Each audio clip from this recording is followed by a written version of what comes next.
Perfect.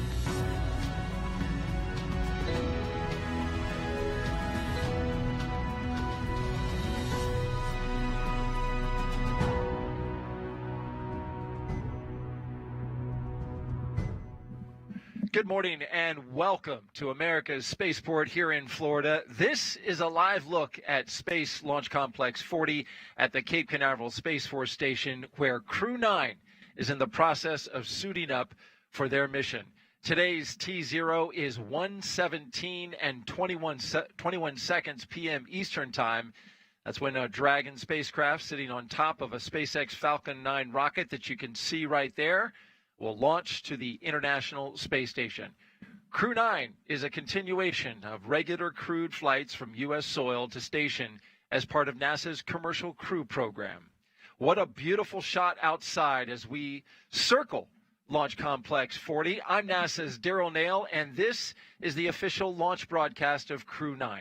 With me to help commentate to what's happening this morning is our special guest, NASA astronaut Zena Cardman. Zena, so good to have you here with us for what is hopefully going to be a great launch today. Thank you, Daryl. Good morning, and good morning, everyone tuning in with us. I'm so grateful to be here.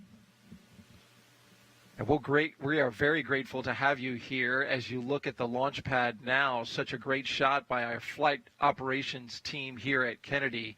The mission today is a new configuration for NASA's Commercial Crew Program as we go back into the suit-up room. We are flying one commander and one mission specialist, a crew of 2 instead of a crew of 4 as originally planned.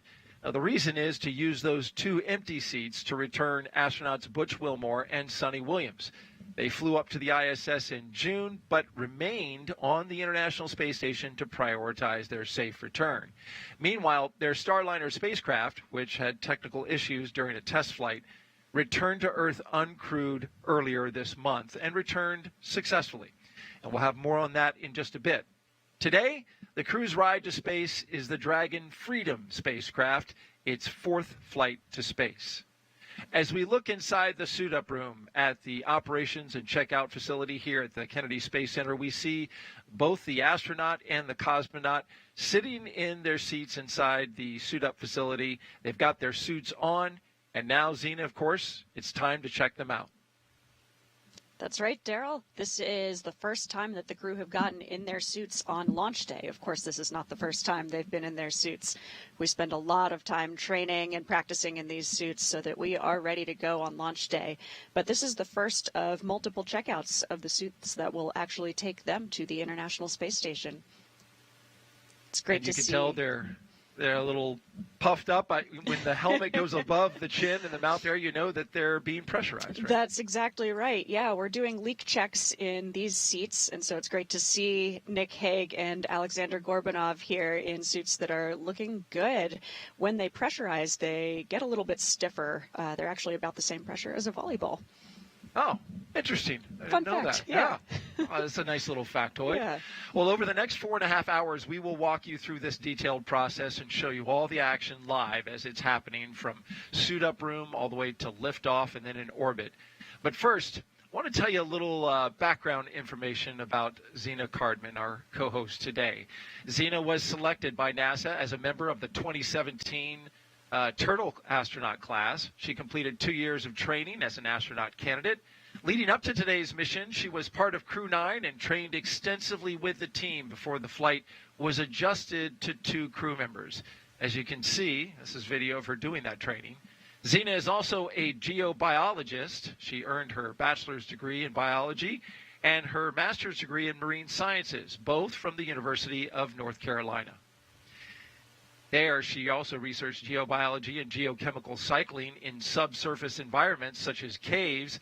She also worked with NASA and supported field tests in Canada, Idaho, and Hawaii, and has been on multiple Antarctic research expeditions. And there you are in Antarctica, looking a little bit cold, That's but exactly vibrant right. nonetheless.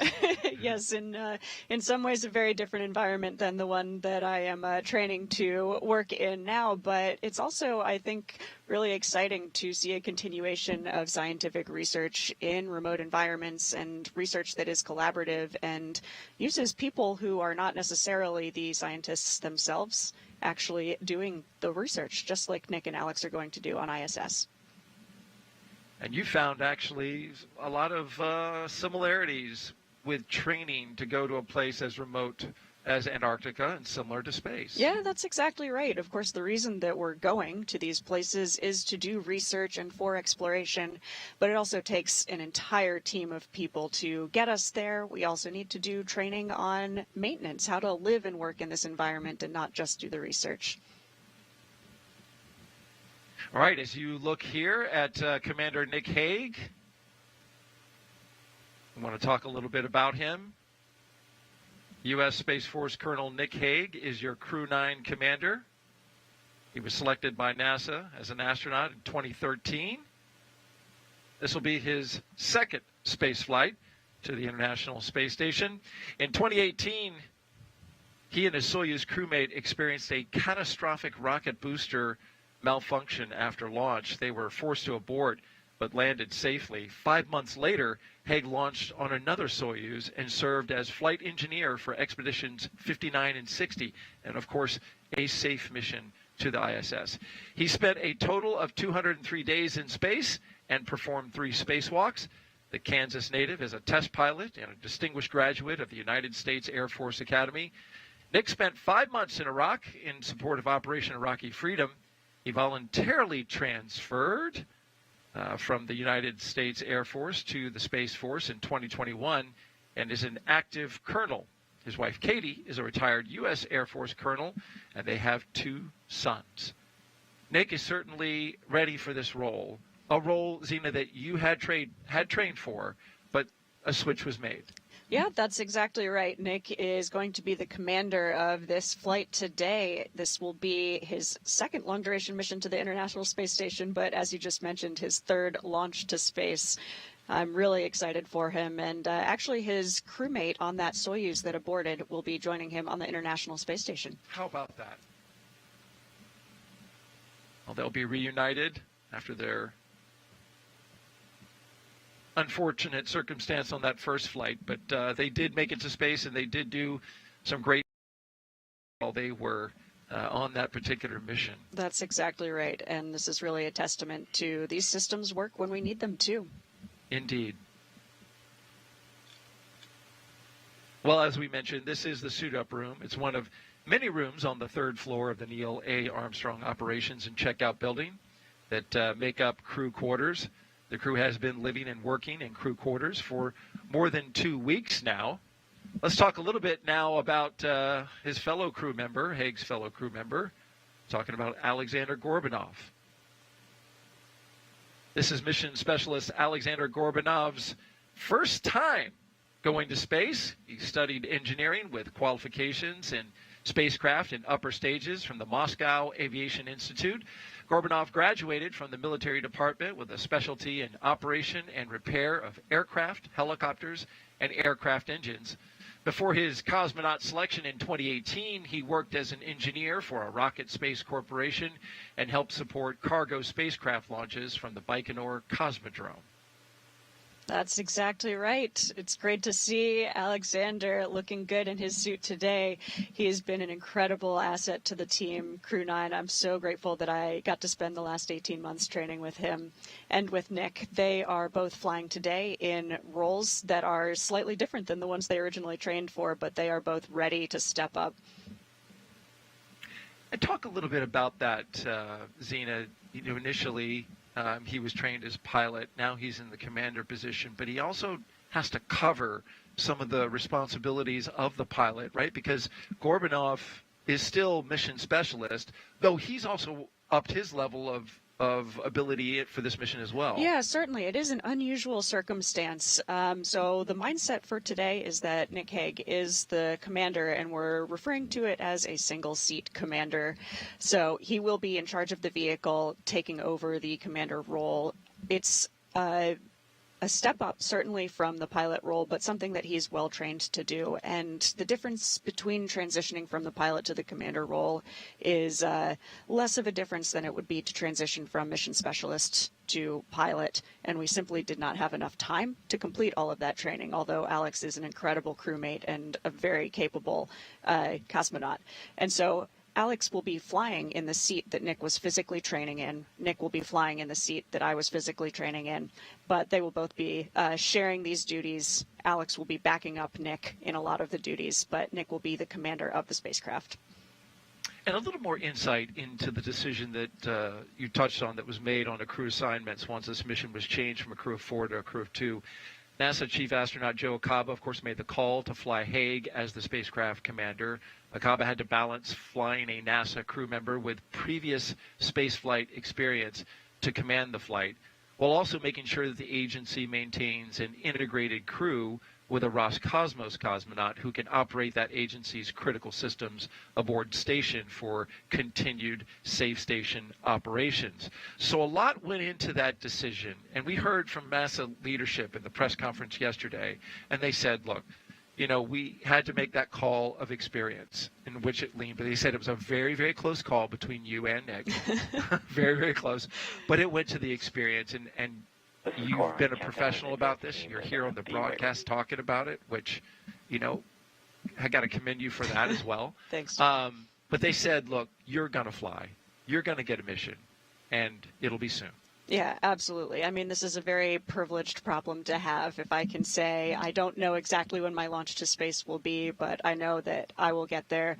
That's a really great position to be in. I am here today to support my crewmates and to support the astronaut office and to support the International Space Station mission as a whole. As you just mentioned, it is really important to us that we maintain these international partnerships. It is an international space station, and so flying Aleksandr in that role enables that international partnership. It also facilitates my colleague Don Pettit and his seat launching on a Soyuz rocket just a few weeks ago. So they will all be together on the space station as an expedition crew, and I'm really proud to be supporting my crewmates here. Well said. Back into the room here, you can see everyone who is in the room. We have some supporting astronauts. You see Shannon Walker there off to the left, Deputy Chief of the Astronaut Office. And you see the folks who are dressed up in black. Those are the SpaceX support team. Yeah, that's exactly it looks like right. Norm Knight made it back from Russia. Yes, indeed. Director of Flight Operations. Yeah, Norm Knight there in the beige jacket. He was supporting the Soyuz launch just a few weeks ago, but made it back in time to be with the crew. It's really amazing to have his support as the head of the Flight Operations Directorate. And in the blue suit just behind Alex there is Kostya Borisov. He was a mission specialist on Crew-9, actually, and is here supporting Alex. Right, and right between him, that's Luke Delaney. That's he's correct. an astronaut, but he's in the SpaceX outfit there. There he is in his That's blue right, suit. Luke Delaney, yes. So he is a member of the Flies class, the class just younger than the Turtles. And so it's been great to see him taking over this role. He is the astronaut support person, or ASP, so he will actually be riding in the Teslas with Nick and Alex and helping them get to the pad and get to their capsule safely. And then in between Luke and Norm Knight is Chaz Tacheny. He's our VITO, Vehicle Iteration and Test Office mission lead for Crew-9. Zena, how long does it take for crews to train together for a launch, and what does that training entail? Yeah, so as a crew, we are training for about 18 months together, and that training includes a lot of training in Hawthorne. As you see pictured here, this is Nick and Alex in Hawthorne, California, and we also have some simulators in Houston, Texas, training in the Dragon capsule itself. The large majority of our time is spent training for the International Space Station as opposed to our launch vehicle. But the launch vehicle is something that we don't train for until about the last 6 or 8 months of training before we get to the ISS. So it really takes a lot of work, a lot of practice, so that on launch day, everything is very familiar. There they are coming out of the hatch. That's exactly doing right. that training you're talking about. Yep. This training pictured here is for an unassisted egress in case they landed somewhere and rescue forces weren't immediately available to help them out of the capsule. So something that we practice for but hope to never use. Right. But of course, as we know, it's always good to practice for unexpected situations. And the red stuff, those are the life-preserving items. That's right, yeah. Like a raft. And there's a some life flotation. raft on board the Dragon, exactly right. Very good.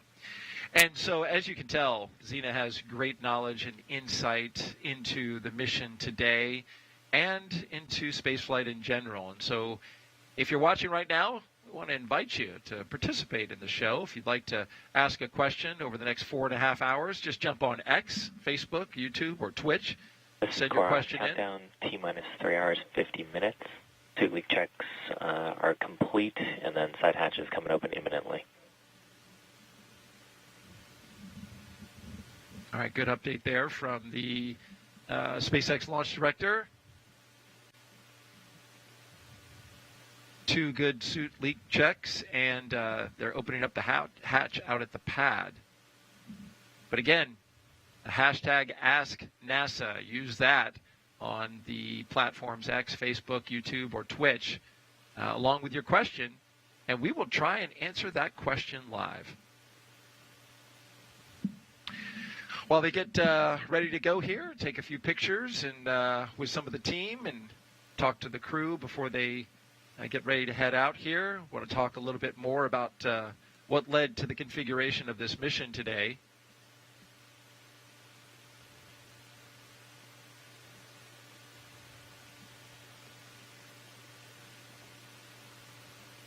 The other 2 astronauts who are not flying today but will technically become part of Crew-9 and Expedition 72 when Nick and Aleksandr arrive to the ISS are, of course, Butch Wilmore and Sonny Williams.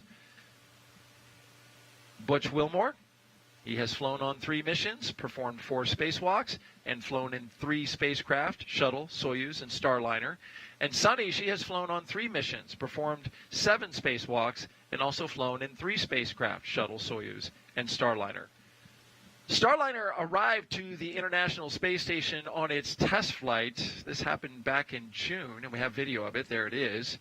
You can see here Sonny and Butch gliding into the ISS for the welcome ceremony. Sonny's, of course, pumped as she was dying to get back onto the station. But after experiencing some technical issues with Starliner, NASA extended Butch and Sonny's stay on the ISS by weeks so teams could perform in-space and ground testing, along with holding agency meetings to review the data.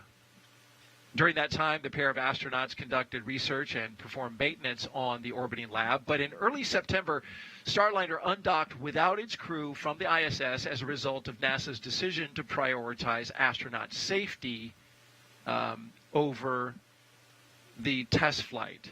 And then roughly 6 hours after it pulled away from the International Space Station, as you can see here, just after midnight on September 7th, in this infrared video, you can see Starliner landing under parachutes at the White Sands Space Harbor in New Mexico. Successful touchdown there. Starliner performed a series of burns leading up to the successful touchdown back on Earth and, of course, brought that 3-month test flight to a conclusion. And here's what Sonny and Butch had to say. I was so happy it got home with no problems. We saw it fly away, and then we all got up. The whole crew got up at 3 in the morning, and we had it up on our iPads watching it land. It was wonderful that it made it back. And the fact that we weren't on it didn't even come into mind at all. We're here with our friends. We've got a ride home. And, we're looking forward to the next couple months and doing a lot of stuff for the International Space Station. And so they are now, once we get everybody aboard here today, going to be part of Expedition 72 and have a lot of science work that they will do. They'll be up there for a while.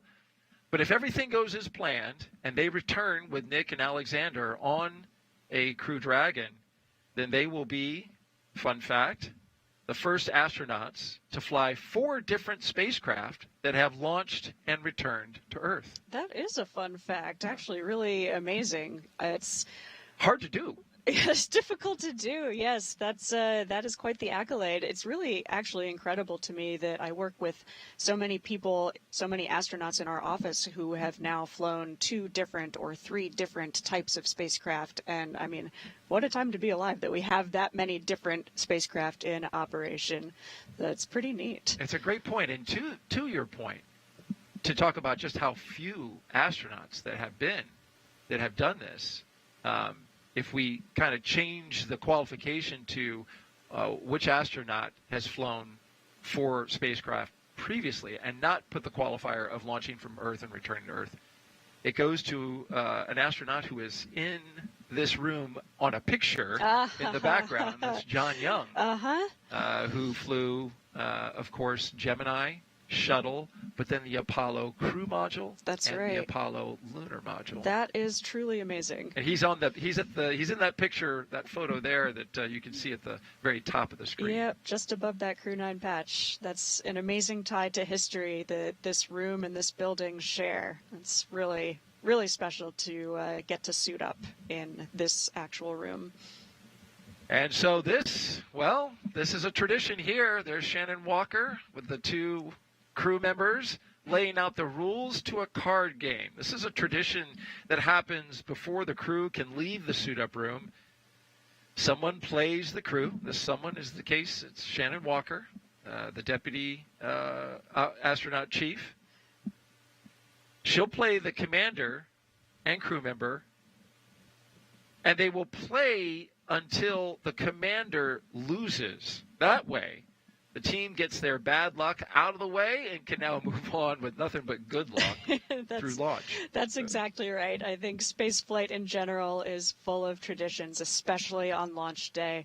This is one of them that is just a really fun part of it. It's also a great thing to do. We have a lot of buffer built into that suit-up timeline, and so I absolutely love that we get to do this tradition, get to take part in this tradition.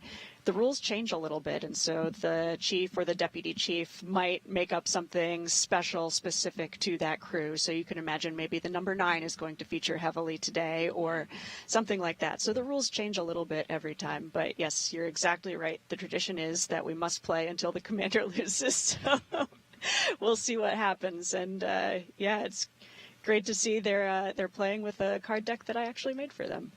Oh, you did? That's right. Tell me about that. It's, well, I guess my last name is Cardman, and so it's, trying to live up to the name. But this is something that I've done now for crews that I work closely with. So I've worked closely in the past with Crew 4, Crew 5, now Crew 9. And it's a really fun way to send them off on their launch day. And it's been really neat to draw the crew members as the face cards, actually. So I've got... Oh, that's cool. Nick Hague as the king for each suit, and Aleksandr Gorbunov is the jack of each suit. Any reason that you chose for those particular? Well, that just happened to just work out that way. Yeah, I followed my instinct there. For Crew 5, it was fun because they had Anna, Koichi, Josh, and then I made so Nicole King, Jack, Queen. the queen. Yeah, that's right. So their initials kind of lined up nicely with the face cards. So do you happen to know, it looks like they're getting ready to start the game. Do you know what game they're going to play? I don't know exactly the rules of today's game. Well, only Shannon Walker knows does. right now, yeah. and perhaps, hopefully, Nick and Alex as they're about to start playing. She's been laying out the rules. Yeah, it's fun to see them laughing with each other. Yeah. It must have been pretty funny. Yeah, this is something to me that just is really the human side of spaceflight. Absolutely. And it's fun to get this insight. This isn't something that we saw in the past, although it was happening, all the way back to the shuttle missions. But now the astronaut office has said, hey, we'll share this with the public. I greatly appreciate it. We started doing this back in Crew 7, I believe. That's right. Yeah, I love that we get to share this now. I think it's such a privilege to get to fly and represent our countries and the international partnership here. And the more of that story we can share with everyone watching, I think the better.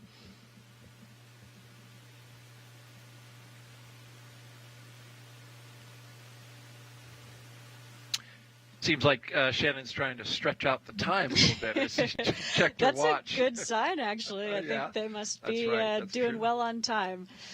We love having buffer in the timeline. It's nice to see some familiar faces in the background there. Some of the black SpaceX suits. Number 34 is Haley Esparza. She's the manager for all astronaut operations at SpaceX. And fun fact, she's been with every single crew to fly a Dragon since Bob and Doug. Oh, how about that? Some great consistency there. That's right. I'm taking from the body language that Hague may have lost right out of the gate. Great, we're good to go. Got a good feeling for today. So that didn't fill a lot of time, but hey, But you hey, got the good result omens. that you We'll wanted, take right? it. That's right. There you go. And you see the tether there on their suits. It's tethered to a box, a briefcase, I guess, as they call it. Yeah. Tell me a little bit about what that is and why they have to carry that around. Yeah, this little suitcase, briefcase-looking thing is actually a portable cooling unit, and these suits are quite warm. It's kind of like wearing a big plastic bag. It is meant to protect you from a lot of different things, but if you are not connected to the environmental control systems of the Dragon spacecraft, they can be quite warm, especially in Florida weather. Right, this isn't breathable fabric for good reason. Yes, all of the right reasons. Yeah, so until they get into their Dragon spacecraft, this is a nice way for them to maintain a happy, healthy body temperature. All right. And there's a look at the doors at the bottom where the astronauts are headed. Now we have an opportunity to take some social questions that we just talked about. So are you ready, Zena? Oh, yeah. Excellent.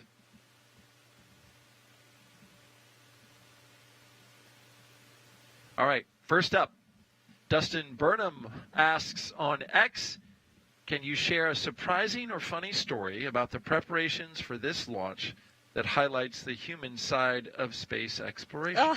Oh, that's a great question. Oh, man.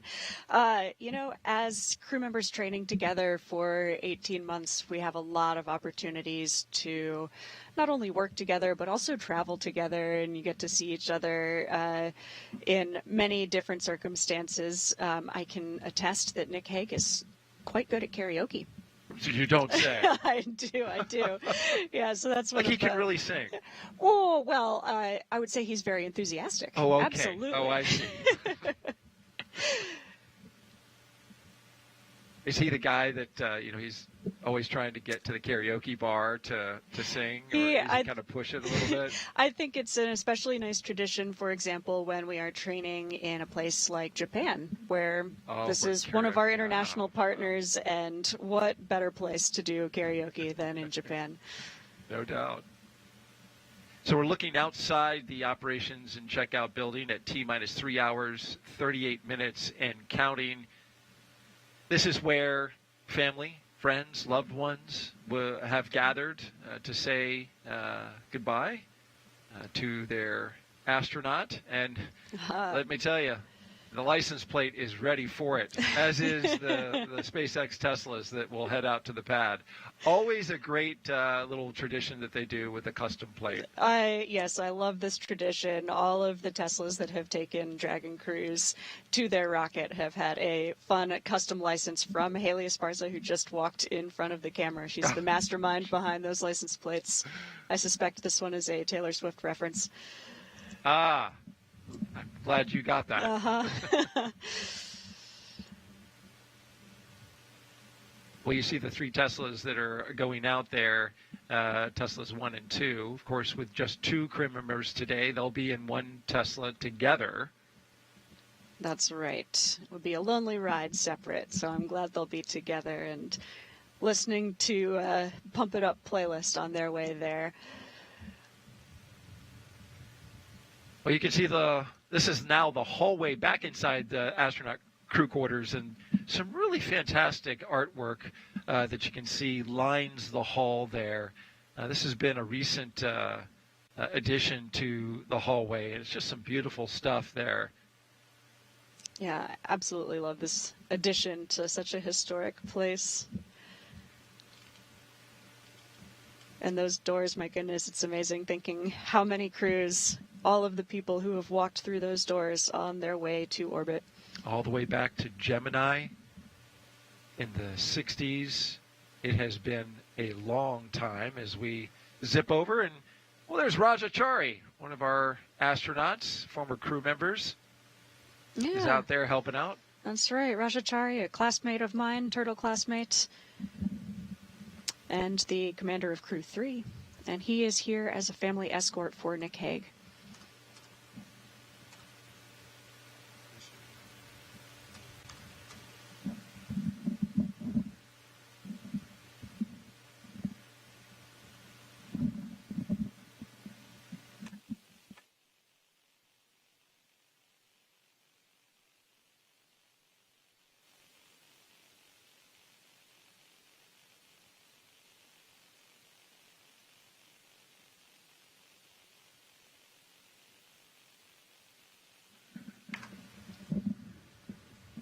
Okay, so we're looking at the doors that are at the bottom of the elevator, and still haven't had the crew walk out of crew quarters, but there's a lot of stuff to do. They have a schedule. They want to keep to it, and they're going to walk out of there right on time.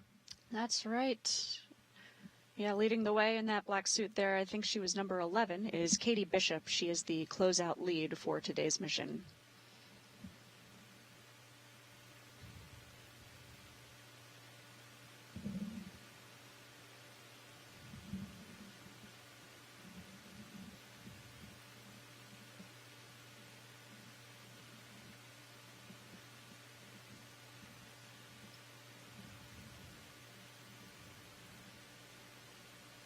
Crew quarters is a pretty big place as you look into the hallway there. Talking about 26,000 square feet, and it takes up the entire third floor. Yeah. And the west wing. That is true. That's true. Yeah, not all of that is used as crew quarters specifically. It also includes a lot of other goings on. Oh, here we see the crew coming down the hallway. Oh my goodness. Here they come. Crew-9 leaving the suit-up room and now on the move inside astronaut crew quarters.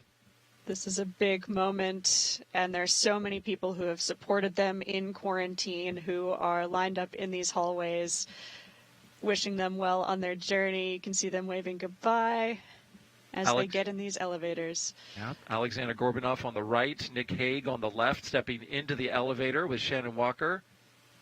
That's right, and that poster that you see lining the walls of the elevator are signed by so many of the people who have supported this mission here at KSC. It's really humbling to see those posters as you step into those elevators. A very nice touch and a thumbs up as the elevator doors close. Now they're headed down to the first floor, and as they do so, since we're talking pre-launch traditions, and we had a few of them, here's another one.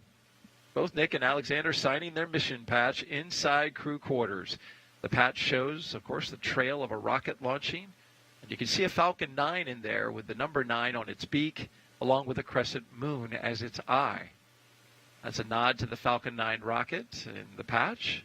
And we'll have much more on this mission patch with a deeper dive into the design coming up later in the broadcast, which, you know, Zena, your team, when it was your team, all contributed to the design of this That's patch. right, yes. So this is a patch that I have so much affinity for, and I love the design.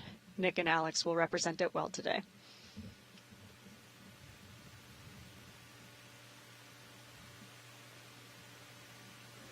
And we'll have one astronaut and one cosmonaut. They will soon walk out of the doors here at the Neil A. Armstrong Operations and Checkout Building, so we are focused on the doors. There's Haley, I believe, right? That's right. That's Haley, number 34, walking out. You see the patches that the stickers that line the doors, a great tradition there. Yes. One of Crew many members. reminders of all the history of this building. It's a moment of big anticipation. See in the blue suit on the right, Rajachari. They're supporting Nick Hague's family. And Administrator Bill Nelson is here, NASA Administrator, of course. Yeah, that's right. Right I there saw in the him bottom corner on the in the far blue right. shirt.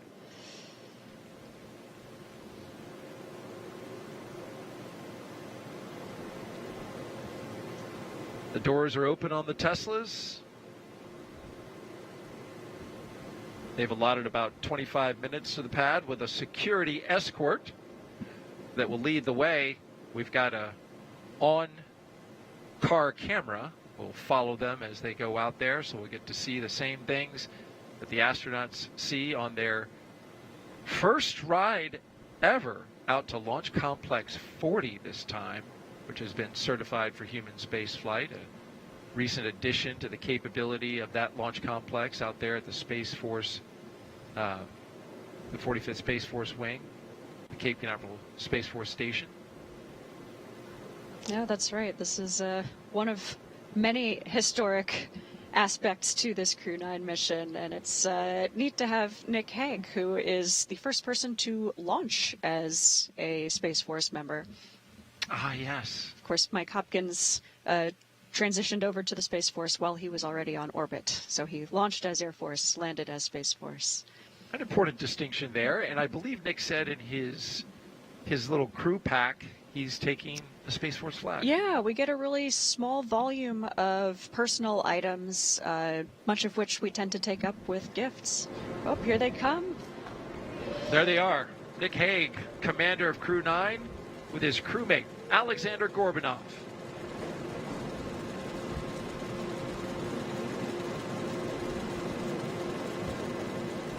It's a big moment. Family and friends seeing their crew members This way in to their space. suit. Yeah. Yeah, so they'll have a chance here to say a few words with those who are closest to them. Standing at a distance, of course, because the astronauts are quarantined for 2 That's weeks right, yeah. prior to liftoff. And their closest members of the family have been quarantining with them, but as we are actually getting ready to get on the rocket, we are taking all of the precautions possible. What's this like for you, Zena, seeing your former crewmates in this moment? Oh, gosh, at the same time, it is absolutely joyful, and it is also surreal. It's really fun seeing people I know so well in their suits, ready to go. I know firsthand how well prepared they are. They've been doing not only all of the normal training for a mission like this, but additionally working really hard to make that final transition into these roles that they weren't originally planned for. I know that they're ready, and gosh, it's amazing. I know how many people have put a ton of work into this. I'm ready to see them get to the International Space Station and get going on a long expedition.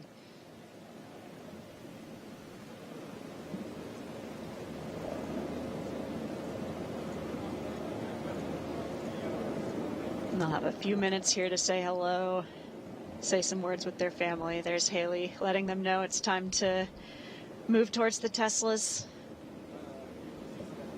And we'll hopefully have one extra chance for families to come up to the window of the Teslas as they're ready to roll off to the pad.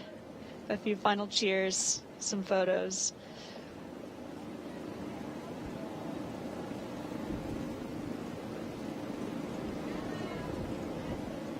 And now they are getting into the Tesla. And as Zena said, the doors will close, the windows will open, and they'll have a few more moments with their That's family right. and loved ones.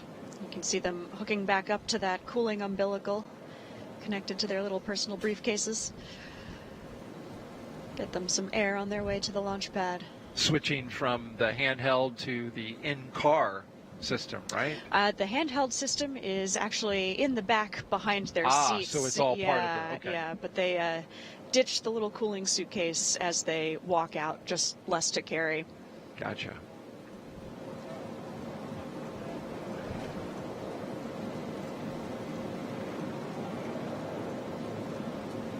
This moment is such a mix of emotions.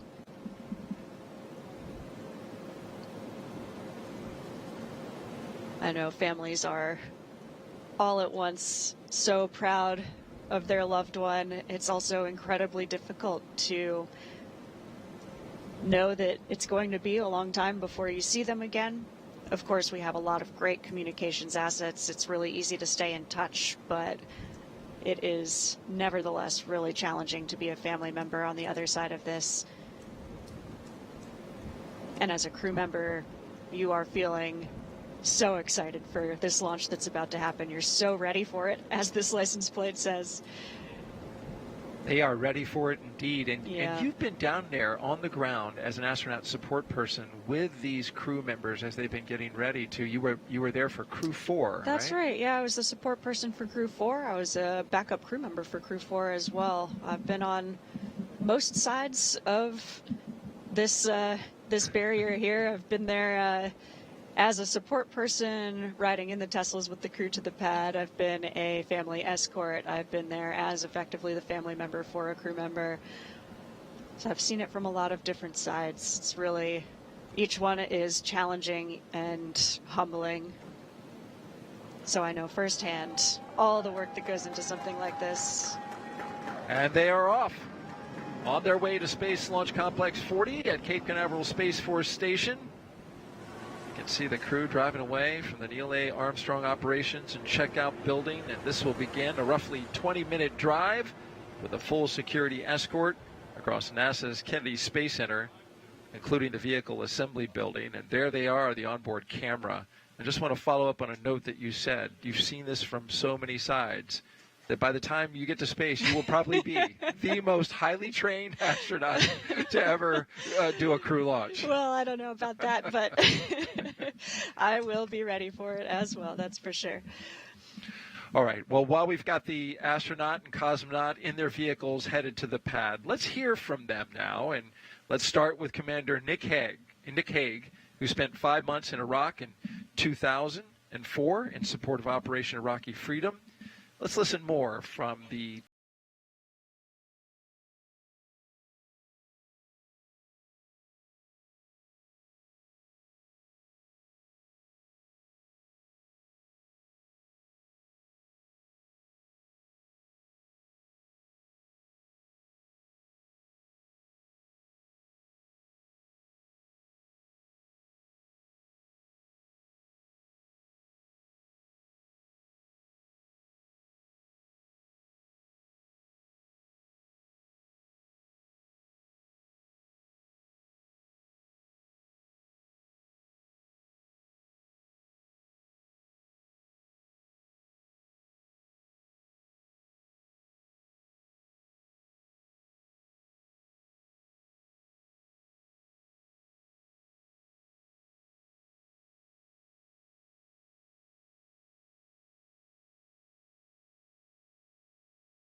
And we are on the road after hearing some really wonderful words from Commander Nick Hague. I like the part about him looking up at the sky and dreaming about space and translating that to a professional ambition. And here he goes. We also want to invite you to jump in to the conversation we're having right here on air. Send us your questions with the hashtag AskNASA on the platforms Facebook, X, YouTube, and Twitch. Astronaut Zena Cardman is here, and she is answering your questions and doing a great job of it. And so our next question is, well, Luke, who is just 8 years old, asks on Facebook, how tall is the rocket? Oh, the Falcon 9 rocket is a little over 200 feet tall. So that's roughly 20 stories if you think of a 20-story building, a hotel or a condominium. Right. That's right. I mean, it is a really tall rocket. That's exactly right. Yeah, so the crew will be taking a long elevator ride up to the top of the launch tower before they can walk across the crew access arm. And at the bottom of the rocket, they'll have a chance to peer up at it from below. And at the top, they'll have a chance to peer over the rail and gaze out at the view. It is really actually amazing to stand on top of one of these launch towers and look out at Kennedy Space Center, many different launch towers here. But today, this one on Launchpad 40, Launch Complex 40, is going to take Nick Hague and Aleksandr Gorbunov to the International Space Station. Another question on social now coming from Nico Fuentes. He asks on X, why is Crew-9 launching from a different launch pad? This is a launch pad that SpaceX has used to launch Falcon rockets from before. This is the first time that we will have actually crew, so people, launching on a rocket from this launch pad. And I think it's great. Now we have more options available. This adds some flexibility to the launch schedule. We have more and more rockets launching every week, and things can get a little complex. We have to not only abide by traffic laws, so if one rocket is launching, another one is not able to launch nearby, but we also have to dodge weather, as we are keeping an eye on today. And so having more than one launch pad is really helpful in maintaining some flexibility. Initially, Crew-9 was supposed to launch on 39A, but they made the switch due to a number of factors to 40 and did a lot of work to get it ready. Exactly right. Yeah, actually, this launch pad was not yet even human-rated for their original launch date in mid-August. 2 years later, and they are ready for this day. We are now passing Kennedy's iconic vehicle assembly building.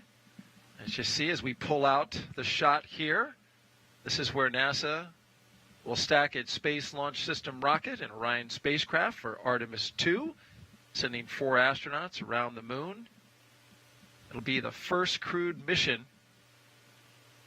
of NASA's Artemis campaign to establish a long-term presence on the lunar surface for science. And there you see it. What a beautiful shot of the VAB, and there you see at the bottom right the crew on their way. Fabulous. My goodness, what perspective. Wow.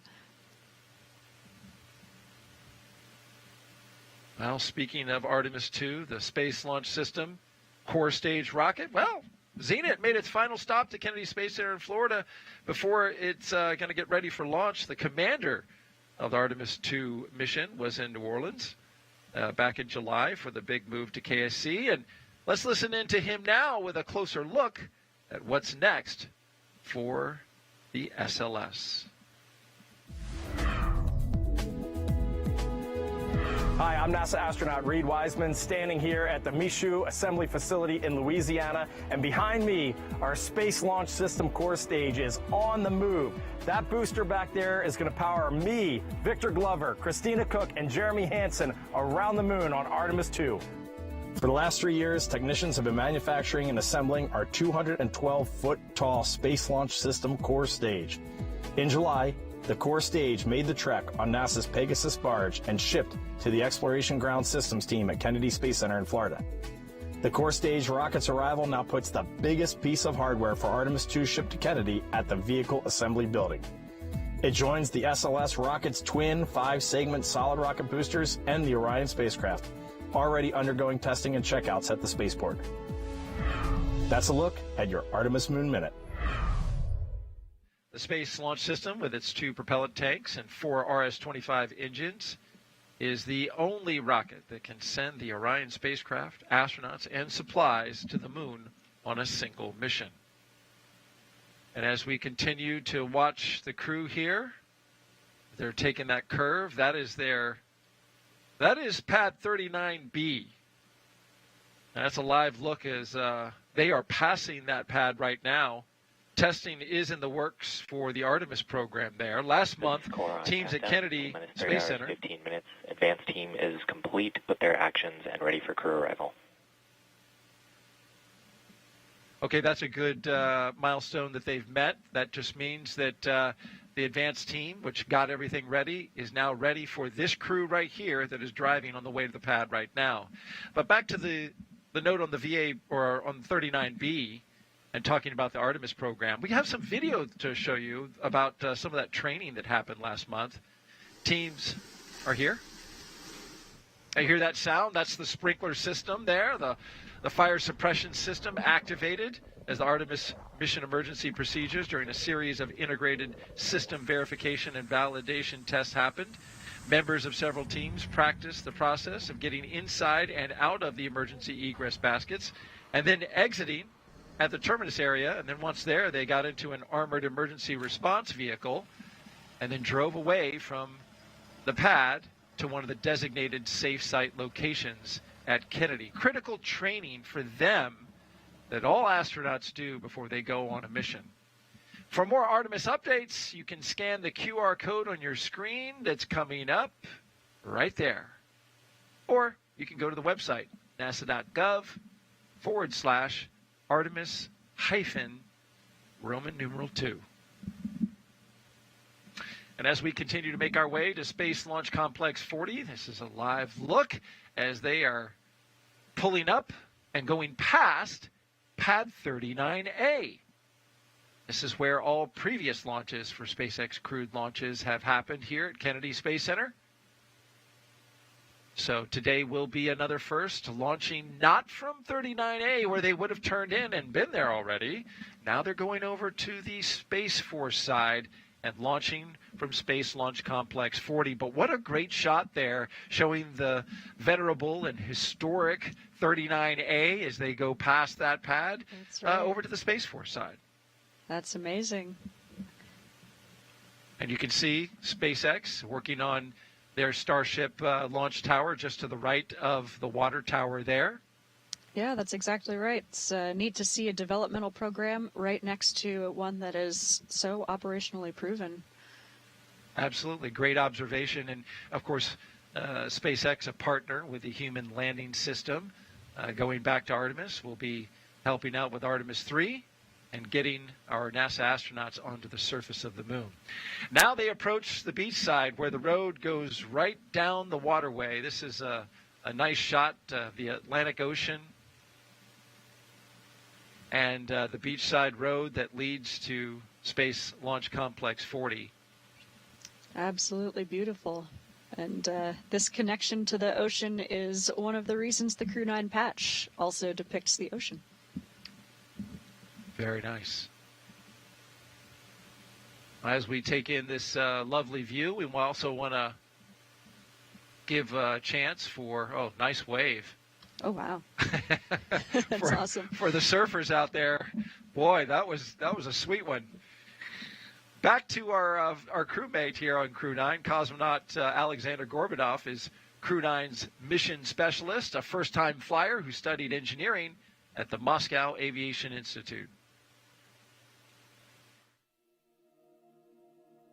Практически самое неизвестное, что сейчас у нас есть. Поэтому мы все время стараемся изучить этот космос как можно больше, изучить, как устроена Вселенная. Исходя из этих знаний, эти фундаментальные знания, мы, может быть, получим в дальнейшем какие-то новые технологии. My name is Aleksandr Gorbunov, and I'm the mission specialist for NASA's SpaceX Crew-9 mission to the International Space Station. Я родился в городе Железногорске, Курской области. Это примерно в 500 километрах на юг от Москвы. Мне нравилась, например, биология. И когда я был совсем маленьким ребенком, я хотел быть биологом. Затем я познакомился с авиамоделированием. После этого меня мысль о том, чтобы стать инженером, в частности в космической отрасли, полностью захватила. И в старших классах я уже осознанно готовился. Я закончил Московский авиационный институт по направлению космические летательные аппараты и разгонные блоки. По образованию я инженер. Учась в институте, я также параллельно работал. После этого я поставил себе цель попасть в отряд космонавтов. На это ушло примерно 10 лет. В 2018 году я был отобран в отряд космонавтов.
Minus the paraglider.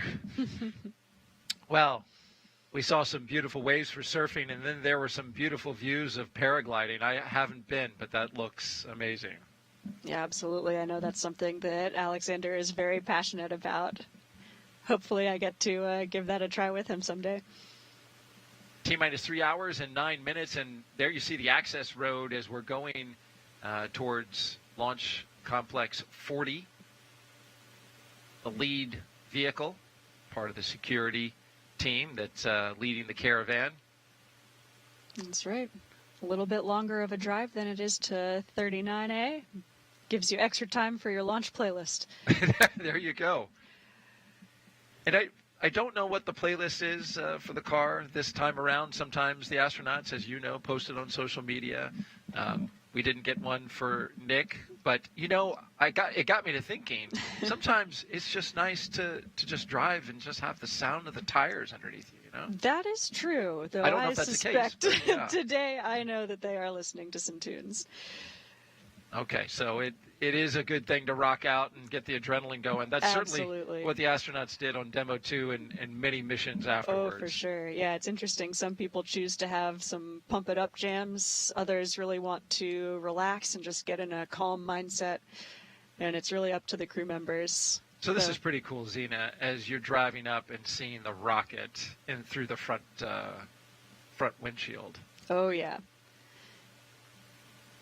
There you saw the MRAPs just off to the side. Those are the vehicles. In case there were an emergency egress, they would use the emergency slide wire chute to get down there and get in those vehicles. But this is a wider shot of Slick 40. It's a beautiful shot. It is a smaller footprint than 39A. Of course, 39A, a very large NASA facility that has a very long flame trench. This one a little shorter, a little smaller footprint, about the third of the total footprint, but all the hardware is there that's necessary for successful spaceflight. And today, the first time that we'll have a crew launch from this launch pad.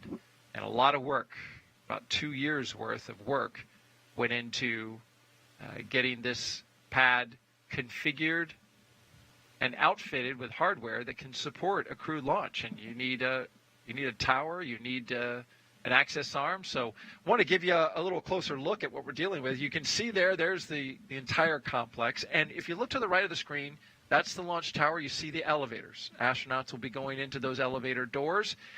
They'll then go up to the top and pop out right here at the top of the, not the very top, but the launch tower level that leads them to the spacecraft. They'll walk in the direction of those chevrons into this crew access arm, where you see a couple of the advanced team members from SpaceX looking out the window, and what incredible views they have there as well.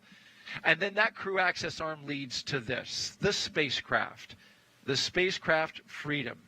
It is a larger white room than we are accustomed to seeing over at Pad 39A, but it is very capable with numerous improvements to the current system. And there it is, a look from the outside.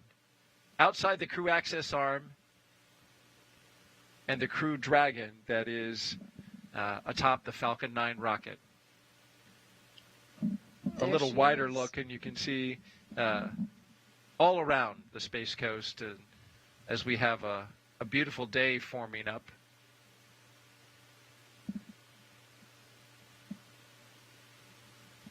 Yeah, that Dragon spacecraft Freedom is looking good on top of a Falcon 9 today. Absolutely beautiful shot.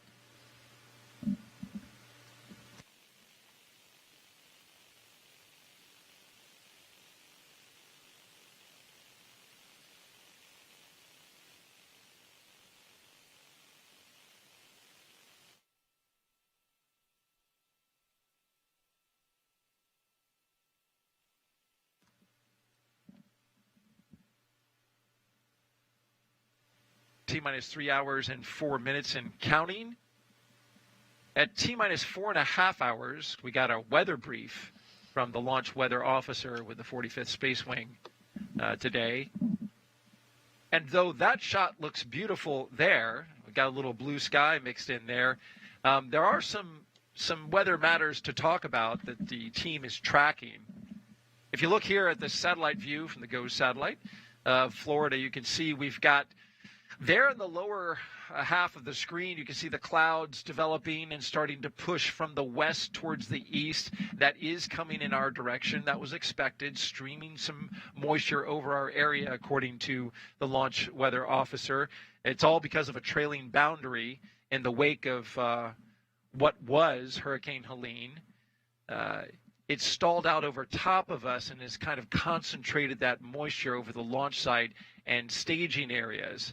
So here at the launch site, where the forecast is calling for scattered showers forming and pushing towards the Florida East Coast in the afternoon. Fortunately, our launch time of 1:17 p.m. Eastern Time is early in the afternoon, hopefully before those storms start popping up and developing. But they are keeping a close eye on it. And as a result, our probability of violation at the launch site for today is 45%. That would mean a 55% go if you're a person who likes your glass half full. I do. And that's Zena. So we'll take that as a 55% go, and hopefully we end up on the good side of that. We're also watching the weather along the ascent corridor. That's a little more iffy even than the launch site weather, where the remnants of Helene have brought some precipitation and lightning over some of the areas up the ascent along the east coast of the United States. And this is important. This is something that the team is watching and they're tracking, and talk about why that's important when it comes to emergency egress. Yeah, absolutely. Weather on launch day is a really interesting puzzle, and so not only the weather right here at the launch site matters, but all up the East Coast matters as well. And as Nick Hague knows firsthand, if you needed to abort and escape from the top of your rocket, your Dragon would come down on this launch trajectory somewhere on the east coast of the U.S., all the way up to about Shannon, Ireland. And so we really need to make sure that the weather and the wave heights are conducive to that being a safe place for a crew to land if they ever needed to. So the weather in those areas is something, as you mentioned, they're watching closely. The conditions were moderate when they were forecast yesterday, but the team is watching.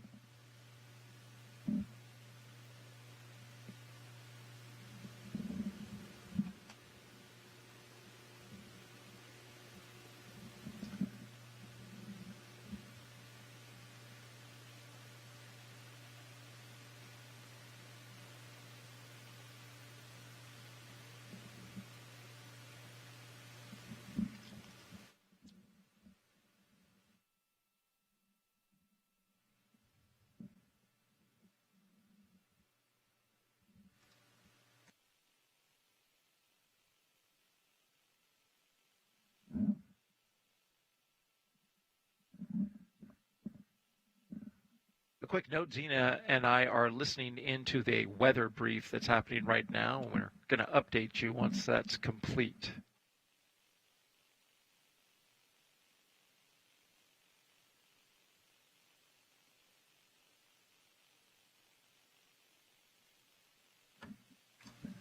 All right, I believe that was Launch Weather Officer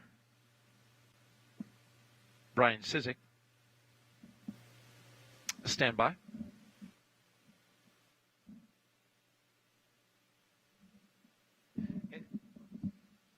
In the meantime, while discussing the weather, our crew, or Crew-9, is headed towards that elevator at the base of the launch tower.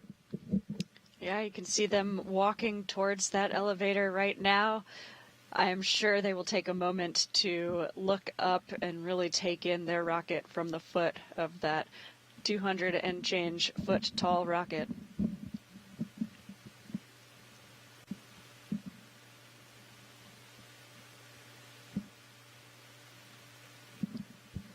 You can see them doing the quintessential SpaceX flight suit lean back. There it is. The suit is designed to be most comfortable when you're in the seated position, so that Not staring up at a 200-foot exactly, tall rocket. yes, This not is core not on exactly countdown. ergonomic for these 3 hours. Crew have operations, arrived but at the pad on I time. can't imagine standing at the foot of your own rocket and not stopping to take a look at it. Isn't that something? What a view that we just saw there as they No were kidding. craning backwards. We call it the rocket recline. The rocket recline, I love that. And Should into be the a dance elevator move. they go.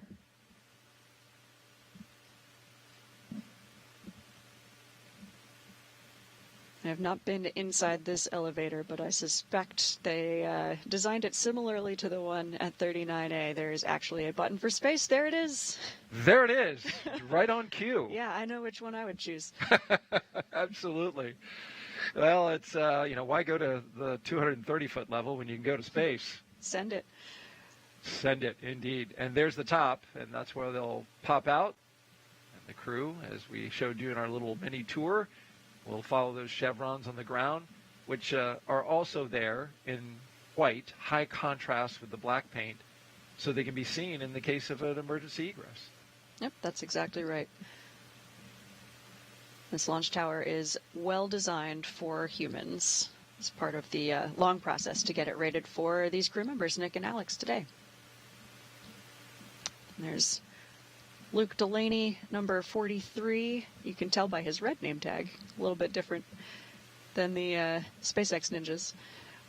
Yeah.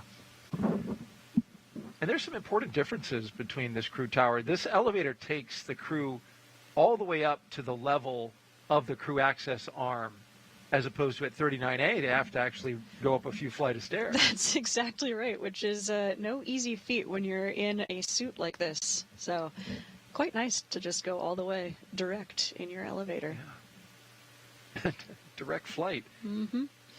And the crew access arm at 39A actually, I understand, has an incline. So there's a little kind of coming up. Yeah, that's right. It's a little bit different than 39A. And here they come.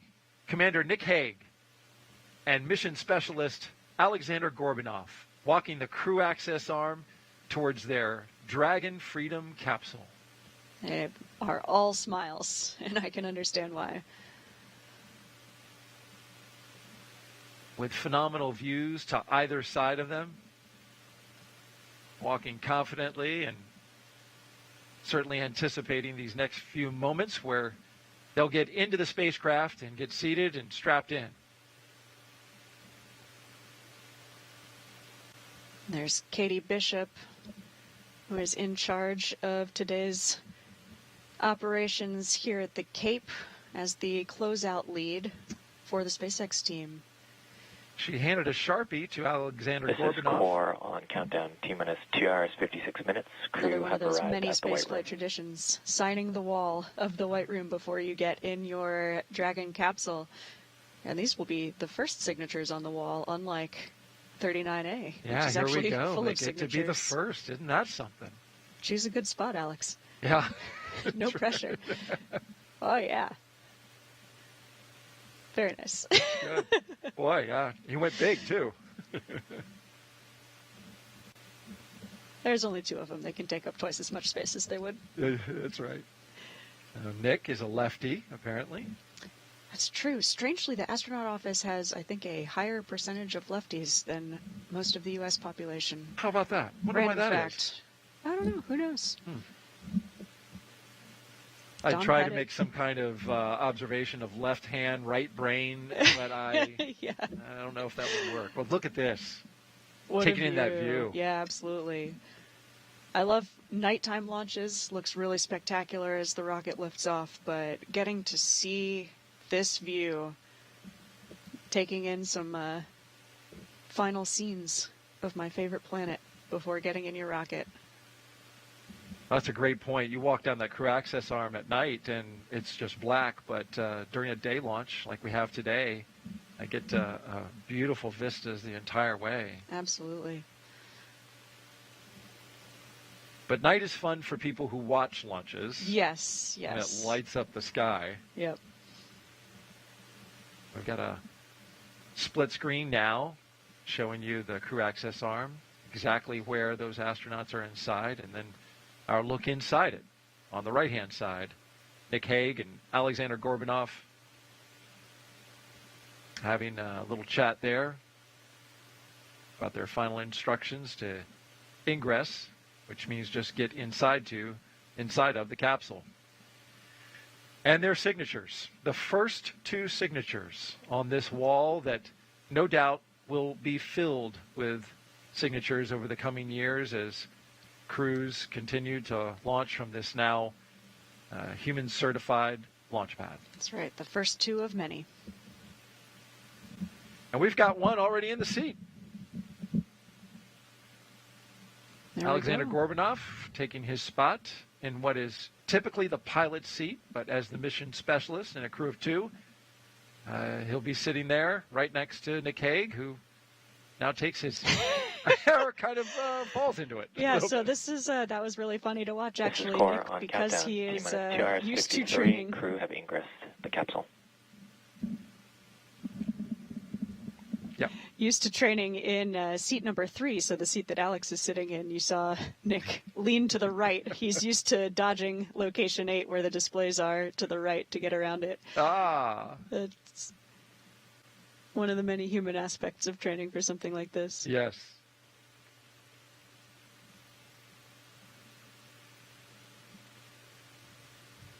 And while they're getting situated, just wanted to catch you up on the weather brief that we listened to. The launch weather officer, Brian Cizik, in this case, was observing a line of storms that are headed our way over Florida right now. They're coming up from the southwest, and that's what's contributing to our launch day forecast. Our winds are 10 miles per hour out of the south-southwest. Temperature is a nice warm 87 degrees. And we are 45, well, that should say 45% probability of violation, unless that's changed. I hadn't heard that it did. It may be evolving as we speak. It could I'm be. not sure. But the concerns that they have are cumulus clouds, flight through precipitation, and surface field electric rules. And so as you're looking now, you can see this is our satellite imagery updated from the GOES satellite live, and you can see from the southwest portion of the state of Florida coming up from the Naples area, that streaming moisture from a stalled boundary that's coming in our direction. Of course, the Cape is indicated by the little point that you see there, the little protrusion along the coast of Florida right there in the center. And so that is heading our way. And he is forecasting that to arrive in about an hour, and says from there, we're going to have spotty storms off and on.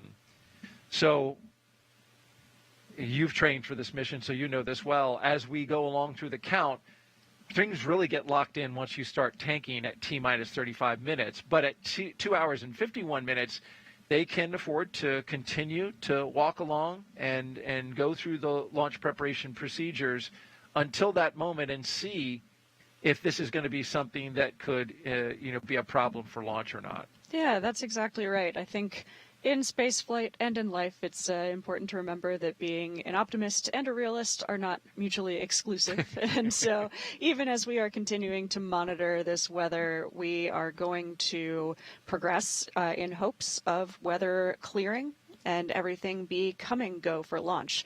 Of course, once we get to that launch minus 35 minute time frame as we are making the decision whether to put fuel on board or not, that is a really important decision point.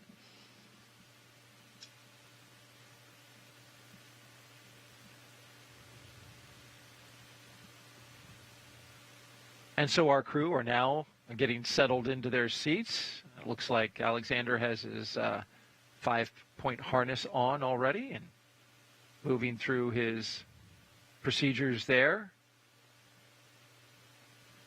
That's right. Yeah, it's really nice to have some help from these suit techs strapping us in on the ground.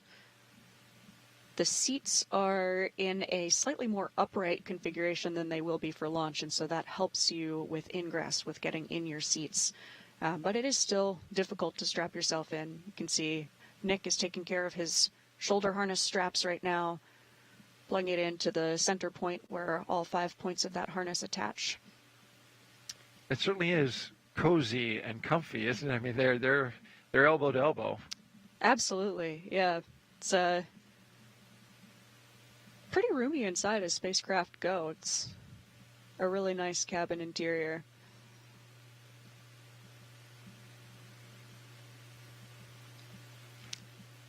And both Alex and Nick, because they are in the center seats here, can have a longer footrest. The two seats on the exterior can only have a short footrest if you have a large seat bucket. So I'm sure they're grateful for the extra leg room. Absolutely, because they're going to be there a while. We got a 28-hour transit to the International Space Station once they lift off, and we've got another just a little under 3 hours in this position now. So absolutely, yeah. And of course, once they get on orbit, they can get out of their seats and out of their suits as well. But they've got a few more hours to go. And here, where you are not weightless, it's important to be not only safe, but also comfortable. And I did double check the probability of violation. We still are at 45% probability of violation, so 55% go with the weather, and that hasn't changed. Though, just to briefly recap, there are a line of storms heading this direction set to arrive in about an hour. And launch weather officer says they'll be off and on as they pass over the spaceport.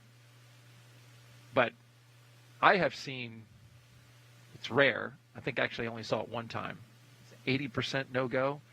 And as long as it's clear right at T0, you got a hole in the clouds. That's and right. it's clear enough away. 10 one mile window. Yeah, that's all you need.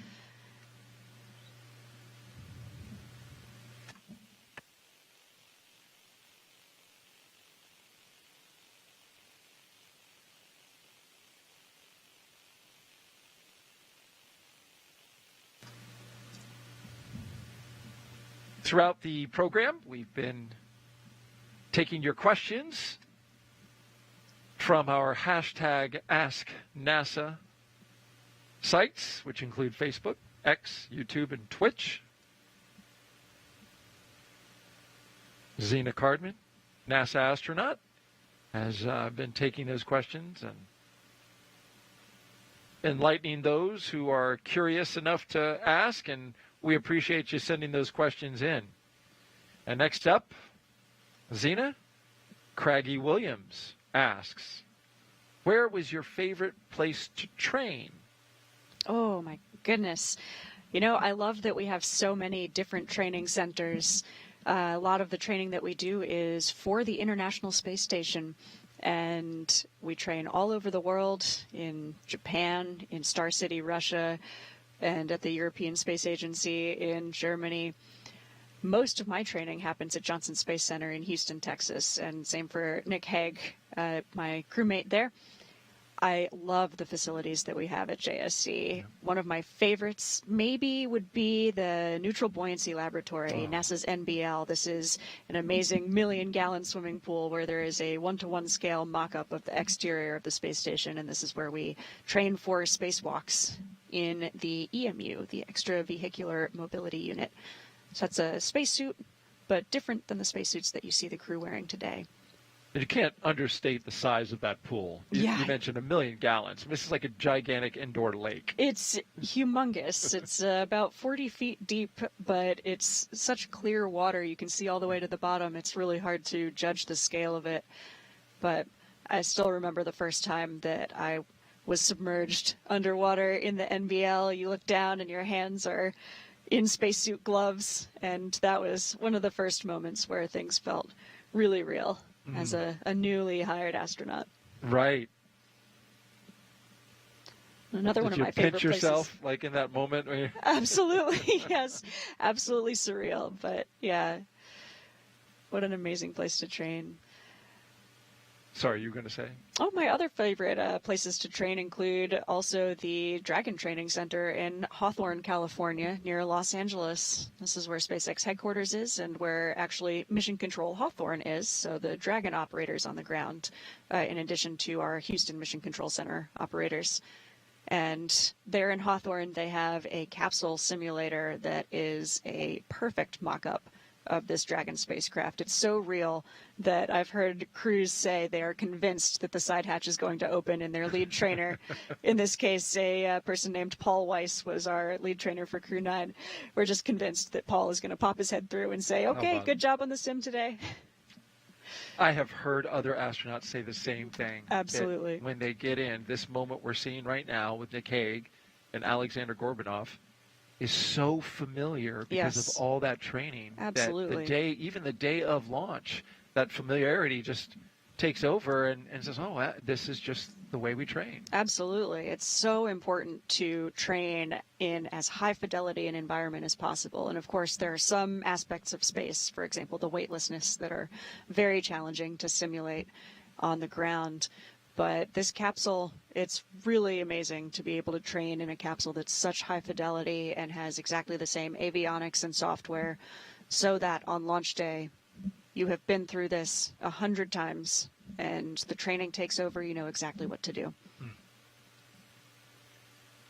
That's the confidence you want to have when going to space, which, as we all know, many of us who worked in this industry for a while, it is a business that is not without risk. Our next question is coming from Kyla Ramsey Garza, I should say. She asks on X, my 6-year-old wants to know, what will Expedition 72 do for their research at the ISS? What kind of science? Oh, there's so many different experiments that are on board or going to be on board. One of my favorites, I think, is actually ourselves, the human subjects. A lot of the research that we do on the space station is understanding what happens to people when you're in space for a long time. And that's because we're getting ready to go farther afield to places like the moon and eventually to Mars, where we will be spending longer and longer duration. That our body experience in space are very similar to populations on Earth.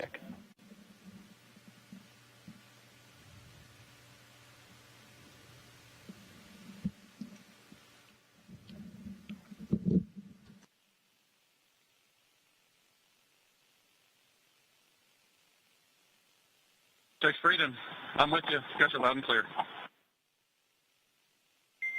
Have you the same? Stand by for umbilical comm checks.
Seat 2, Seat 3 for umbilical comm check. Seat 2's got you loud and clear.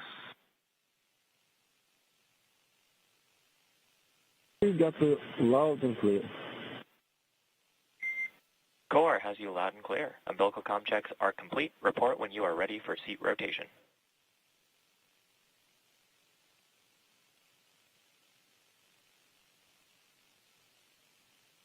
Freedom's ready for seat rotation. Copy. We will report when initiating.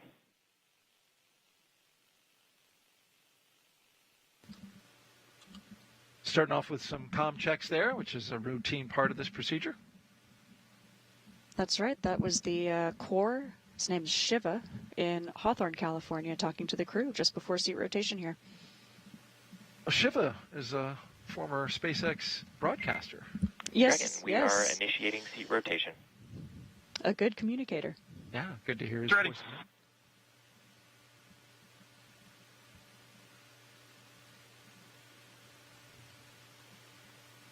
I said former. He may be current. I apologize.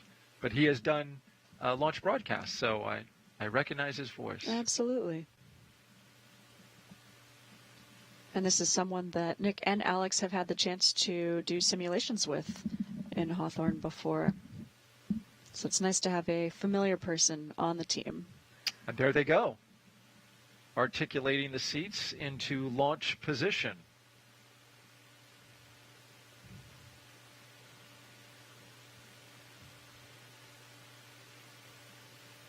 Boots up. And now this gives them a vantage point to work those heads-up displays a lot better. Yeah, that's right. With the seats in the reclined position, it's a lot easier to see and access those displays. Freedom, seats are in the launch position. Copy. And also puts them in a much better configuration for the G-forces that they will feel on launch.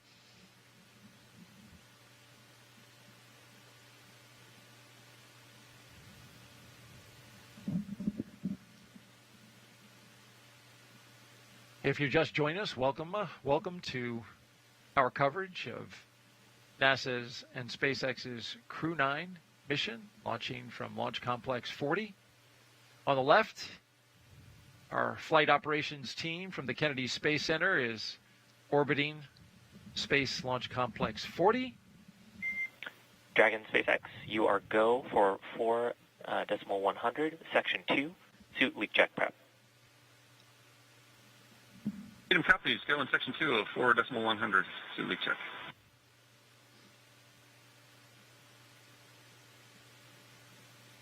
And we are currently here in a split screen. With the left, you see the rocket, and on the right are our crew.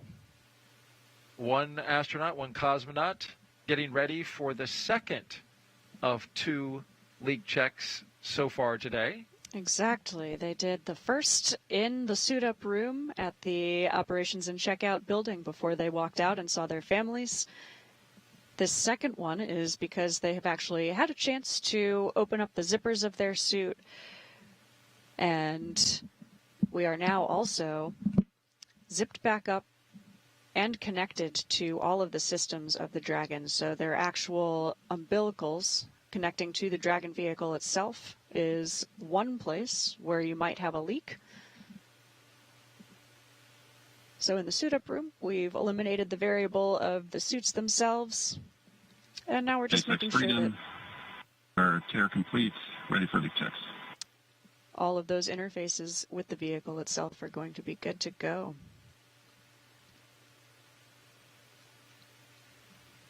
And SpaceX will be... Dragon, you are go for Section 3, suit leak check, including the command to initiate suit leak check. They'll be actually getting telemetry from the suits. Copies. Go in Section 3. Suit leak checks in work.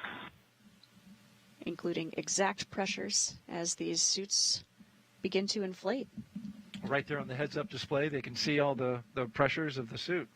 It's nice. Actually, or is it in the we iPad? can't. Yeah, so neither. The operators in Hawthorne are monitoring the exact pressures of the suit.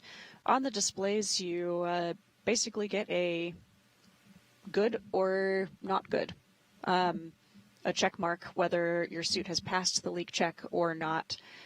And so it's amazing to have those really competent operators in Mission Control Hawthorne who are looking at all of the detailed telemetry of the suit.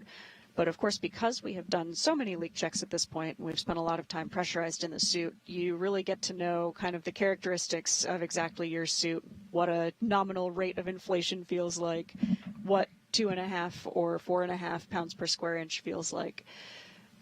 So you can see them starting to get jet-poofed now as those suits pressurize. Jet-poofed? Yeah.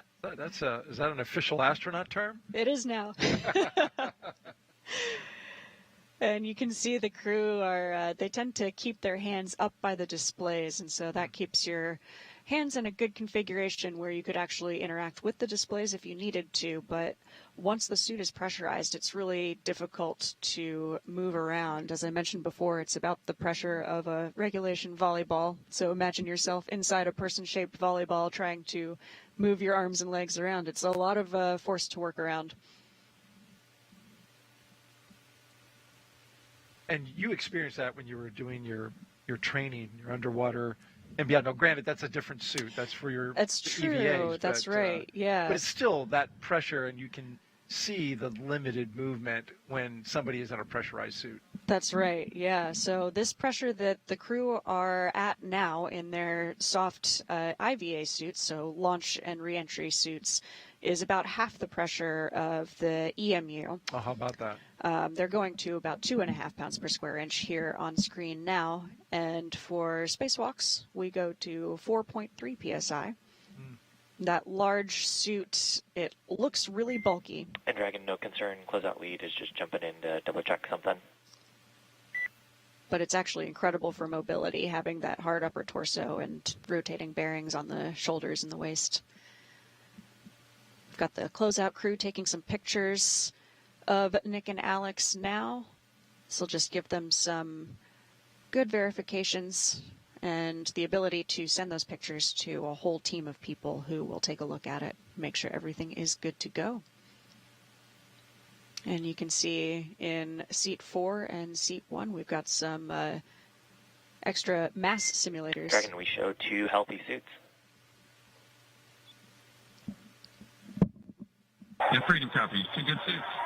And there's that core Shiva who is confirming 2 good leak checks. And there they go, deflating. Dragon, with that, closeout team is going to be performing their final closeout steps and exiting the capsule. Please proceed to Section 4 for side hatch close and report when you are ready for hatch closure. Copies. So at this point, we are preparing to close that side hatch where the closeout crew have been coming in and out of the Dragon capsule. Of course, we want to make sure that you have a good suit and a good leak check before you close that hatch, just in case somebody needed to help with your suit. Make sure all that's in order, because when you close that side hatch, that is another big milestone in the march towards liftoff. SpaceX Freedom, we're ready for side hatch closure. That's right. SpaceX copies. Currently scheduled an instantaneous window at 1:17 and 21 seconds Eastern Time. About 2.5 hours from now, we are making great progress. And there's a bit of buffer built into this timeline, especially for side hatch closure, because something even as small as a human hair can actually cause a slight leak when you do a pressure check on that hatch seal. And so we really want to take our time and get it right. But if we do see anything, there is still the chance to open the hatch back up, inspect it, remove whatever tiny thing might have been in the way, reclose it, do another leak check, and still launch on time. And we've had that happen. Exactly. That's exactly right. Yeah. Yep. You want a really good seal between you and space. Yes, indeed. Yes.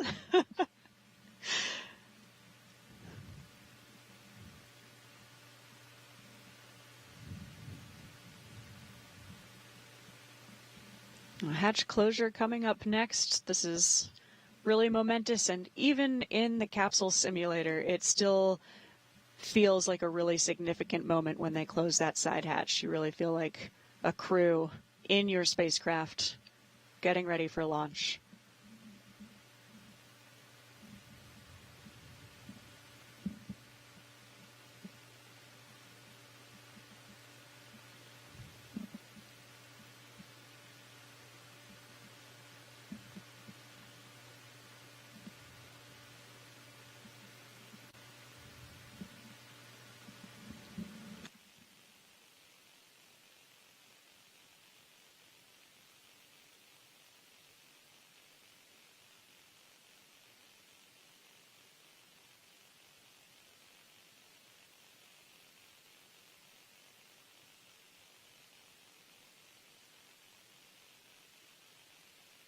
Dragon, SpaceX for a Tetris comm check.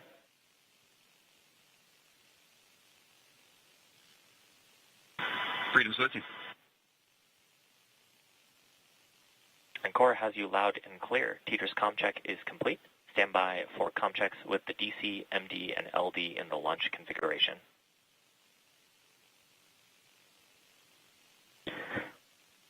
SpaceX Freedom, DC on countdown 1, comm check. DC Freedom, I've got you loud and clear. DC loud and clear, stand by for comm checks with MD. Dragon, MD on countdown 1, comm check. MD Freedom, I've got you loud and clear. MD, loud and clear. Stand by for comm check over Dragon to ground.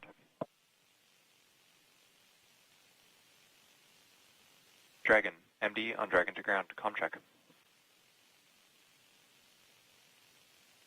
MD Freedom, I've got you loud and clear, Dragon ground. MD, loud and clear. Stand by for comm checks with LD. And Freedom's LD on countdown 1 with a comm check. LD Freedom, loud and clear. And LD, I have you loud and clear. Stand by for comm check over Dragon to ground. Freedom LD on Dragon to ground with a comm check. LD Freedom, loud and clear on Dragon to ground. I have you the same, Freedom. Let's keep that storm salsa coming. I'm with you. And Freedom, with that, launch configuration comm checks are complete.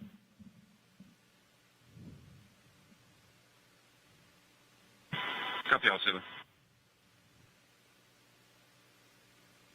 So, Zena, they just completed a number of communication checks with the crew, and there are a number of paths, right, that the launch team has in order to communicate with the crew. Absolutely. There are multiple different communication loops to the Dragon capsule, and with multiple different ground operators We have some people actually here in Florida with us. So that's the launch director, the mission director in Hawthorne, the Corps, who is like the Houston Capcom. And so we want to check all of these different communications loops with the crew before we close that hatch and lift off.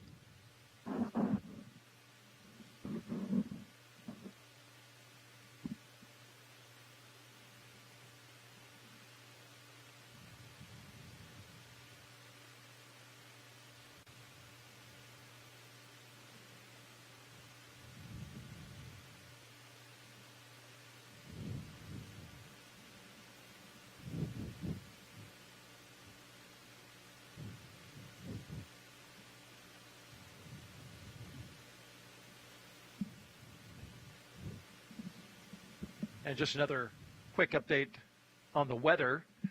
Those storms that we talked about excuse me, 45 minutes to an hour ago, are set to arrive here along the Space Coast. So we're going to be getting some rain in the area, not necessarily a problem at this stage of the countdown.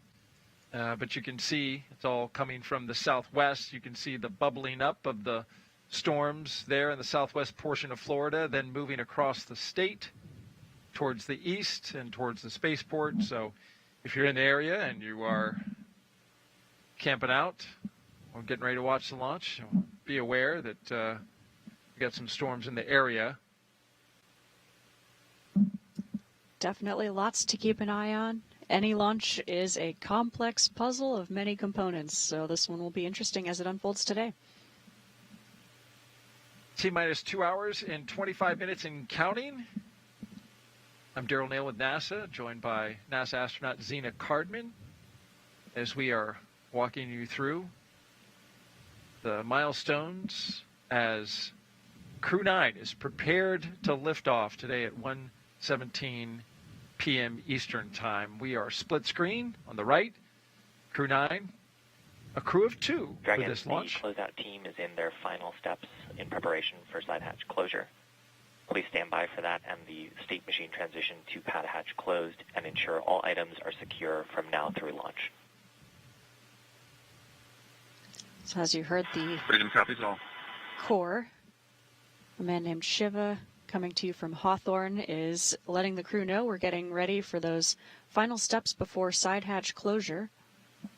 And he let the crew know to keep all of their articles attached to them. That's because now, at this point, once the side hatch is closed, if you were to drop anything in the capsule, we would need to open that side hatch back up in order to retrieve it. So all of their tablets and stylus and their neat boards are going to stay attached to their legs there.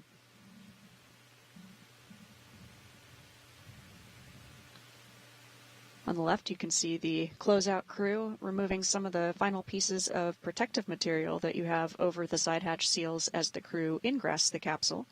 You would not want to damage the seal or anything related to the hatch on your way in.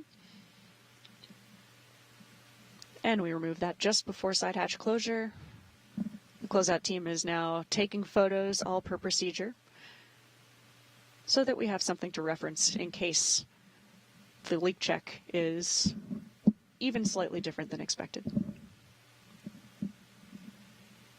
And we saw just earlier on the left-hand side of the screen the flashlight, bright light, shining, taking That's a close right. look at that seal. Exactly, doing some really thorough inspections here and photo documenting as we go.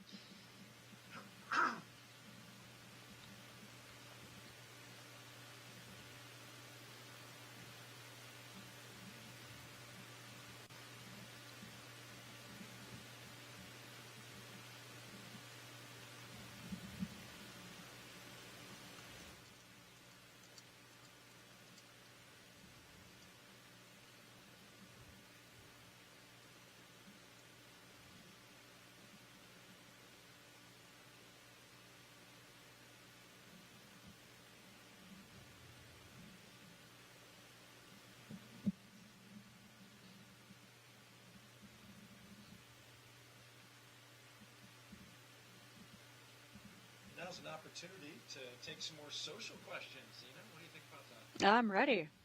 All right.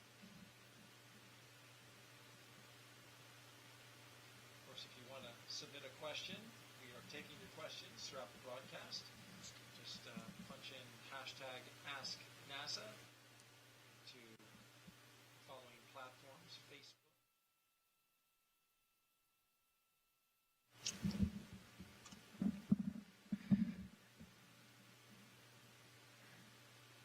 So if you want to submit a social question as we watch the SpaceX team do the final maneuver of closing the hatch, just go to our platforms, Facebook, X, YouTube, and Twitch, and put in hashtag AskNASA.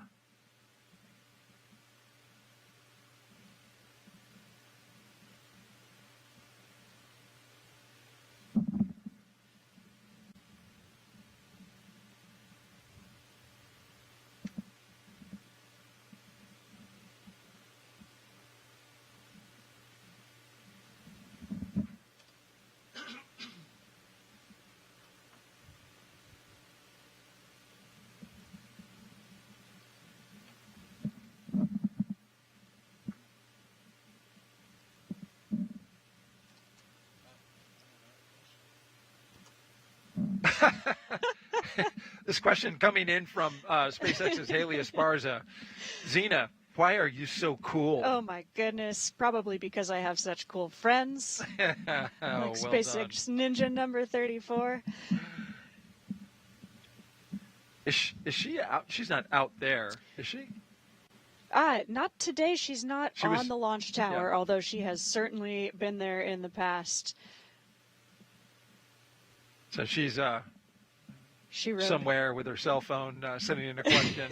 Exactly. We appreciate that, Haley. Thank you very much. That's right. Yeah, she sent the crew off in the Teslas. So you know Haley pretty well. I know Haley really well. She has been an amazing support person for all of the crewed launches on the SpaceX Dragon capsule. Really from the very start. I actually first met her at Bob and Doug's Launch 4 Demo 2. Ah, yes. Back in 2000, the test flight, the first flight of NASA astronauts on a SpaceX Falcon 9 and Dragon. Yeah. And it was the return, of course, of the ability for NASA to fly to the International Space Station from American soil. Absolutely. Historic first in 2020. Doesn't feel like that long ago, but so much has happened since then when it comes to crew launches from Florida. When you count Demo 2, 9 total at roughly 2 a year. 9 NASA missions, and SpaceX has also launched multiple non-NASA missions.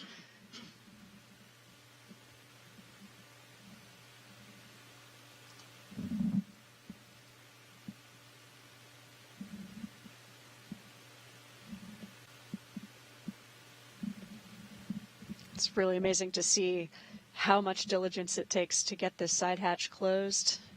A really meticulous process, but that is a very important piece of equipment, so we want to get it right.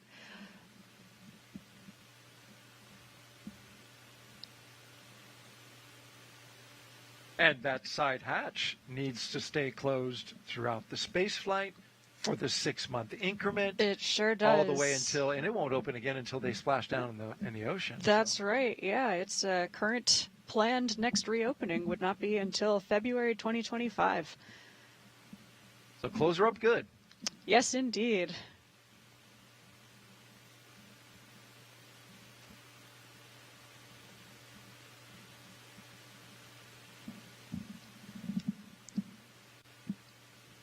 Number 11 there again is the closeout lead, Katie Bishop, who is keeping us on schedule.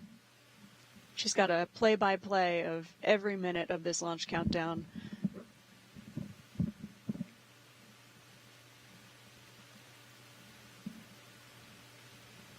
Keeping everybody on time.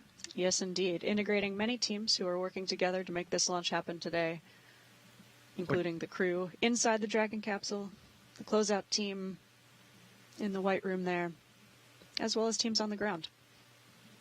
Which is quite the coordination because there are so many people supporting this launch today. It really is, absolutely. I think that's one of the most humbling aspects of being an astronaut is realizing how many people support an endeavor like this.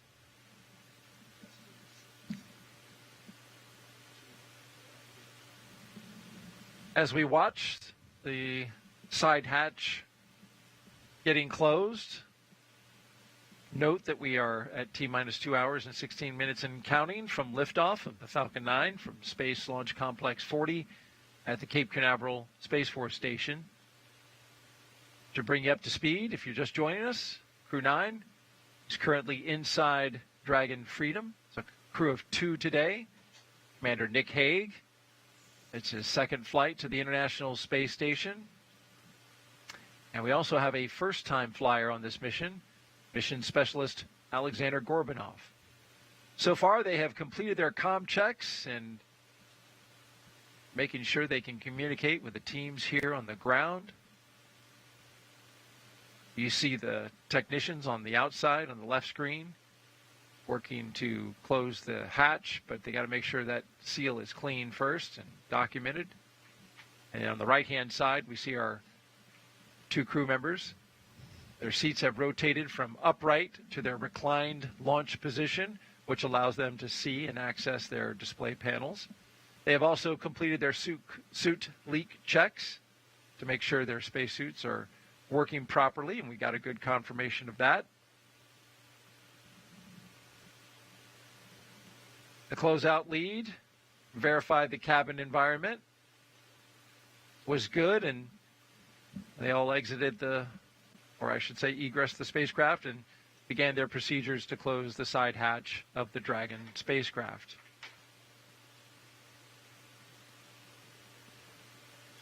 If you've been watching us since we came on the air at 9:10 a.m. Eastern Time, I'm NASA's Daryl Nail with NASA astronaut Zena Cardman, and we're providing you audio commentary right now, but we will expand our live coverage around 12 p.m. Eastern when we will come on camera and invite additional commentators to walk us through today's launch and ascent.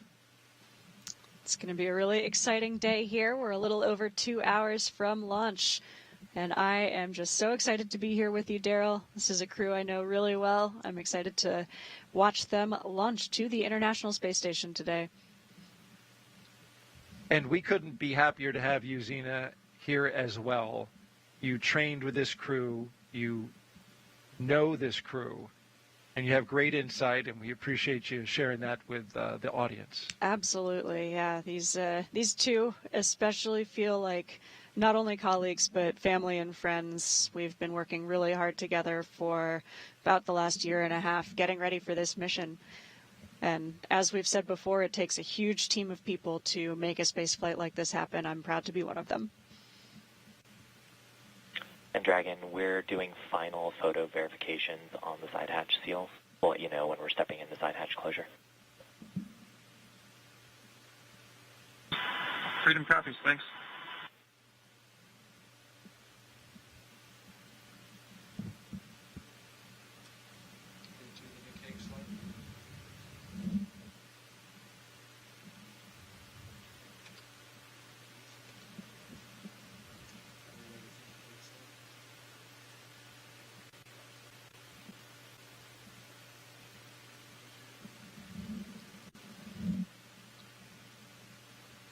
I think one of the hardest parts for crew at this point in the countdown to launch is just waiting. Waiting. Yep. Yeah, you'll see some crews play games amongst themselves, almost like road trip games. Thomas Pesquet, he was, I remember it during his launch, and the number escapes me, but they were playing some games. I remember training with Crew 4 and playing some word games with them. Yeah. Try to guess your crewmates to guess the word, almost taboo style. There's some waves from our crew. Waving goodbye to their closeout team, and this is... There they go. And Dragon, side hatch is coming closed. Expect a state machine transition to that hatch close shortly. a big moment during the launch countdown. Freedom copies.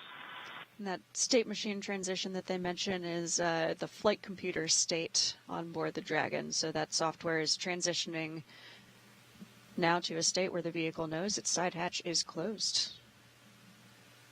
What does it feel like and what does it sound like when they close that hatch?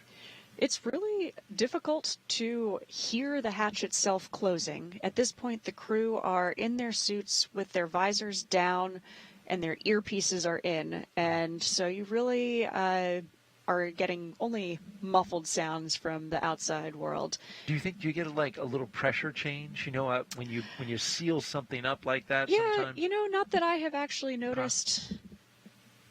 Not significant enough to make my ears notice. Okay.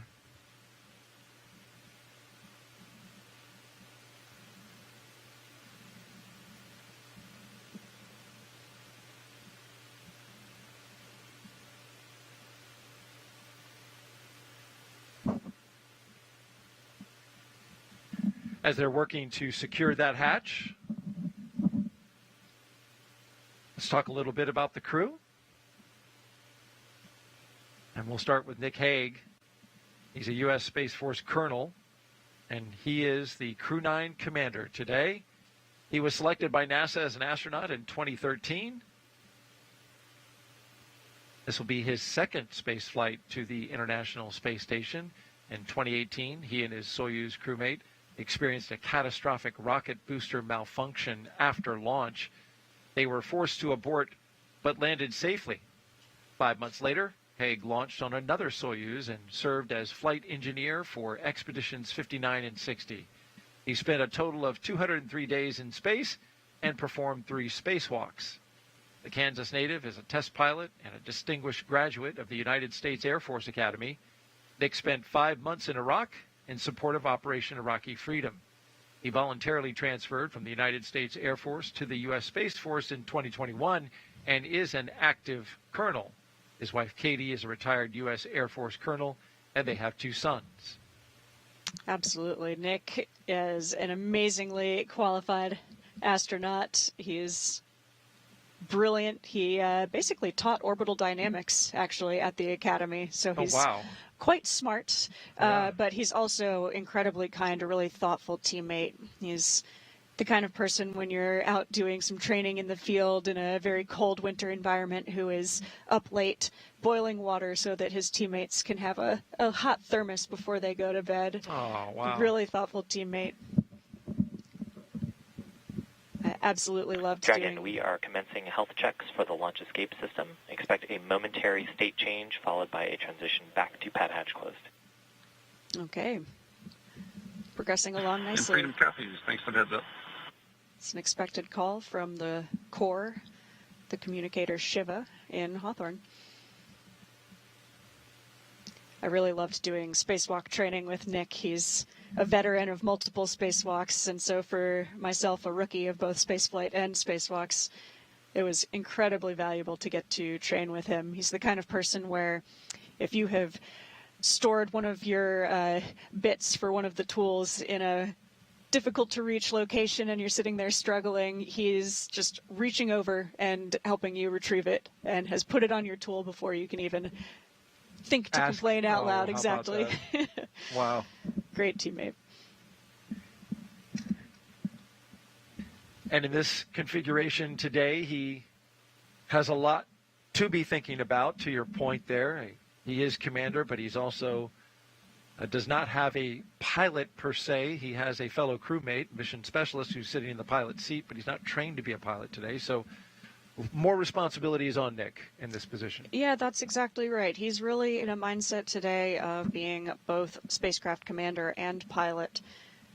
Aleksandr Gorbunov, our crewmate there, who would normally be sitting in the seat all the way to your left, is moved over. We specifically wanted him at the displays so that he can help Nick monitor and be value added as able. But it takes, as you know, many months of training to be fully qualified as a pilot. And so Nick is taking on a lot of responsibility today. He is well qualified for the job. Speaking of Gorbunov, He is our mission specialist today and a first-time flyer. So Nick will get to see his reaction as he goes into space for the first time. He studied engineering with qualifications in spacecraft and upper stages from the Moscow Aviation Institute. Gorbunov graduated from the military department with a specialty in operation and repair of aircraft, helicopters, and aircraft engines. Before his cosmonaut selection in 2018, he worked as an engineer for a rocket space corporation and helped support cargo spacecraft launches from the Baikonur Cosmodrome.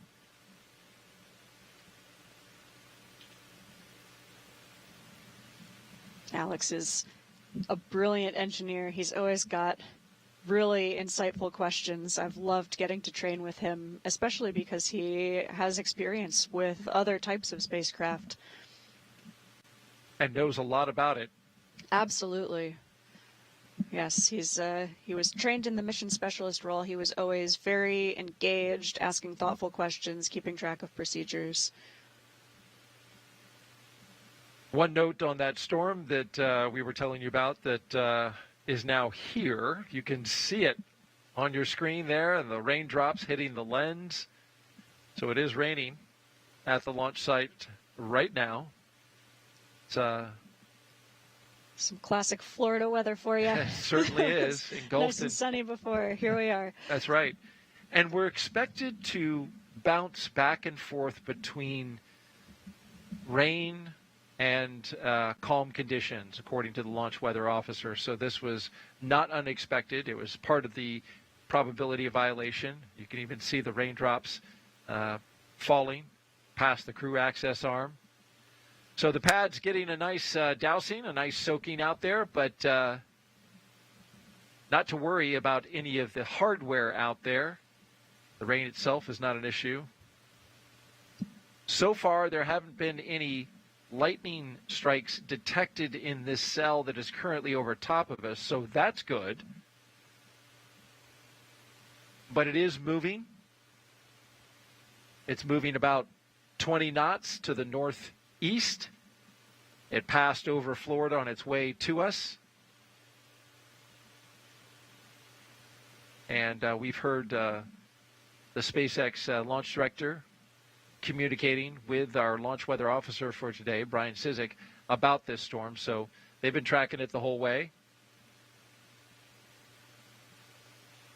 And it's worth noting, even as we're getting a little rain, that as once hurricane, has now been downgraded, Hurricane Helene passed over a few days ago, it left this, which is a stalled boundary over the middle of the state of Florida. And you can see there, it's really bubbling up to the southwest and then funneling over top of us. We're expecting spotty showers off and on through the rest of this countdown. But what is really going to matter is, excuse me, what the weather is at just before T-minus 35 minutes. So around the T-minus 50 to 45 mark, where they'll look at this weather and be able to predict whether or not there will be storms at T0. At this point, it's a little tough to call. But here's a wider view of the weather out here at the Cape. Yeah, with really patchy weather like this, it can be hard to predict exactly what's going to be right over your rocket at T0. So we will keep our fingers crossed for today, but of course our goal is to launch when it is safe to launch. So we will be keeping an eye on this weather as we get closer to T0, just over 2 hours from now.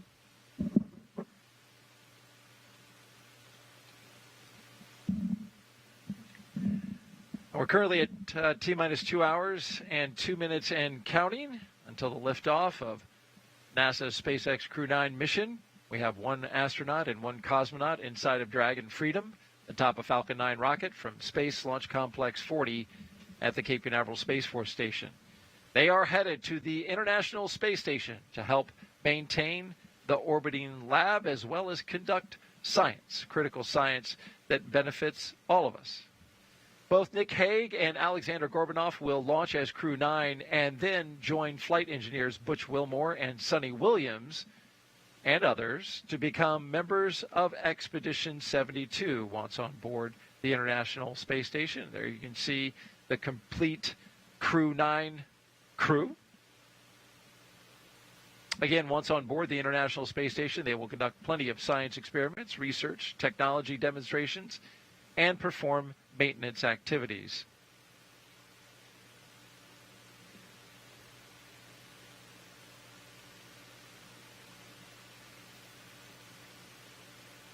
We kick things off here at a little after 9 a.m. Eastern Time. Just a couple hours ago. And we've had a real smooth countdown so far. The astronauts woke up. They were treated to a light breakfast. And they got their weather brief, understood the conditions. We're 45% probability of violation for liftoff. Moderate conditions along the ascent corridor. After the weather brief, they proceeded to get suited up. And then they jumped into their Teslas, drove out to the pad, ascended the launch tower. SpaceX, we had a good side hatch leak check. Climbed into their capsule, climbed into Dragon Freedom copies. Good side hatch leak check. Good news on that leak check. And just shut the door. That's right.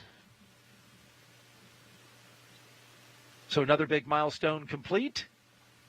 Things going really smoothly. Up next at T-minus 1 hour and 54 minutes, just about 6 minutes from now, they'll reset the crew arm, GSE, for launch. GSE. Ground support equipment. And so the crew access arm, you can see it on the left-hand side of the screen there, is kind of the breezeway going from the launch tower to the Dragon capsule, which is how the crew get inside. And before launch, of course, that crew access arm will need to be retracted so that the rocket can depart the ground. And we'll get to see that first time that crew access arm will pull away from a Dragon with 2 astronauts on board at this launch complex. The first time ever. First time launching humans from Complex 40. It's an exciting day. It is indeed a historic day. We're coming up on 1 hour and 59 minutes and counting. Definitely see some clouds rolling through on the left-hand side there, but it's definitely worth giving it a try, just in case we get that Dragon launch. SpaceX for post-ingress briefing. Good window of weather at launch time 0. Freedom's with you. Dragon, so good news is we've got a healthy pad, Dragon is healthy, and Falcon is looking good. The story remains weather, as previously briefed. We're watching radar data in real time. Currently, we'd be no-go to launch, but we think there's a real shot of getting a clearing in the weather around T-minus 0, and the ascent weather continues to look good, so we've got a chance of going to space today. We'll check in as we have more updates. How copy? Freedom copies. Good pad, good vehicle, and you're saying there's a chance with the weather. Outstanding.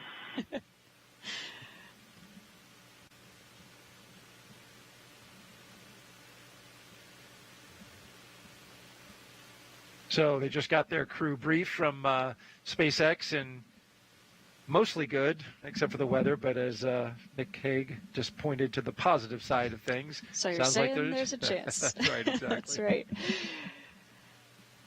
Well, from that left-hand side, you can certainly see it. It's a small storm with rain on the left part of the screen and a little more of a clearing area on the right hand. That is exactly how it is on radar. Yep, we've got some patchy weather rolling through, but it sounds like the vehicle itself is in great shape. That launch countdown going really smoothly. Hatch closure right on time with a good leak check. The suits are in a good configuration. Crew members are doing well. So we'll just keep hoping for a good weather window just under 2 hours from now. And of course, we'll have a big decision point before we start to put fuel on board the rocket, because that's something that's harder to back away from once we start that process. So we really want to commit thinking that there is a very good positive shot of launching today before we start fueling the rocket. That's right, because when that fueling operation begins, it's all very tightly choreographed. It's autonomous. All of the procedures, the flowing of the propellants, they're automated. It all happens. So it kicks off at T-minus 35 minutes and rolls all the way to that T0, locking in that exact second for launch. Absolutely. And for the crew, it's a little bit different for every rocket, but for Falcon, the way we would do that is we would actually take all of that fuel that we've loaded onto the vehicle and take it off of the vehicle before the crew themselves would get out of their Dragon capsule. But weather scrubs certainly happen. Of course, we don't want to launch if the weather doesn't say it's a good day to launch. Throughout the broadcast, we've been engaging you, the viewer, handing off your questions to Zena Cardman, NASA astronaut, through the hashtag AskNASA on Facebook, X, YouTube, and Twitch. And so we've got another question now from Santosh. See, I want to be accurate with the pronunciation. Santosh on X asks, do they, astronauts, eat something before liftoff to space? Yeah, absolutely. It's a long journey. These astronauts will be on a roughly 28-hour ride from the ground here to the International Space Station. Of course, they can eat while they're on board the Dragon spacecraft, but today is a long day, so they do have some breakfast. But their bigger meal was dinner last night, and we have an amazing support staff in crew quarters where these crew have been quarantining for the last week. And you actually get to put in some requests for a special meal of your choosing for that. We call it the ultimate meal.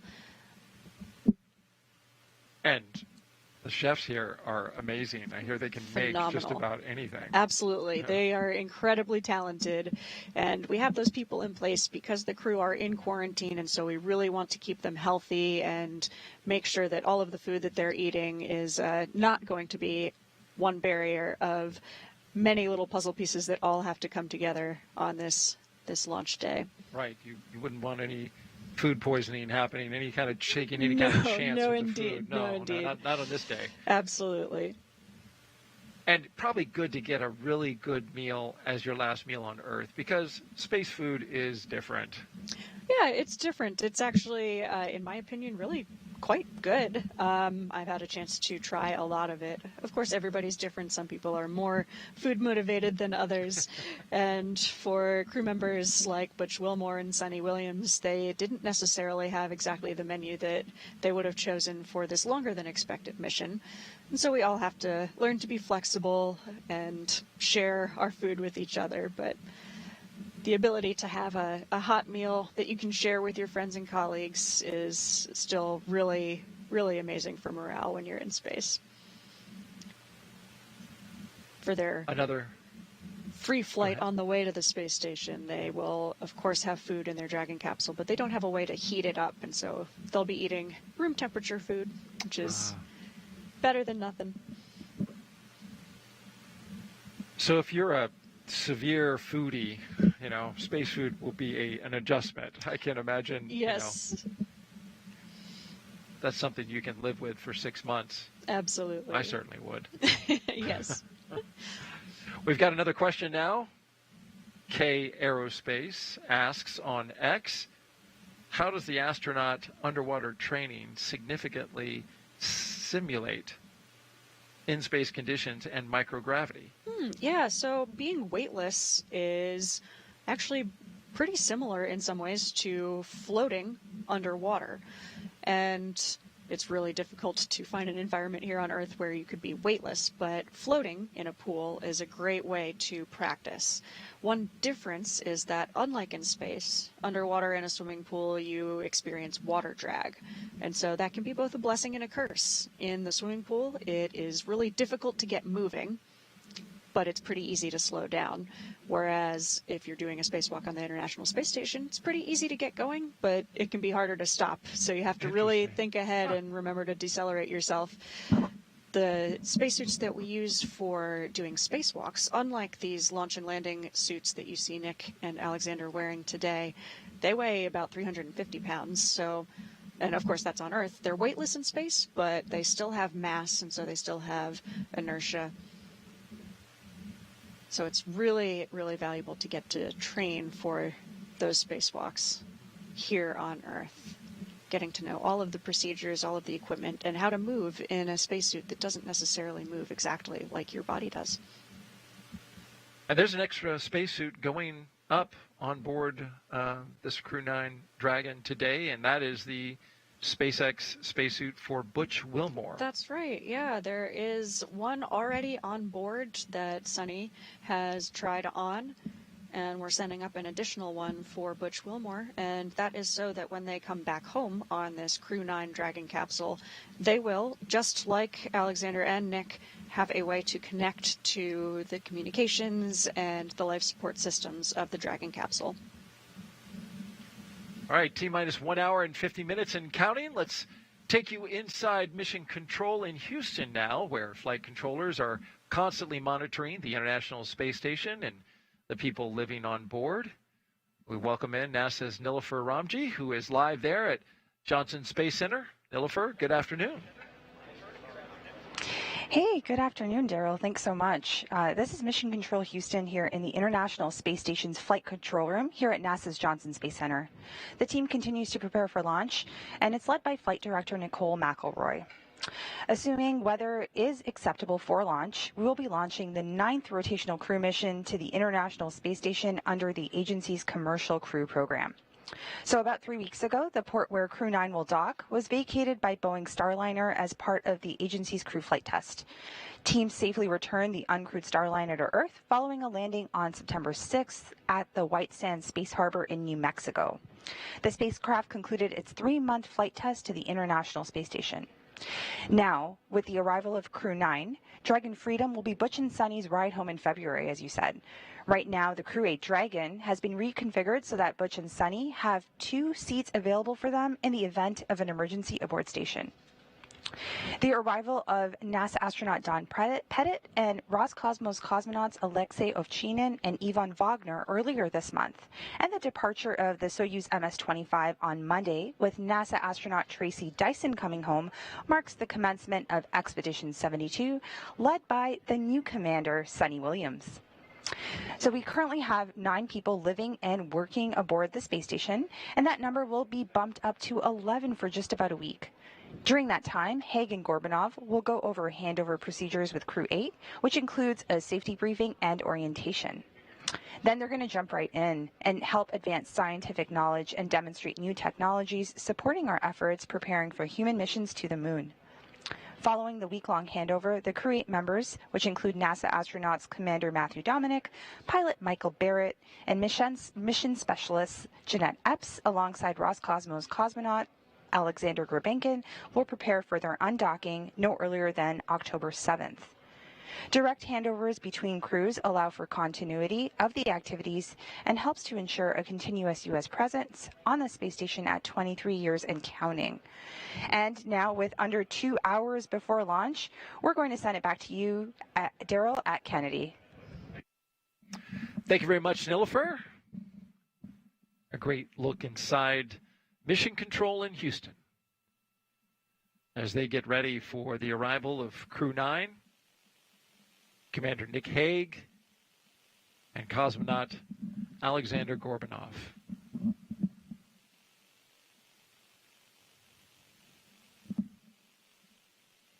We're launching today from Space Launch Complex 40, and it's a historic day, should we be able to get a launch off through the weather.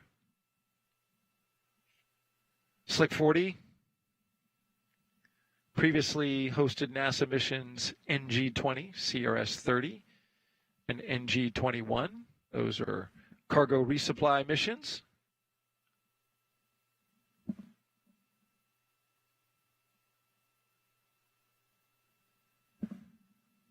SpaceX did work for almost about 2 years to get this pad upgraded for human spaceflight.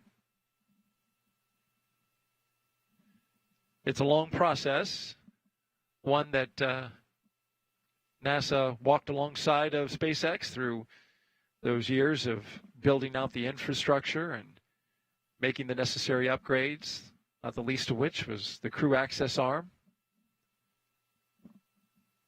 what you see there on your screen. Made some upgrades to that crew access arm that has 3 hydraulic motors instead of a linkage. The arm is 7 feet longer than the one at pad 39A. It's got a larger white room. It's built different, stiffened plate construction instead of truss.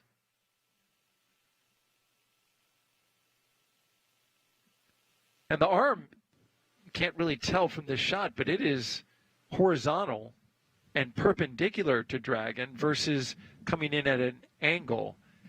And this pad is also just a little bit farther away from the water that you see there in the background, the Atlantic Ocean. And that calculation has to be taken into account for the if there were to be an emergency egress. That capsule would come right off the top of the rocket and go out over into the Atlantic and come down under parachutes. Well, that's a different trip from that location than it is from 39A even. So there's a lot that went into even some small things that you might not think of. Even the launch azimuth is slightly different from, and I mean, we're only, what, a half mile, a mile away? That's exactly right. Little details like that matter when you're trying to get from the ground all the way to Dragon, the International Space Center. The closeout team has departed the crew arm and is on their way back.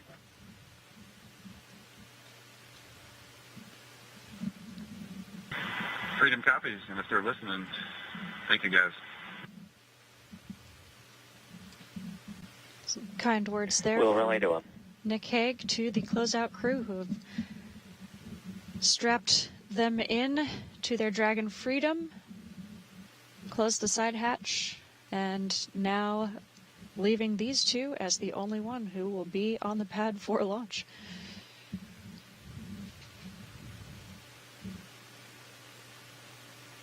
It's a lonely place, but you do have your crewmate there. Absolutely.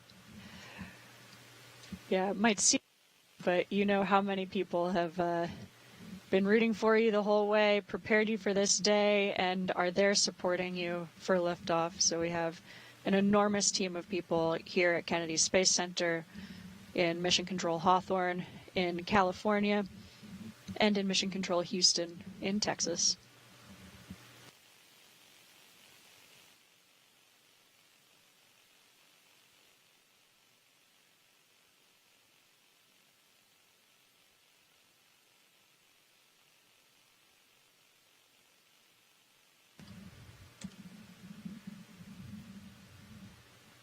Let's talk a little bit about the patch. We mentioned that at the top of the broadcast.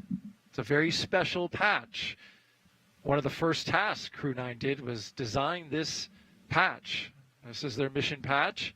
It has since been modified, though, due to changes in this mission. And as you're looking at it here, you can see that it shows the trail of a rocket launching to the International Space Station with the constellation Draco honoring the Dragon spacecraft that will take the crew there. Below everything are what you mentioned earlier, coastal waves representing our blue planet, the global ocean linking all continents. You also see a Falcon with a number 9 on its beak and a crescent moon as its eye, a nod to the Falcon 9 rocket. And the Delta symbol at the bottom there, used since 1961, signifies historic connections to the earliest days of space ventures. And you had a hand, you and your team, when you were part of this crew of designing it. Absolutely. One of the traditions I love in human space flight are these patches that represent the crew and the teams who prepare us for the mission, prepare us for flight.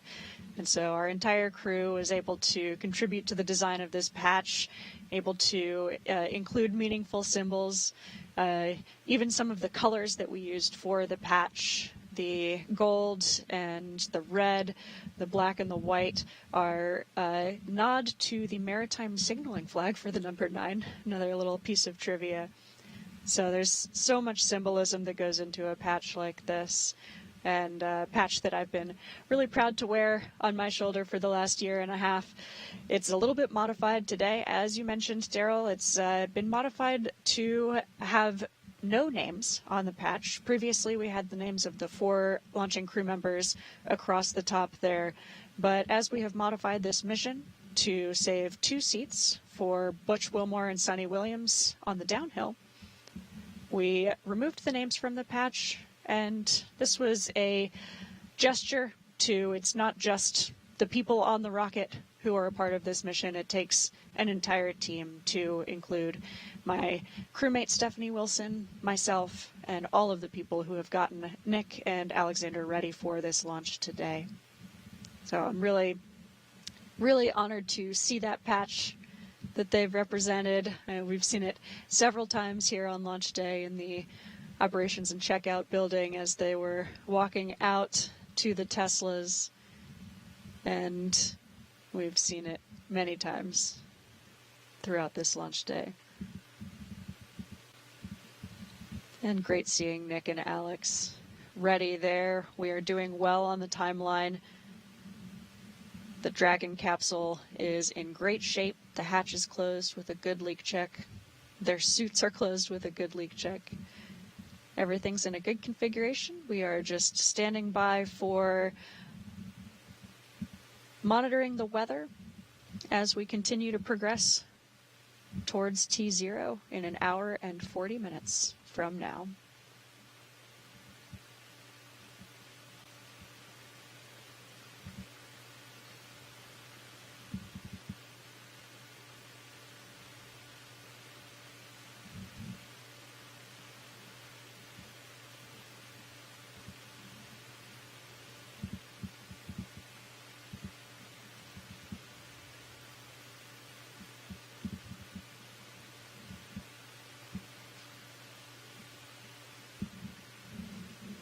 Things will get a little more dynamic in just over half an hour from now as we get ready to do final checks before we put any fuel on board the Falcon 9 rocket.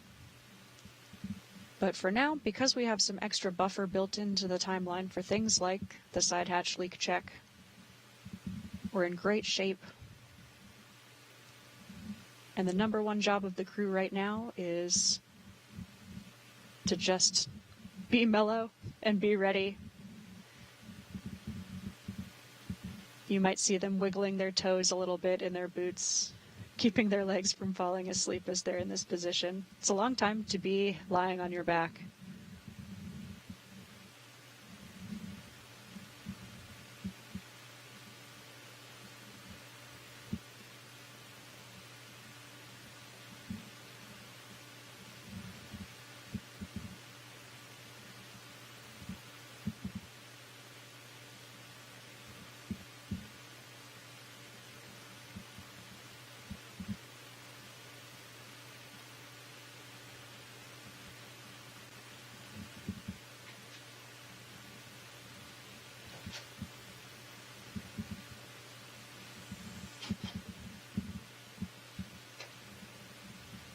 You can see Nick Hague on the right there. He's reaching up, interacting with his displays a little bit. It's a great time to read through some of the procedures and cue cards that we have. These are all procedures that the crew have rehearsed many, many times before. But since they've got some extra bandwidth in the timeline right now, it's a great time to review all that material, so that when things get a little busier, they are fully ready to go. We've seen in the past some astronauts so relaxed in this moment that get a little shut-eye. This is true, yeah. We have certainly seen more than one crew member take a little bit of a snooze on the launch pad.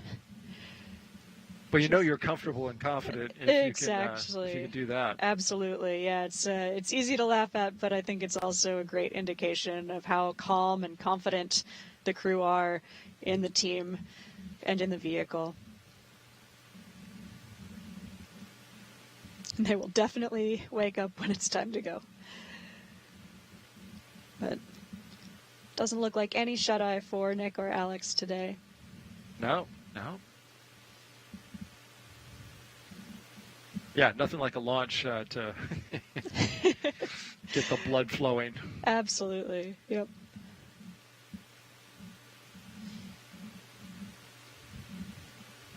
Well, this crew, they both got to bring on some special items from Earth to space. A few personal items for their roughly 5-month stay. And for this particular crew, here's a few of the items that they're taking up in space with them. Nick Hague, on the right, is taking a Space Force flag with him. It's, of course, something different than what he took the last time because Space Force, well, it didn't even exist last time he flew. Nick said it's a privilege, though, to support all Guardians, the Space Force Guardians, who support human spaceflight and keep the crew safe by watching the skies and the cosmos every day. Absolutely, and it's really exciting as well because Nick and Alex, as Crew-9, will be taking off from Pad 40, which is actually on the Space Force base. Great note there, great tie-in.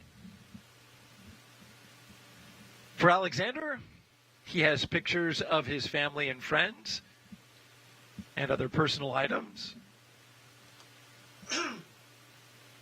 excuse me, that represent different milestones of his life. They include the patch of his 2018 class and the flag of the higher education institution where he graduated from back in 2014. And during interviews on board the ISS that we see from time to time, you will see some of the astronauts bearing the collegiate paraphernalia, maybe a sweater or a flag or something. Absolutely, yeah. I think that's a common theme. Of course, everyone feels an allegiance to their alma mater or to their hometown. It's part of what makes us who we are, which is really a huge, important part of the reason why we make it to the International Space Station. We're bringing with us not only our professional backgrounds, but this incredible personal history. T-minus 1 hour and 34 minutes and counting. We are just 4 minutes away from doing a health check on the launch escape system at T-minus 1 hour and 30 minutes. We'll hear that called out and communicated with the crew inside.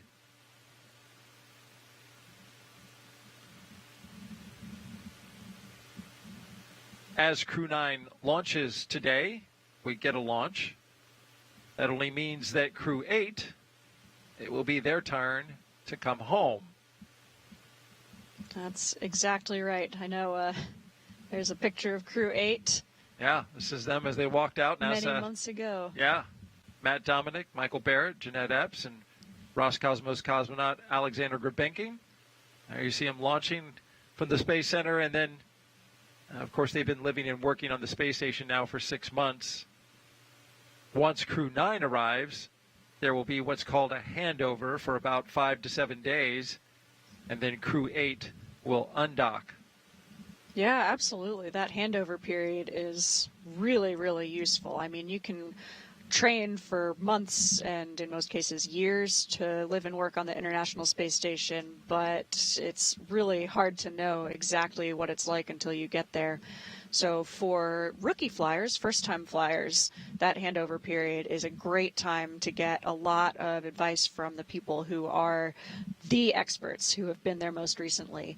And even for a veteran flyer, someone like Nick Hague, this is not his first trip to the International Space Station, so in many ways he's an absolute expert. But the International Space Station is changing and evolving constantly.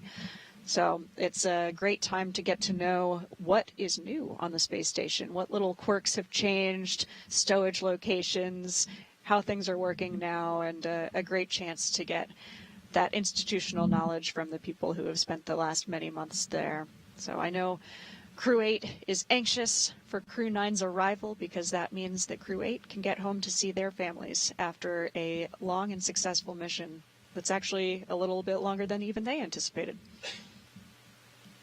Indeed, and a little longer of, a transition period. One of the first things we're going to do is get the Dragons deconfigured from what they were, where Crew-8 was configured in order to bring Butch and Sunny home in the case of an emergency. That's right, yeah. Deconfigure that, right, and then get Crew-9 configured? Absolutely, yeah. So that is one of the most important things that we do during handover is configure the Dragon capsule to be a lifeboat in case you needed to leave the space station quickly. And so that's something we do for every mission. It's one of the most important pieces of handover that we do. So Nick is going to get that handover from Matt Dominic, who was the previous Dragons commander. But in this case, it's a little bit extra special because they've been configured to bring Butch and Sunny home for the last couple weeks. And so that would have meant 6 people coming home in a Dragon, but there are not, as you will notice, 6 seats. And so this required a lot of extra special engineering that a great team in Hawthorne especially led with the help of a lot of NASA personnel, NASA flight surgeons, and engineers, making sure that that would be a safe enough option.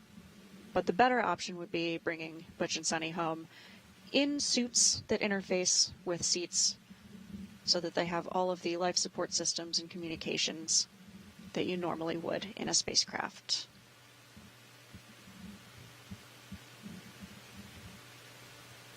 As we've been counting down, we've been paying close attention to the weather. Got another update here. Now you can see, well, there's quite a few storms in the area. We're right there at the Cape in the middle, dead middle of the screen. You see the outline of the state of Florida. We've got moisture that has been flowing over the state of Florida throughout the countdown today, and it's bringing with it some storm clouds. Our current probability of violation is at 45%, according to the launch weather officer, and that's a reason why. All of this is a remnant from Hurricane Helene's passage through and over the Gulf, which our thoughts and prayers are very much with the people who have been severely impacted by that storm, not only the Gulf of Florida, but also Georgia, North Carolina, and up into Kentucky, with some of the flooding that they've been dealing with, and some of the tragic loss of life as well. The conditions aren't they were not as nearly bad here. Had some winds in the area, but we're still seeing the effects of that storm having passed through from a meteorological standpoint, and this has left us with a band stalled out with moisture over the state that's firing up some storms. But all we need is just a little gap. So we know that it's not going to be a complete rainout today. We are having off and on storms. I just briefly stepped outside, looked out, and it was dry all around. But as I looked off into the distance, about a mile away, got a little rain coming down. So it's very spotty, and we'll see how it all plays out here. Everything else is good. We got an update from the Corps that said the spacecraft is healthy, the booster is healthy, the pad's good to go. So we're in a good position to take advantage of a little break in the weather, which is what we have for our forecast today. Yes, indeed. With all of those other components all coming together, the vehicle is good, the crew are in good shape, downrange weather is looking good. So we'll just hope for a window in the weather right here at Pad 40.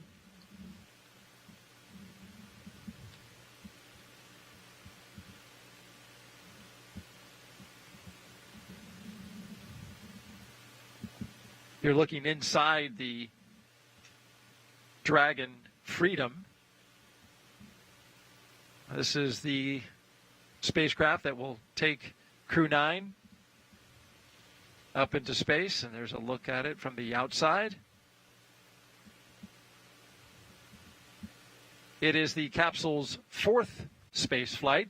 Freedom's first flight was Crew 4 and also supported private missions Axiom 2 and 3. Freedom was given its name by that man right there, Commander Kjell Lindgren, who said the name celebrates a fundamental human right and the industry and innovation that arises from the unencumbered human spirit. So far, Freedom has totaled 201 days in space. It will, of course, add to that number once it launches with Crew-9 on board and docks to the International Space Station. One of my favorite things about a reusable capsule and reusable rockets like this is that you get to enjoy some of the history of that vehicle. A lot of the spaceships that we fly now are named after previous spaceships, which were named after research vessels.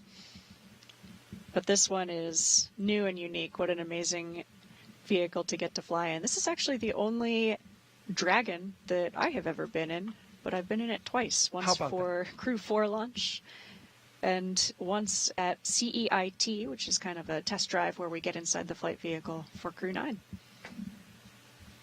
And do they have some of their stickers up from previous flights? They do. You may notice that behind Alex Gorbunov's head, just off to the left of the screen there. I see it. Not necessarily something we are supposed to do. Oh. Zena has called you out, Crew 4. Well, I can also say if I were in that spacecraft, I would be adding a Crew-9 sticker There right there. you go. There you go. I mean, yeah, puts a little, mark there on the capsule, and I mean, you spend so much time in it, the training, the flight. It's with you there on orbit. Yeah, I mean, this place starts to feel like home, absolutely.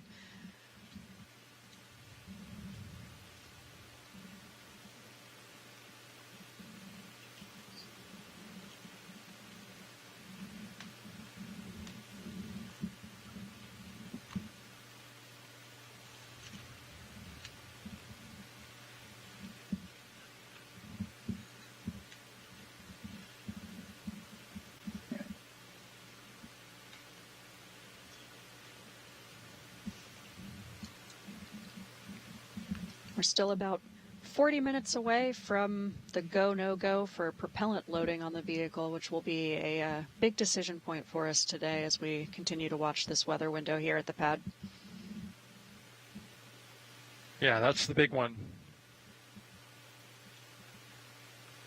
The storm, if you look on the screen to the left, is now out at sea. It had dumped a little rain here at the space complex, but it is now almost completely offshore.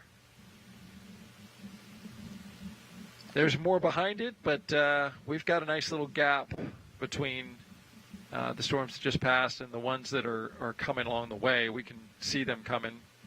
They're about halfway past the state. Halfway, I guess, passing over the state. Yes, indeed.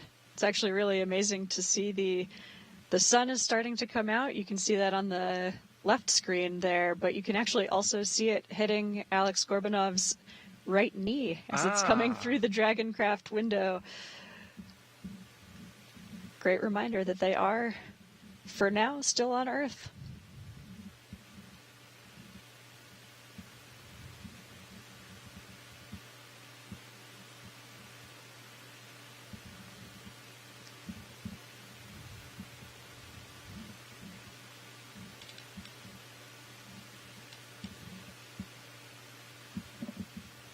This is certainly not the first time it's been down to the wire for weather on a launch. I remember being here for Demo 2, the first Crew Dragon launch. Oh, yeah.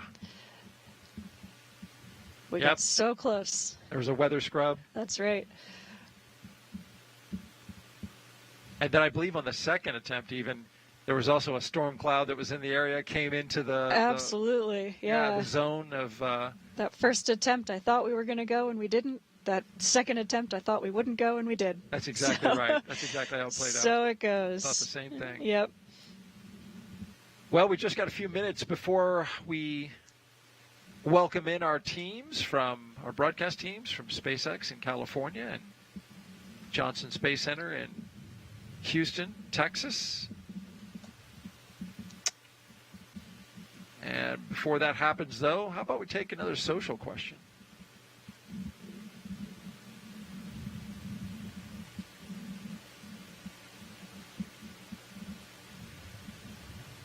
If you want to submit your question, you can do so on the platforms Facebook, YouTube, X, and Twitch.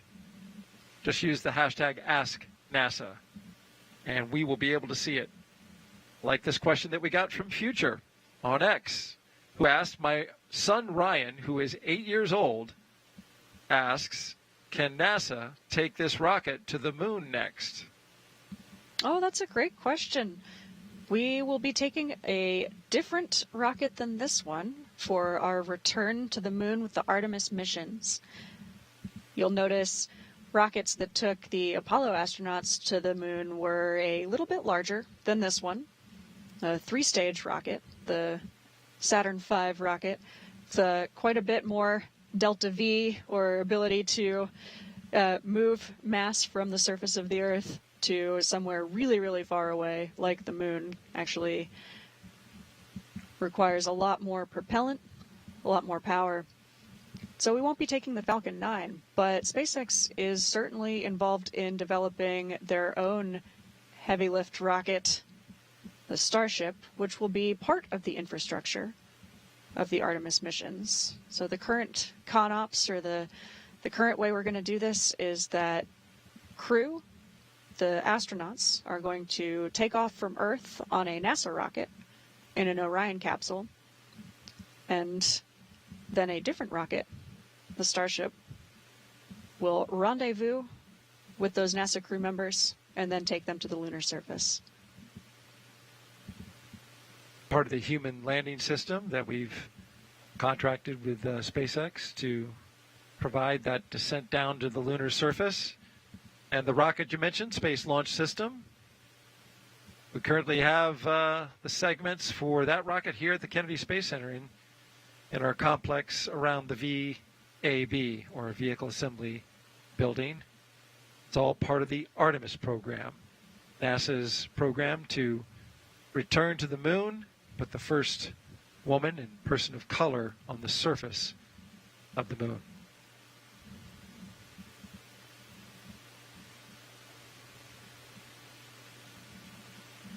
So we have time to slip in another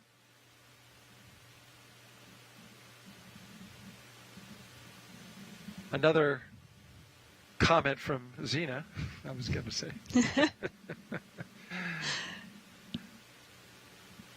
About just the history of the flight today. This is a crew of 2 versus a crew of 4, and that was changed in order to provide seats, which you can see there on the left and the right. They're empty. Those seats will be filled by Butch Wilmore and Sonny Williams when they return about 5 months from now. That's right. This is a crew of 2, although we spent the last 18 months or so training as a crew of 4. My crewmate Stephanie Wilson and I are very much alongside Nick Hague and Alex Gorbunov as they prepare for liftoff today. It takes a whole team, and so even though we will not be leaving Earth today, I am really proud to have been part of this team getting them ready. It's a huge collaborative effort, and it's something that I feel really humbled and honored to be part of.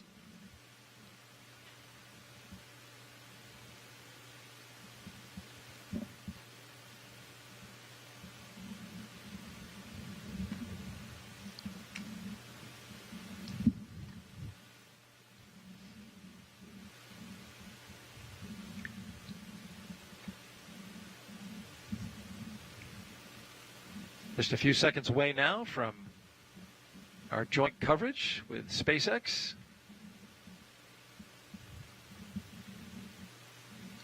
Very exciting, means we're getting closer. That's right. Liftoff currently at 1:17 and 21 seconds p.m. Eastern Time.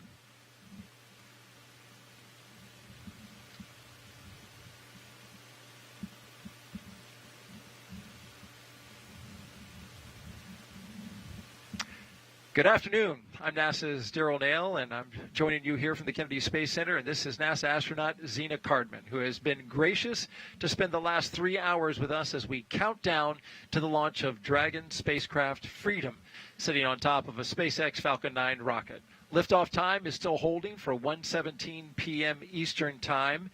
You're watching live launch coverage of NASA and SpaceX's 9th rotational flight to the International Space Station. NASA astronaut Nick Hague and cosmonaut Aleksandr Gorbunov will be launching from Space Launch Complex 40 at the Cape Canaveral Space Force Station right here in Florida in a little over an hour. Once both of them get to station, they will join flight engineers Butch Wilmore and Sonny Williams as part of Expedition 72 and other crew members already on station. Butch and Sonny arrived to the International Space Station on a Starliner test flight back in June. But after experiencing some technical issues with Starliner, NASA extended Butch and Sonny's stay to about 8 months after prioritizing safety by including them in Crew-9 and bringing them back on a Dragon capsule. As you can imagine, they are awaiting both Nick and Aleksandr to join them on station. You trained with this crew. You were at one time the commander of this crew, but it had to change due to the decision made to prioritize the safety of Butch and Sonny. What are your thoughts about just that change? What was your reaction when you heard about it, and how have you been carrying yourself forward in that moment? Yeah, Daryl, it's complex, but so is spaceflight. Butch and Sonny are both test pilots, and they were on a test mission for that Starliner spacecraft. And so I think it's actually really valuable experience that we've gotten and a lot of great data. But we always prioritize the safety of the crew. And so even though we were all grateful to see that spacecraft land safely without crew on board, I personally think it's a good decision to always prioritize safety of the crew members. And Butch and Sonny are professionals who are well prepared. They are previous space flyers who have spent time on the space station before. So they're doing great work on board the space station now. And you're quite the professional as well, Zena, caring not only about your team and supporting them as they've continued to make these changes, but also being here with us to walk us through the milestones as we get ready for launch. Yes, my pleasure. Yes, absolutely. Let's take you through Crew-9's launch day preparations so far this morning. After waking up and having a bite to eat, SpaceX helped Nick and Aleksandr into their suits inside historic crew quarters suit-up room. They also played a card game, a tradition, to beat the commander, to use up all his bad luck before the flight. Then the crew followed in the same footsteps as every NASA astronaut since Apollo 7 in 1968, walking out to greet a crowd of family and friends. Freedom's with you. Dragon, just wanted to check in. Falcon and Dragon are still looking healthy for a launch attempt today. We're still watching the real-time weather for conditions at the T0. Ascent corridor does still remain go based on the latest forecasts. At this time, we are trending to continue, and we expect to have the next update around the T-minus 1 hour mark. How copy? And Freedom copies. Ascent corridor is good, and we're just looking at the local weather. We'll get an update at the T-minus 1 hour, and crew's doing good. Great to hear. Well, there you got the update. We got to listen in as SpaceX updated the crew right there, Crew-9 inside their capsule. And just to complete the thought, you see them now. The crew drove out to the pad. They ingressed the capsule, and they got buckled in, had their suits pressure checked, and are in good shape for launch at this moment. So at this time, we are expanding our coverage and would like to welcome SpaceX and NASA commentators joining us live from Hawthorne, California. Welcome to Leah and Atticus. Thanks, Daryl, and hello to those of you joining us today. I'm Leah Cheshire with NASA Communications. And I'm Atticus Federa, a propulsion engineer here at SpaceX. We are excited to be joining you from Mission Control here in Hawthorne as we count down to liftoff of Crew-9 just over an hour from now. So far this year, we've launched 5 missions to the space station, which includes 3 resupply missions, and those are CRS-30, Northrop Grumman 20 and 21, as well as 2 human spaceflight missions, Crew-8 and Axiom-3. Overall, this will be Dragon's 44th visit to the space station and its 13th human spaceflight mission to the orbiting lab. As Daryl mentioned, today's crew will fly aboard the Dragon spacecraft named Freedom, which previously flew the NASA Crew-4 mission, in addition to Axiom missions 2 and 3. Over the last 3+ hours, Crew-9 has been going through the detailed process of getting ready for their mission to the International Space Station. So let's introduce you to the crew. In the commander's seat, NASA astronaut and U.S. Space Force Colonel Nick Hague. He is making his second trip to low Earth orbit. This Kansas native and test pilot was selected by NASA as an astronaut in 2013 and has spent a total of 203 days in space conducting 3 spacewalks.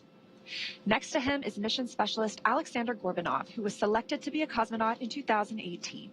He studied engineering with qualifications in spacecraft and upper stages from the Moscow Aviation Institute, and he is a first-time flyer. We are so excited to have Nick and Alexander on board today. To date, SpaceX has flown 54 passengers to space since the Demo 2 mission in May of 2020. And coming up here at about T-minus 45 minutes, we'll be listening to the team to report their readiness for the propellant load with a final go-no-go pull. So far, it continues to be a smooth countdown, and we're looking good for an on-time liftoff at 1:17 p.m. Eastern Time from Slick 40 in Florida. Today's launch is a big day for spaceflight. It will be the first time in history astronauts will launch from Space Launch Complex 40. So while we wait for that go pull, let's learn just a bit more about how Slick 40 was prepared for today's flight. SpaceX acquired the lease for Slick 40 back in 2007, and 3 years later, Falcon 9 made its inaugural flight from the pad. Since then, Slick 40 has launched dozens of notable missions for SpaceX, including our first demonstration missions as part of NASA's Commercial Orbital Transportation Services program, as well as the very first Dragon Commercial Resupply Services missions. As of today, Pad 40 has hosted over 200 Falcon 9 launches. In 2023, in order to accommodate for the growing Dragon manifest, we added a tower and access arm to support human spaceflight missions. So we now have the flexibility to launch Dragon missions at either Launch Complex 39A or at Slick 40. And in March of this year, the CRS-30 mission to the space station was the very first to use this access arm for the late loading of time-sensitive cargo. And today, for the very first time, a crew boarded Dragon using this new access arm to fly to space. To help prepare Slick 40, the team also added emergency egress chutes that provide a new way to rapidly evacuate anyone off the tower to maximize human safety across a variety of scenarios. This is a bit different from the slide basket system that is used at Launch Complex 39A, where baskets are suspended from slide wires that extend from the launch tower to a landing zone. This is something that, we hope we never have to use, obviously, but it is really amazing how quickly it unfolds and how quickly it allows someone to get off of the pad or out of the kind of danger area, get into that car and move away. Yeah, certainly. So sorry about that. No worries. As a reminder, 2 of the seats will be empty for today's flight, and they will be filled during our return next February by NASA astronauts Butch Wilmore and Sonny Williams, who are currently living and working aboard the space station. Butch and Sonny launched on June 5th as part of NASA's Boeing Crew Flight Test on the Starliner spacecraft. As Starliner approached the space station for docking, NASA and Boeing identified helium leaks and experienced issues with the spacecraft's reaction control thrusters. Following weeks of in-space and ground testing, technical interchange meetings, and agency reviews, NASA made the decision to prioritize safety and return Starliner without its crew. Starliner did safely land uncrewed on Saturday, September 7th. To prepare for those manifest changes on today's flight, Nick Hague and Aleksandr Gorbunov ran through a number of training exercises to allow Alexander to build his expertise on Dragon operations. They also performed emergency scenarios with stand-ins for Butch and Sonny to simulate the conditions they could face during the downhill or return portion of flight, and that is targeted for February of 2025. For each crew, SpaceX suits are custom tailored to fit each astronaut and provide oxygen, cooling, communications, and protection during the dynamic phases of flight. For Crew-9's return, there was already a reserve spacesuit on the space station that NASA astronaut Sonny Williams will wear for the journey home. In fact, Sonny helped SpaceX fit test their spacesuits a few years ago as part of the preparations for crew missions. SpaceX built a prototype of the IVA, or intravehicular activity, flight suit design for the original CCP cadre, which included selected Sunny as part of the overall commercial crew development process. Butch Wilmore's suit was created using measurements provided by NASA based on his sizing for an extravehicular mobility unit, or EMU, which are the suits astronauts wear on spacewalks outside the space station, and that's being delivered on today's launch. So everything is set for Butch and Sunny to return with Nick and Aleksandr when Crew-9 comes home next year. Now we're just at about T-minus 1 hour and 7 minutes, counting down to today's launch. While we wait, let's check in with Nilofer at the Johnson Space Center to see how things are shaping up at Mission Control in Houston.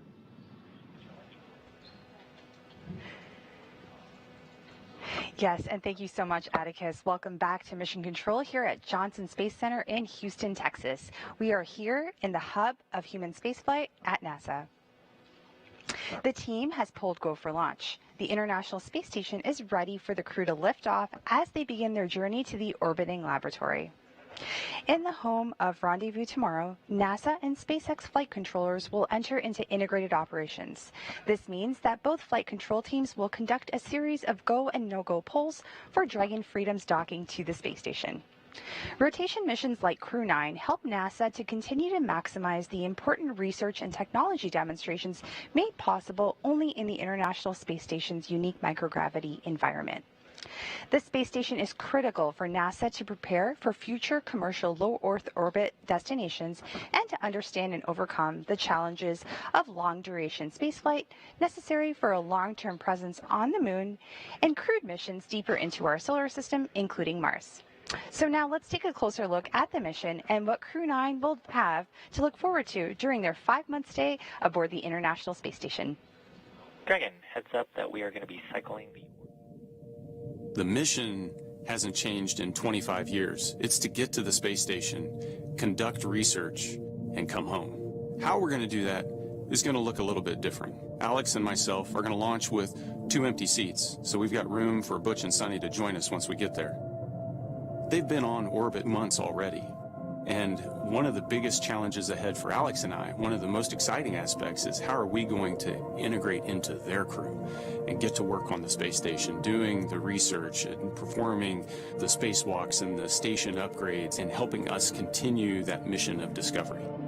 The International Space Station is this unique place that we have built over the course of a decade with 100 launches and 100 spacewalks to assemble it on orbit.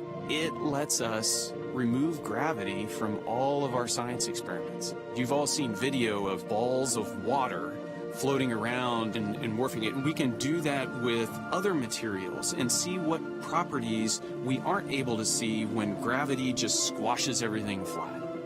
That knowledge helps us make life better on the ground. I've had the privilege of spending more than 200 days on the International Space Station, and what is crystal clear to me is how important the international is in the International Space Station.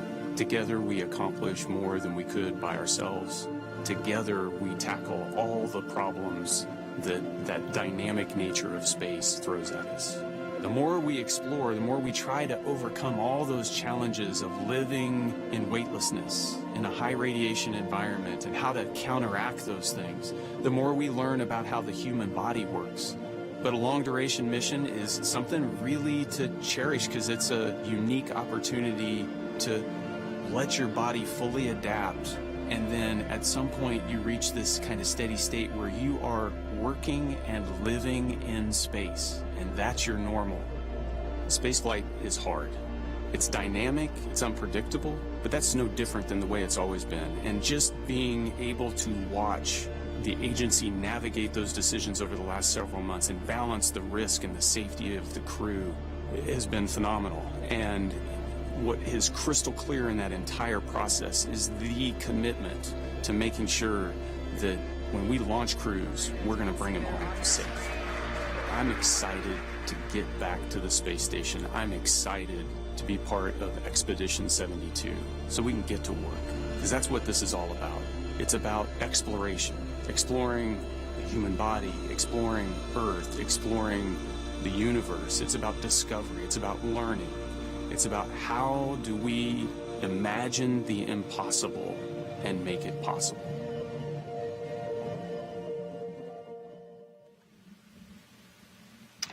And welcome back here to the Kennedy Space Center in Florida. Just a quick programming note. If you're watching us on YouTube, make sure you refresh your browser, because that will allow you to chat with us, not us specifically, but with our producers and our support folks who will answer your questions. But then also, if you use the hashtag AskNASA, we'll get the questions to our astronaut, Zena Cardman, so she can answer them. And she's been doing a great job of answering all the questions leading up until this point.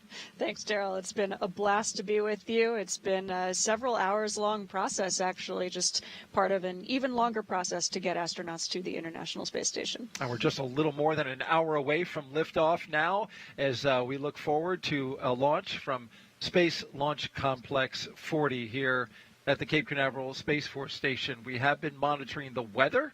One of the factors in today's launch, we have a good spacecraft, we have a good rocket, Dragon SpaceX, and we have a good you pad. Are go for section 5 of 4.100. Please report when you are go for launch. And Freedom copies. We're go for section 5 and 4.100.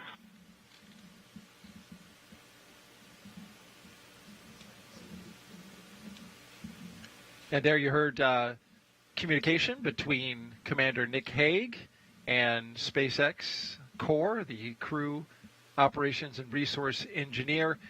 This is communication we're going to be hearing throughout this point leading up to liftoff. That's right. Core, that voice from Mission Control in Hawthorne, is the one voice who is communicating directly with the crew today. You'll hear a few voices, but for the most part, we really like to keep those communications to a minimum. But our core, whose name is Shiva, just told the crew that we are continuing to progress towards launch. The next big milestone coming up will be the go, no-go decision to start loading propellant onto the Falcon 9 rocket. And that's a big decision, Zena, because as you know, that is going to take the weather into account. And SpaceX Freedom, section 5, 5.4, we're go for launch. SpaceX copies, crew are ready for launch. Some very exciting words to hear from Commander Nick Hague. They are ready to go. Is the weather ready to go? We'll find that out in just a bit. They're going to make that decision, as you mentioned, about the weather before they start fueling the rocket, because once they do that, that locks it in at T-minus 35 minutes, and we're tanking the rocket at that point, and it's a pretty strong commitment at that point. As you can see on your screen, the radar is showing a storm that just moved offshore. That dumped some rain around the area, certainly on the launch pad. It didn't cause any harm. There were no problems with that. We can handle some rain on the rocket and on the launch pad. But what is more concerning is the stuff behind it. And from the satellite view, you can see that there is a plume of moisture that's developing in the southeastern part of the state of Florida and is moving its way upwards towards the northeast, directing over top of us. The idea, though, is, and what launch managers are hoping for, and certainly what the crew is hoping for, is that in between the rain, the lightning, and those storm cells are some clear patches of sky. All they need is a 10 nautical mile stretch around the launch pad, and they can launch into space. That's what we're hoping for. We got our fingers crossed. Yes, we sure do. But weather or not, the crew themselves are ready. You see what I did there? I did. Yes, and so you can see there that is the condensing of the warm Florida air from the ground side of the liquid oxygen. We haven't started loaded yet, but certainly getting the tanks ready to start loading that up. In the meantime, let's head back out to California and join SpaceX. Thank you so much, Daryl. All types of human spaceflight missions are taking flight this year, including our recent Polaris Dawn mission. Polaris Dawn was the first of up to 3 missions in the Polaris program, which will demonstrate new technologies, conduct extensive research, and culminate in a flight of SpaceX's Starship with humans on board. After nearly 5 days in orbit, Dragon and the 4-person Polaris Dawn crew safely splashed down on September 15th off the coast of Dry Tortugas, Florida, completing the first spaceflight mission of the Polaris Dawn program. The Polaris Dawn crew, that you can see there on your screen, performed some firsts during their mission.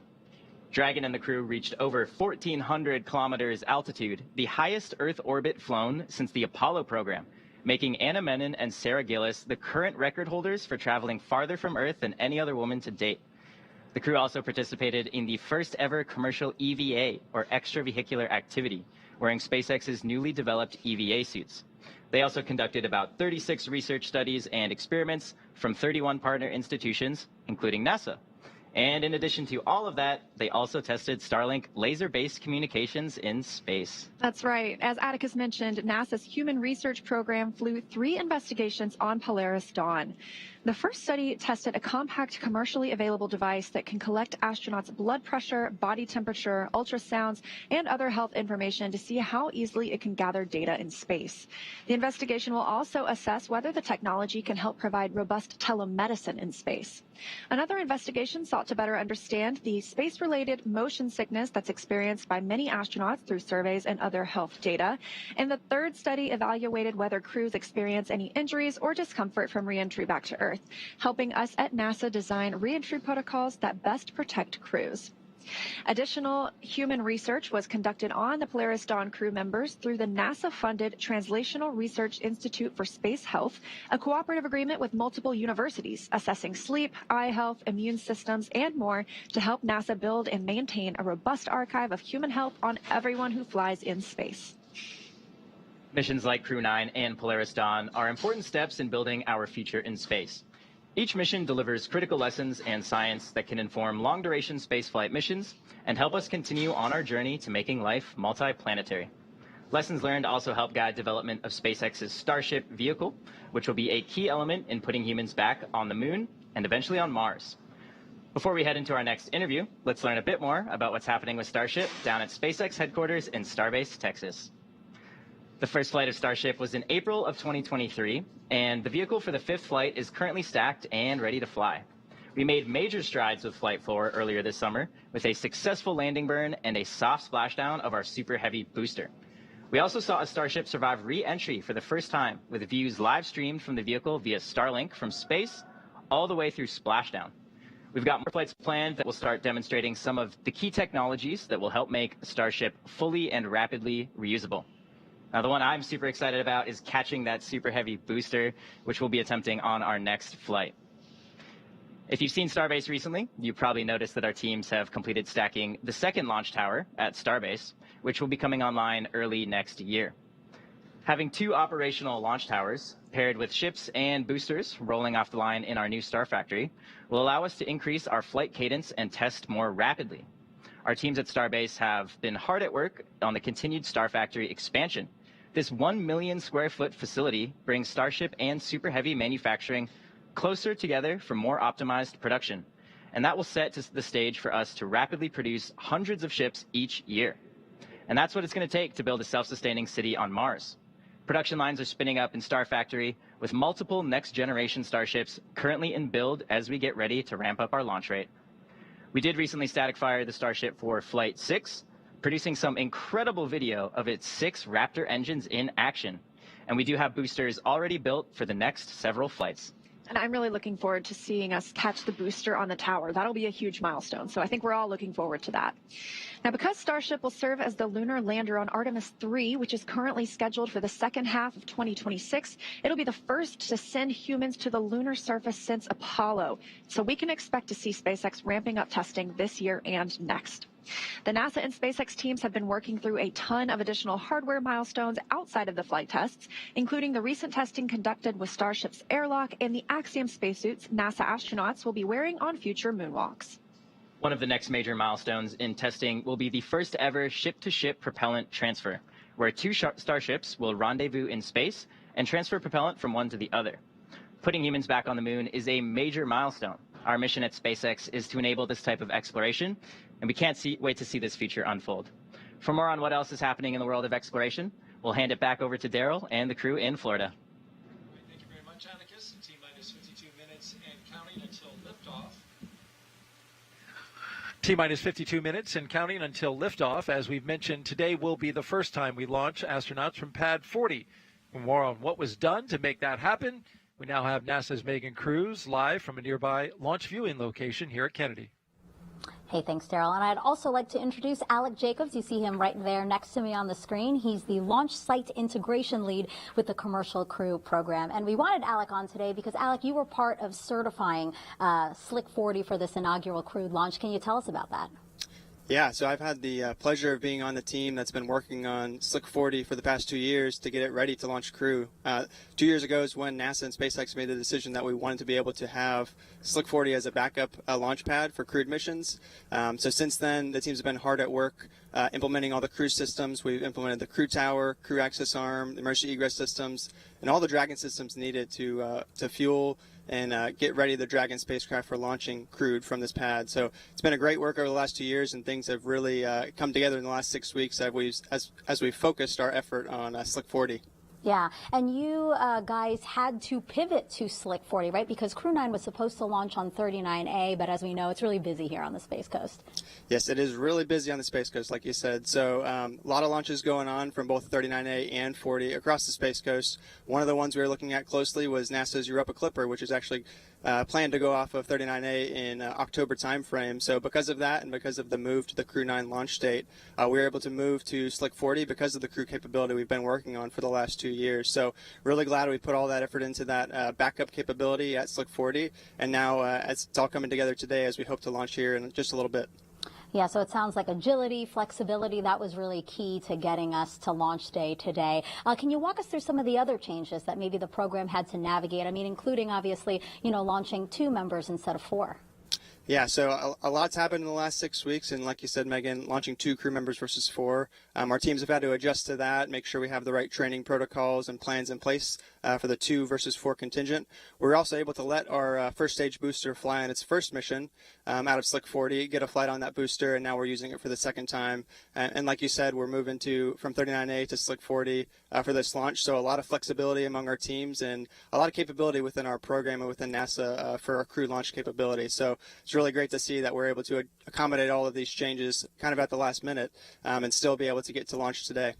Yeah, really talented people that we work with here. So thank you so much, Alec. We're now just minutes away from polling the launch team to see if we're going to load propellant into the Falcon 9. So let's introduce you now to Ronnie Foreman, live at SpaceX headquarters in Hawthorne, California. Thanks, Megan. I'm Ronnie Foreman, a senior commercial sales manager here at SpaceX, and I'm excited to be joining you all. We are coming up on just under 50 minutes to launch. Dragon SpaceX for a weather update. Call out there from our core about a weather update. Freedom's with you. Dragon, have good news that the most of the concerning weather that we saw from earlier has either cleared the pad or is trending to clear. We are still watching some precipitation, and we are expecting our next cross-check at around the T-minus 45-minute mark. We'll let you know, along with the go-no-go for a prop load, what that weather looks like. How copy? Freedom copies. Outstanding news. Thank you. Good news from our core there from Mission Control. We are coming up on just about 49 minutes to launch, and obviously our teams are carefully moving through the pre-flight process. A lot of preparations have brought us to this point, including a dry dress rehearsal and static fire on Tuesday. A dry dress rehearsal is a practice run before launch, where all of the steps are conducted except for the loading of propellants, which is why we call it dry. The integrated spacecraft and rocket are rolled out to the pad and raised vertically, and the crew and all of the support teams go through their steps exactly as they would on launch day to make sure that they're ready when we do go for launch. However, during a static fire test, which we also did earlier this week, the crew is not present.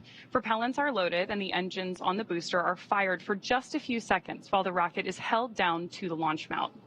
The data from the static fire test is then reviewed and incorporated into NASA and SpaceX's decision to proceed with launch.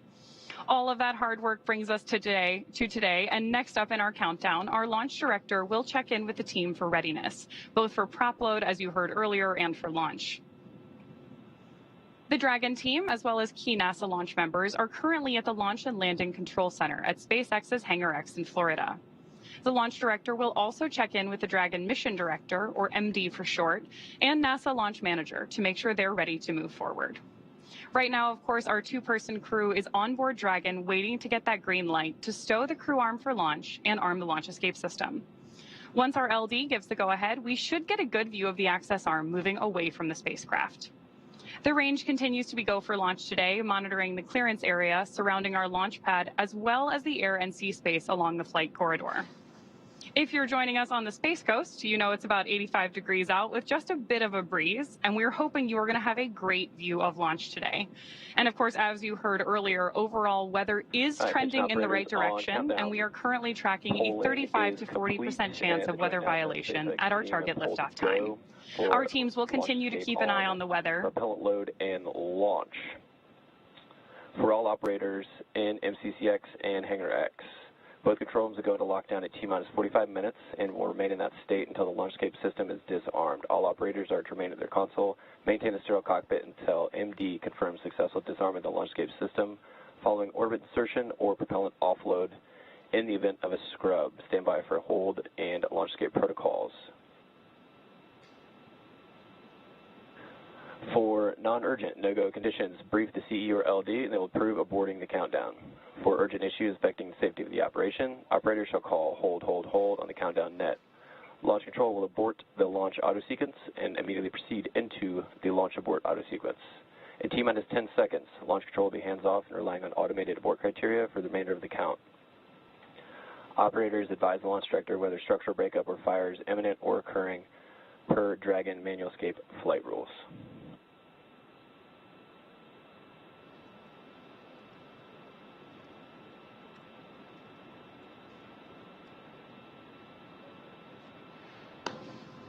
So with those instructions to our team, obviously we are moving forward. And as Shiva mentioned earlier, we are tracking that T-minus 45 pre-fueling weather briefing.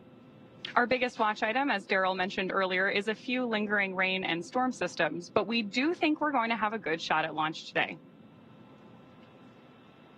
Our teams, of course, will be staffed around the clock in mission control, which you've got a great view of on your screen there, to monitor Dragon not just today, but throughout the entire mission, from liftoff to Crew-9's arrival at the space station, all the way through splashdown when the astronauts return home early next year.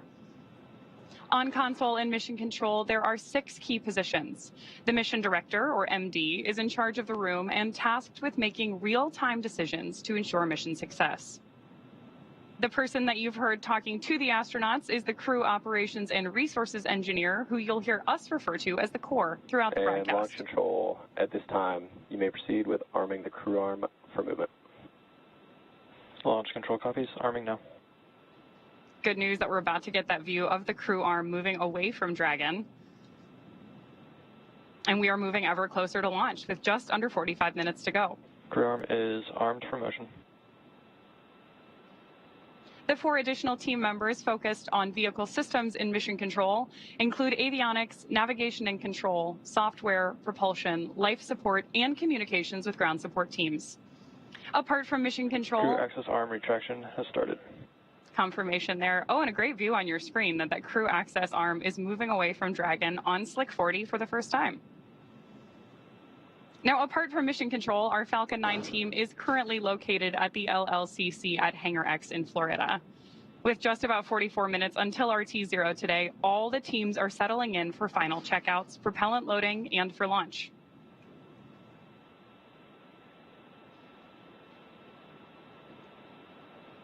We are expecting propellant loading to begin just in about 8.5 minutes here. So in the meantime, while we enjoy these great views, let's check back in with Daryl. All right, thank you very much, Ronnie, as we've been watching the completion of that crew access arm retracting away from Dragon. Big moment, big milestone. Talk to us about it, Zena. Yeah, gosh, this is a really important milestone. So before we start actually loading propellant on the vehicle, we want to also arm the launch escape system so that if there were an issue with the rocket, even on the ground here on the pad, the crew have a safe way to escape and land safely. As Nick Hague has experienced firsthand, these systems are really, really Dragon important. SpaceX, you are go for Section 6. Close visors and arm the launch escape system. And Freedom copies, we're go, Section 6. And there we go. We've got the go from Core in Mission Control Hawthorne for the crew to arm the launch escape system. The crew actually issue that command themselves from the display of Dragon. SpaceX Freedom, visors are closed, and we are arming the launch escape system. SpaceX copies.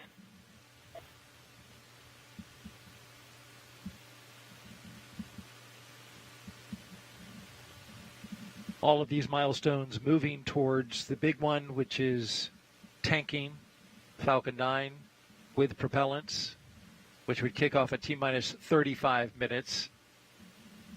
A update on the weather from Launch Weather Officer Brian Cizik, who informs me that the probability of violation has now gone to 30%, reflecting Launch escape a system is verified armed. Go. The launch escape system is now verified armed, which means that the astronauts would, in the case of an emergency, exit off the top of the rocket through the launch escape system, carrying Dragon out to the Atlantic Ocean. But again, the weather is something that they are watching, but has been improving. We had some storm cells pass over the launch pad earlier, dumping a fair amount of rain on the area. But as you can see now, the sun, somewhat diffused through clouds, is shining brightly on Crew Dragon Freedom on top of a Falcon 9 rocket. And there's a lovely shot as well. We're getting some sunlight poking through the clouds. There is a storm system, another group of clouds and storms that's tracking on its way here. But according to Brian Cizik, it is not going to arrive before T0. And that's a great update and a great improvement in the weather scenario. That's exactly right. Things are trending in a positive direction. I'm feeling optimistic.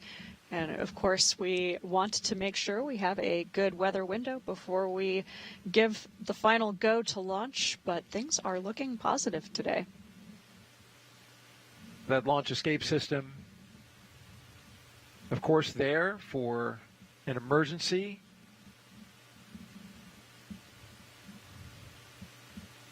If there was a pad abort, Dragon would lift off either automatically, or if Nick Hague felt he needed to, he could, obviously you understand this as you're in training as a commander, could hit the abort and bring Dragon off the top of that rocket as well, taking it about 2.5 miles off the coast there to land in the ocean. Yep, that's exactly right. Dragon and Falcon are very smart vehicles with excellent automation built in, and so that is the most likely scenario that would trigger a launch escape. But of course, the crew have the ability to trigger that manually using a handle that's just below the displays of the Dragon spacecraft, and actually certain ground operators can also trigger it remotely. The launch escape system is powered by Super Draco engines capable of moving Dragon 1/2 mile in only 7.5 seconds, which is equivalent to a peak velocity of 436 miles per hour, something the astronauts would certainly feel. Yes, absolutely. So you could expect in the case of a launch escape to experience some really high G loads. Those loads are going through the chest as opposed to vertically through your head, and so you would wind up feeling like someone extremely, extremely heavy, or 12 someone's extremely heavy, are sitting on your chest. This is something that we train for in centrifuges on the ground, and so, of course, you would be prepared if that needed to happen, but we're very grateful that these systems are there and available. Did you ever chat with Nick about his emergency abort and what that felt like? Absolutely, yeah, of course. This is something that Very Nick curious. has shared with Right? a lot of people. It's something that we are all curious about. It's a really unique thing. Not many people have experienced a abort like that. He said it was something that it happens before you really have a chance to think about it. The Soyuz, like Dragon, has a lot of automation built in, and so for his abort, the automated systems kicked in. But he said also your training really kicks in, and that's something that they train for in Soyuz as well. And so he felt well prepared to respond to that. All of the teams were in place, and he was collected safely after landing, brought back, and had the chance to launch again, actually not too much later. So this will be Nick Hague's second mission to the space station, but his third launch. His third launch, indeed. As we watch now inside, looking at the Dragon Freedom, Nick Hague, Aleksandr Gorbunov in their seats, configured for launch, ready to go. Another interesting note about this flight, we were talking about the launch escape system, is this new capability that SpaceX has for emergency propulsive splashdown. It's the same system that we're talking about for launch escape system, but for prop splash, as they call it.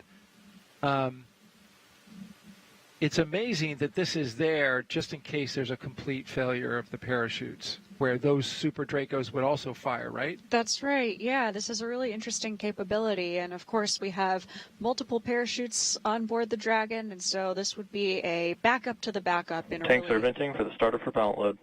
deep contingency case. But it's an amazing capability.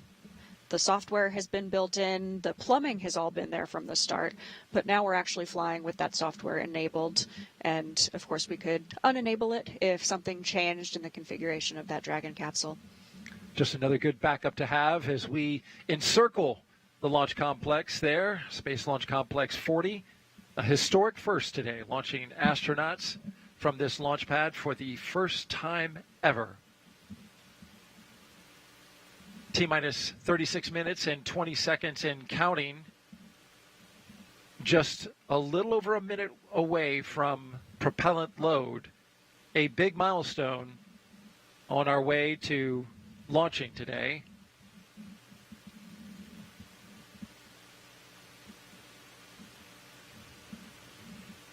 T0 is 1:17 and 21 seconds p.m. Eastern Time. It is an instantaneous window. We have to go at that second or we don't go at all. And that's all because of the timing necessary to catch up to the International Space Station.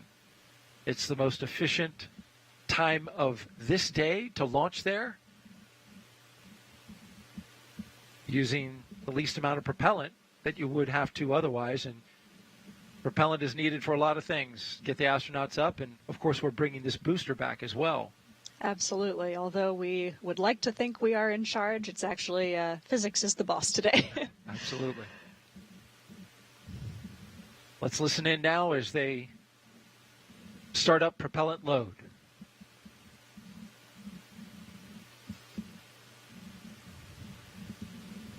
Propellant load has started. There we go. There we go. This is a big milestone today. You can see that crew access arm is retracted from the Dragon. That is because we now have the launch escape system armed. Loading propellant is a dynamic operation. Very dynamic operation when you start flowing, kerosene, highly refined kerosene, and then a little bit later, liquid oxygen. That's right, yeah.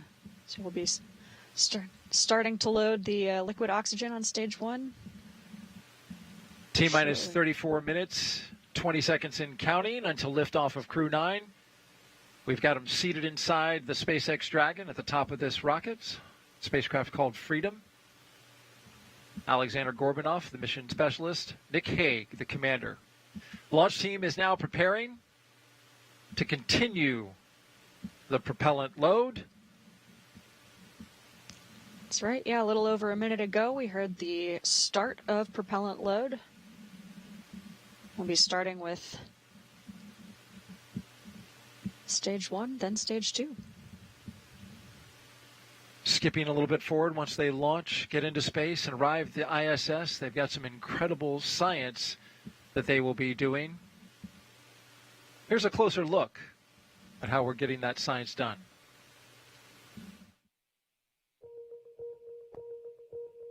The International Space Station isn't just a symbol. It's a powerhouse of cutting-edge science, constantly revealing secrets that defy Earth's limitations and drive us farther into the cosmos.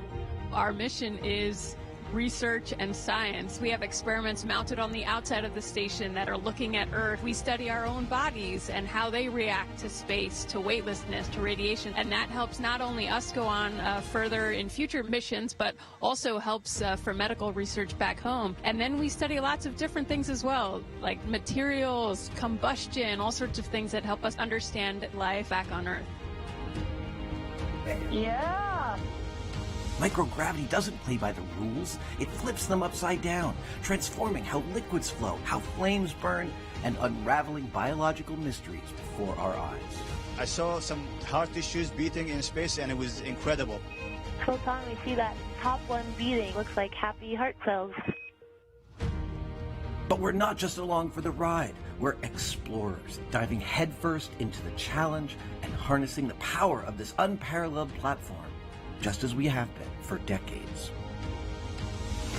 We're on a relentless quest for answers, seeking to understand the intricate workings of the human body in space and ensuring future crews stay safe on their daring journeys beyond Earth's orbit.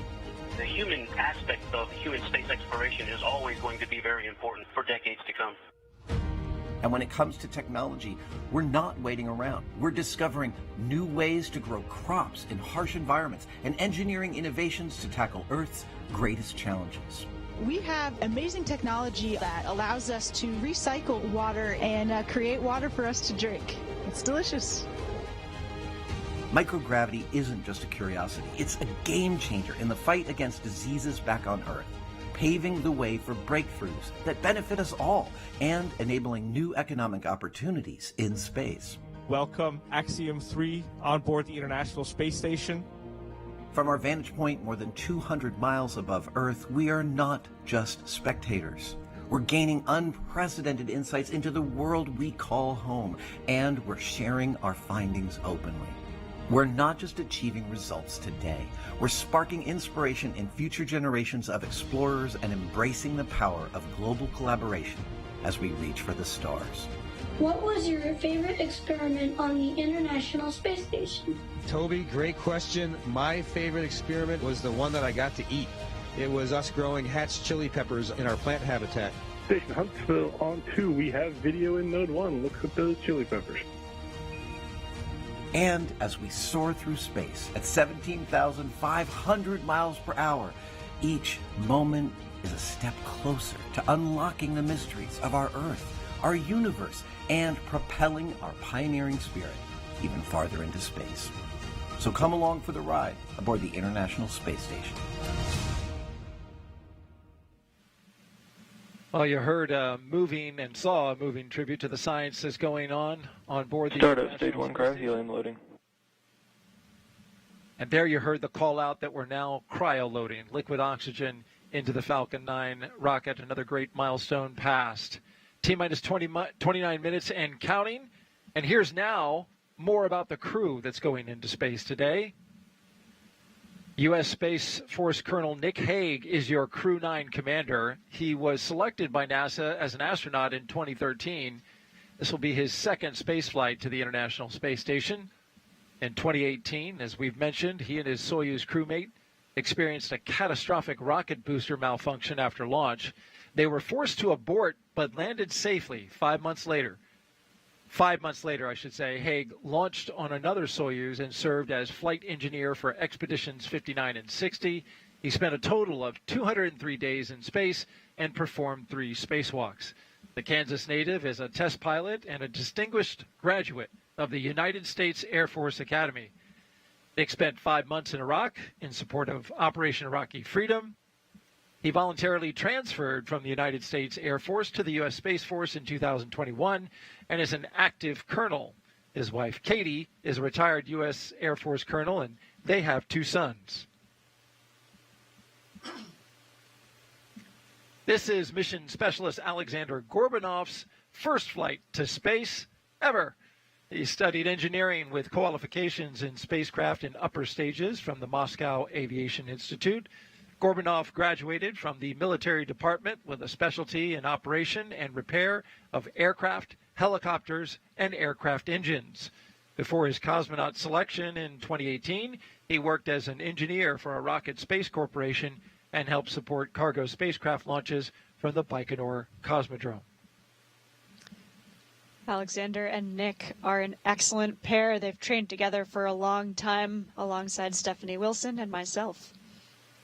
Highly trained and ready to go. T-minus 27 minutes and counting until liftoff. Let's head back out to NASA's Megan Cruz, who's joined now by NASA Administrator Bill Nelson and Deputy Administrator Pam Melroy. I am, and it's so great to have them here at Florida always. You know, Administrator, the weather seems to be improving, so we're hopefully poised to send another 2 astronauts to the International Space Station, where, of course, you know, we've had American astronauts there continuously for over 20 years. Talk to us about how international partnerships really help with American ingenuity in space. Well, first of all, it shows that we are looking beyond our borders because we need our friends out there in other countries, and they have contributed greatly to this program. So, for example, on the big rocket that's going to go to the moon, it has the European support module from the European Space Agency. On our space station, there were originally about 15 international partners. And the number of countries that have used the space station is upwards of plus 40. So it is very much an international space program, and that's why it's called the International Space Station. And actually, I'm going to ask you one more question, since we're talking about how the International Space Station is really a test bed for us as we return back to the moon, go farther to Mars. Let's talk about the Artemis 2 mission. Are there any updates for that as we look forward to sending 4 astronauts to orbit the moon? Well, we are looking forward to the next flight, Artemis 2. The crew has been named. Reed Wiseman is the commander. They're going to do everything in preparation for the 3rd Artemis, which will be the one that will go into lunar orbit, hook up with a SpaceX lander, and we will have then the first woman and the next man will walk on the moon. Yeah, something exciting to look forward to. Now, Deputy Administrator, let's go back and talk about Crew-9 now. So, you know, we're launching with 2 empty seats. That's so NASA astronauts Butch Wilmore and Sunny Williams can return with Nick and Alexander early next year. What have Butch and Sunny been able to accomplish on the ISS since they got there in June? Well, the good news is having 2 extra sets of hands means more than 80 hours a week of extra work that can go into critical science, but also maintaining the station. So they have really contributed. Crew time is really precious on orbit. It feels like there's never enough. But I would like to highlight a couple of experiments that they have been working on that I think are exciting, both because of how they impact future spaceflight, but also people here on Earth. So the plant management, a water management experiment, which is testing different techniques for transporting water to plants. Now, in space, in microgravity, water doesn't flow the same way without gravity to take care of it.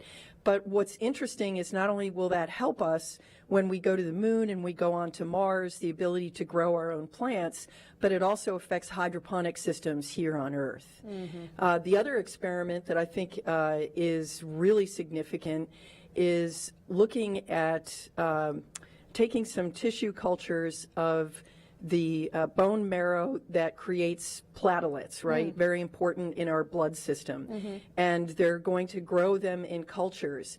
And part of that is to look at blood clotting and how that might, how those cells develop and how it might work in space. Right. But it also is going to help us understand blood clots better here in gravity by being able to compare the two. I know, so they are great doing experiments. very significant science. Yeah, it's always so great to have veteran astronauts there as well. All right, so let's head back over now to our commentators in Hawthorne, California. Thank you both. Thank you, Megan. As we continue to count down, let's take a closer look at the vehicles that will be taking Crew-9 to the International Space Station today. Falcon 9 is a 2-stage rocket developed and manufactured by SpaceX, known for its safe, reliable, and cost-effective access to space. It's also the first and currently the only orbital-class rocket capable of reflight. Sitting at the top of Falcon 9, Dragon and its trunk stand over 26 feet tall. There are 2 windows on the spacecraft, plus 1 under the nose cone. The nose cone opens shortly after launch to expose the forward bulkhead thrusters and docking mechanism that will connect to the space station. Dragon's trunk holds solar cells, which power Dragon while it's in free flight. The trunk can also carry unpressurized cargo. Dragon has 16 Draco thrusters that can be used in space to help navigate the spacecraft to its destination, each providing 90 pounds of force. That doesn't include the 8 Super Draco thrusters used for an abort, which are no longer active once the crew is in orbit. Dragon has played a significant role in advancing our future in space by safely transporting crew to and from the space station. There's currently 4 Dragon spacecraft supporting human spaceflight missions that have docked to the station, and those are Endeavour, Resilience, Endurance, and Freedom. Designed to be the safest spacecraft ever flown, Dragon is capable of carrying up to 7 passengers to and from Earth orbit and beyond. Crew-9 is SpaceX's 15th human spaceflight mission since 2020, when Dragon became the first private spacecraft to take humans to the International Space Station. Dragon has completed over 47 launches and flown 54 astronauts representing 14 countries. Throughout all of those missions, Dragon has helped support more than 1,000 experiments. Altogether, the reusable Dragon spacecraft have completed 8 human spaceflight missions on behalf of NASA and visited the station 42 times under NASA's commercial resupply and commercial crew programs. And through all of that, Dragon has proven to be quite a versatile spacecraft. It can autonomously dock to the space station when outfitted with the ISS docking adapter, as it is for today's flight. When not going to the space station and in free flyer mode, the docking adapter can be swapped out for a cupola. Then, of course, you have our newest option, the Skywalker hardware, to support extravehicular activities, which the crew just used for the first time during Polaris Dawn. Continuing down the vehicle, we have the second stage. The second stage is powered by a single Merlin vacuum or MVAC engine, and this engine is optimized to perform in the vacuum of space. After stage separation, the MVAC will ignite and carry Dragon to its target orbit. The Falcon 9's first and second stages are connected by the black interstage, which houses the MVAC engine and the systems that decouple the 2 stages during stage separation.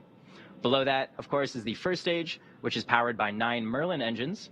These 9 Merlin engines provide the initial thrust to lift Falcon 9 off the pad and clearing the tower through the lower, thicker parts of the Earth's atmosphere. Each of these 9 Merlin 1D engines delivers about 190,000 pounds of thrust at sea level, and that gives Falcon 9 a combined 1.7 million pounds of thrust. After stage separation, Stage 1 will return to Earth for recovery and reuse on a future mission using a combination of the Merlin sea-level engines and the 4 titanium grid fins located near the top of the booster, which will guide it during its re-entry and landing. The Falcon 9 first stage is also equipped with 4 landing legs that deploy just before landing to allow for a vertical touchdown on either a drone ship or a landing pad. And today, we'll be attempting to land this booster at Landing Zone 1 back at Cape Canaveral Space Force Station.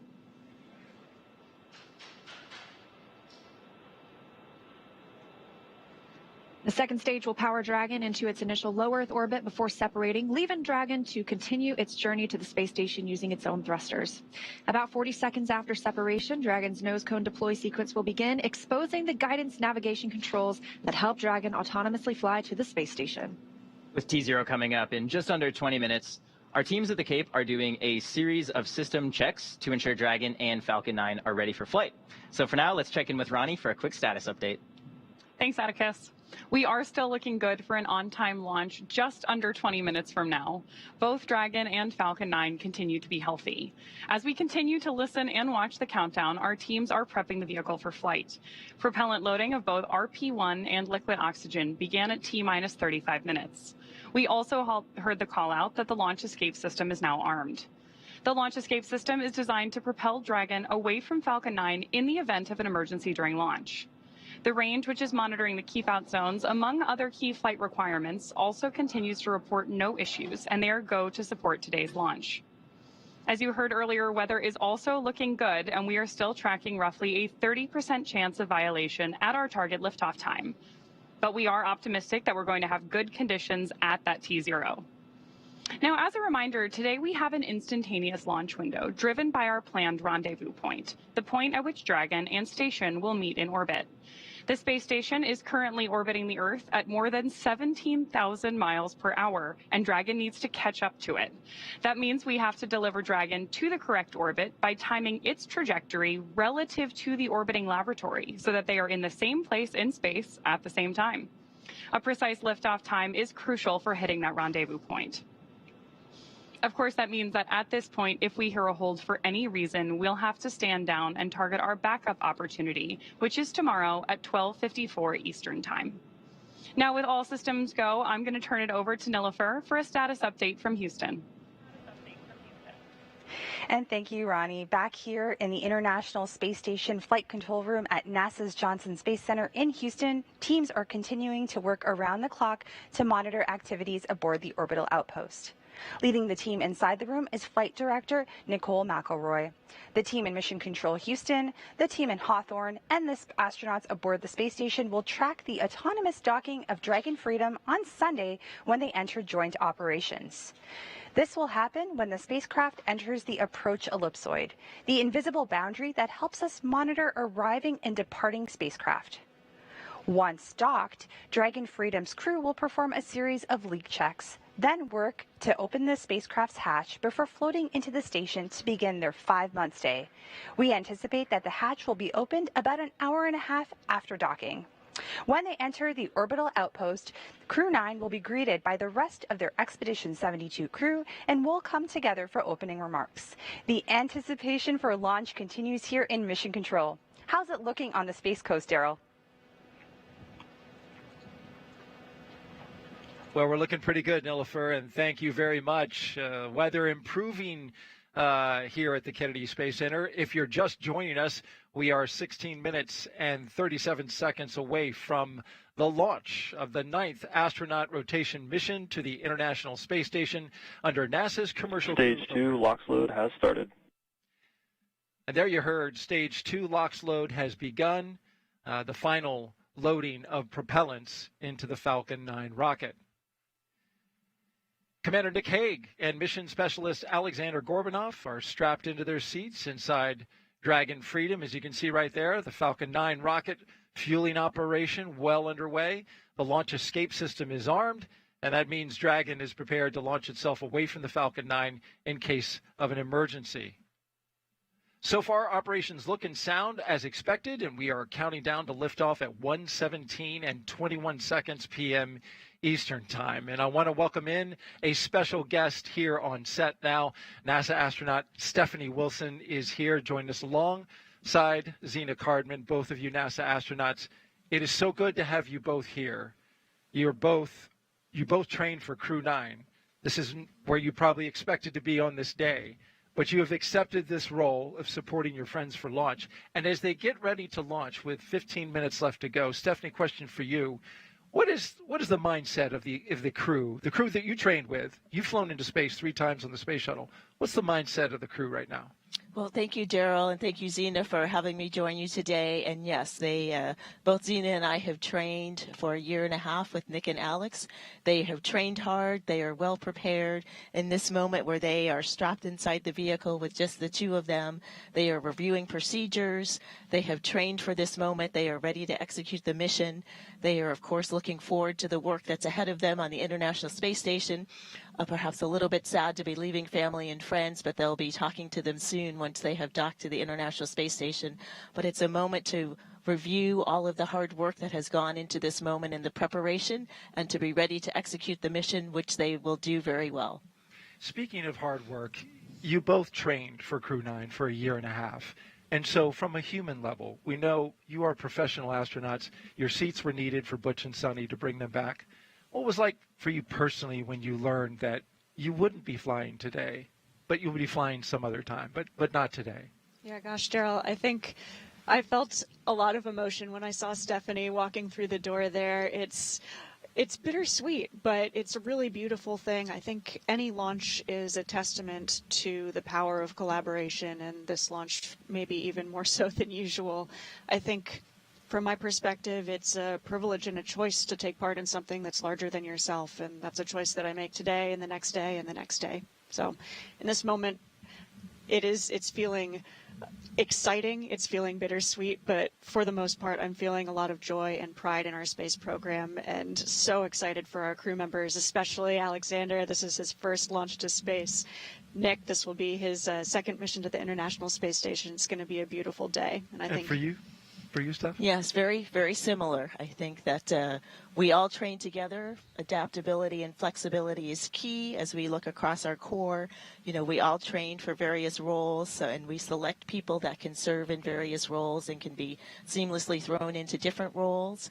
And excited for them. We're always excited for our colleagues to have an opportunity to launch into space. Of course, we wish we could be with them. We have trained with them for this time. We, of course, want to be together. We have built friendship and camaraderie and learned for the roles for the Crew Dragon and for the International Space Station. But I'm very excited for them, looking forward to hearing their stories from space and for seeing them launch. And that launch just 12 minutes away, a little over 12 and a half minutes away, the Falcon 9 rocket. Well, this is a booster that can be reused more than a few times with minimal maintenance. At the time that this launch happens, it will be flying over the International Space Station, rather, will be flying 260 statute miles over northeast Bulgaria. Crew-9 will then spend the next 28 hours or so chasing down the International Space Station for a rendezvous currently targeted for September 29th at 5:30 p.m. And we'll have live coverage on NASA TV of docking, which will arrive when it does dock, about 2 hours before. And so I want to thank Stephanie Wilson for coming in and joining us. We really appreciate your time and being here. Thank you so much for sharing your thoughts with us. As we continue to count down, T-minus 11 minutes and 42 seconds and counting, getting close to terminal count.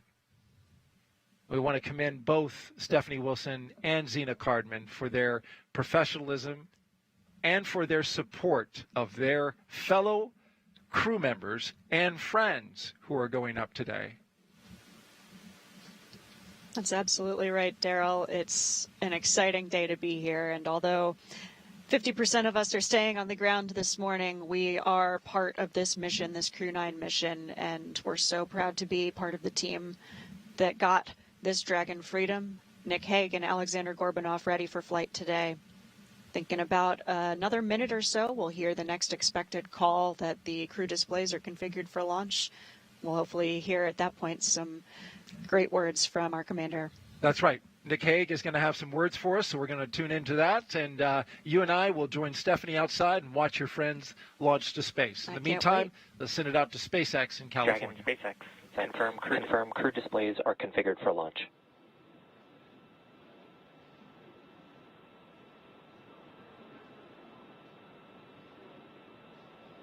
So good news there from Mission Control. And our next major countdown event will be around the... And SpaceX Freedom. We can confirm our displays are configured for launch. I'd also like to take the opportunity to thank the entire team around the world for your hard work and dedication to get us to this point. Alex and I are ready and honored to represent you and everyone back on Earth. A huge thanks to our families and friends for your unwavering support, and to Crew-9, unbreakable. We go together.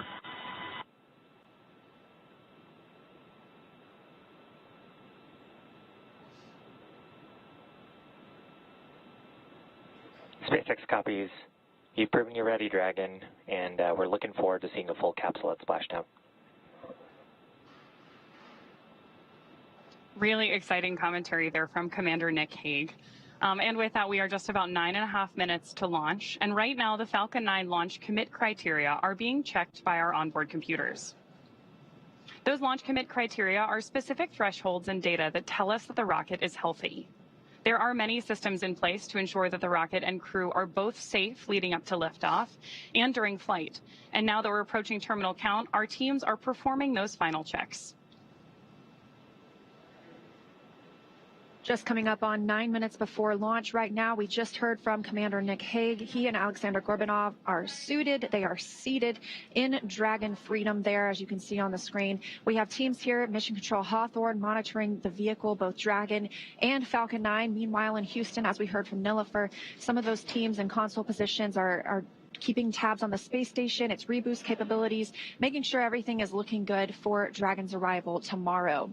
We're looking at about a 9-minute ride to orbit today, and that's the point that the second stage will cut off. After that, Dragon and the second stage will continue to coast for another few minutes, and then they will separate. You'll be hearing some performance calls as we get into this final countdown, and then after liftoff.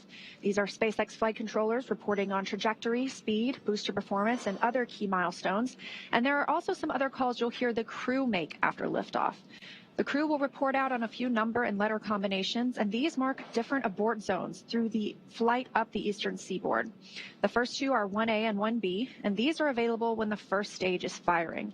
The next are 2A through 2E. Those will come into play once the second stage kicks in, but we will only hear the call for 2A. Diverting a little bit from the other naming system, you will also hear the call Shannon, and that refers to Shannon, Ireland.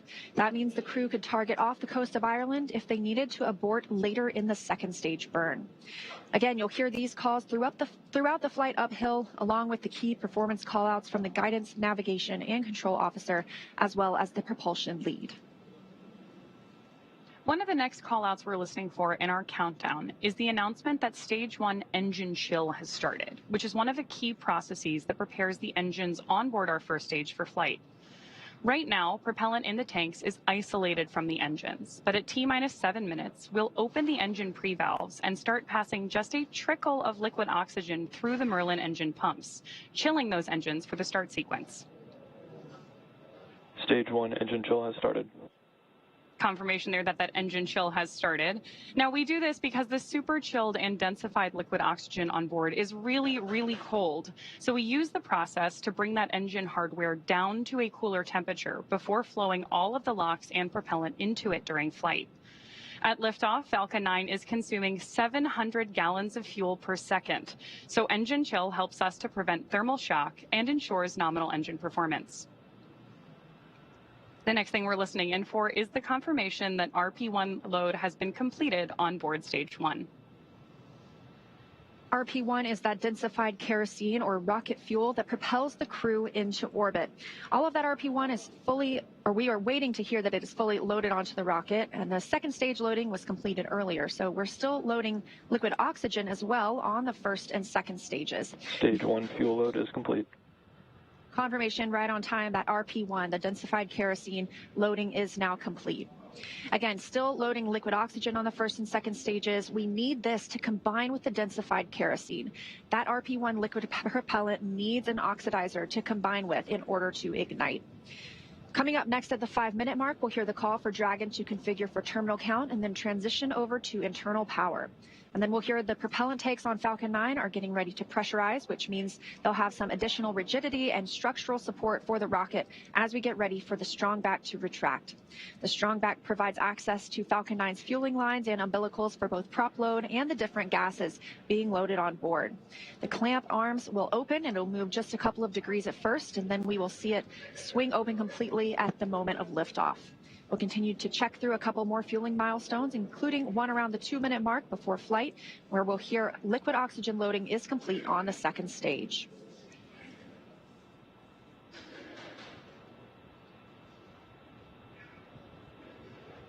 Falcon 9 tanks are pressurizing for strong back retract. Dragon in configure for terminal count. Now under 5 minutes to launch, we are in terminal count, meaning the Dragon onboard computers take control of the spacecraft. Again, we are still watching first stage as its liquid oxygen loading continues. That'll be complete around 3 minutes, followed by completion of second stage liquid oxygen loading about 1 minute later. Strong back retract has started.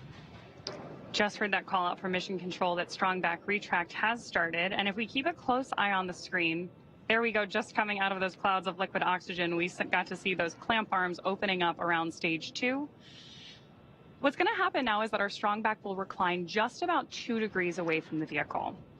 But the TE will throw back all the way to 45 degrees at liftoff, clearing the way for Falcon 9 to leave the pad. As Leah mentioned, that strong back does route the vehicle's fluid and telemetry lines all the way up to the rocket and our spacecraft today. Good views of the strong back moving away from Falcon 9 and Dragon. They're on the bottom right-hand side of your screen. With that, we are just about 30 seconds away from LOX load completion on board the first stage.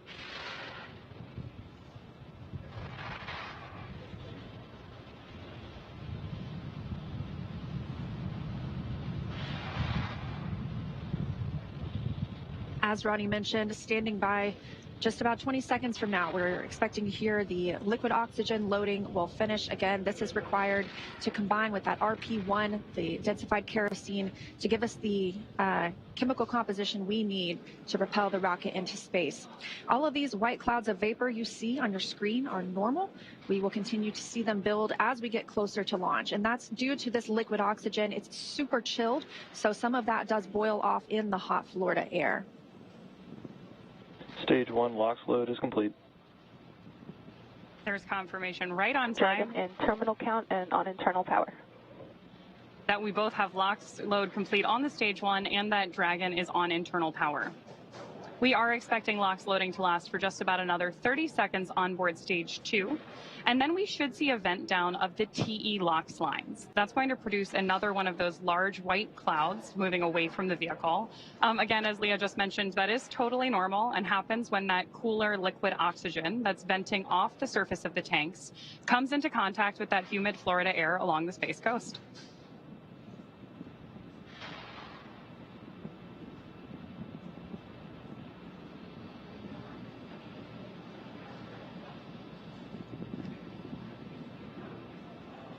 We're standing by now for stage 2 liquid oxygen loading to be complete. Stage 2 LOX load is complete. Dragon in auto idle. With confirmation of that liquid oxygen load complete, gas closeout Gas closeout has started. Expect loud venting. Right on time, that gas closeout has begun. So we are now isolating all the feed lines for the different gas systems from the Falcon 9 rocket. Those will then get vented overboard through the umbilicals and the strong back itself. And you can actually hear that venting right now. Now, something else you'll see is our sound suppression technique. Our rockets are super loud, and that sound can impart pressure loads back on the rocket itself. So just before liftoff, you'll see a ton of water dumping onto the pad. This absorbs and prevents the sound from hitting the structure and reverberating back onto the rocket, which could cause FTS is damage. armed. Falcon 9 is in startup and is now controlling. Dragon in countdown. Now that we are in countdown, the flight computer on Dragon will switch to countdown mode. And we've also heard the flight termination SpaceX. system is armed. Go for launch. Freedom is go for launch. That's our final go for launch. SpaceX reporting go and the crew reporting T-minus go. 30 seconds.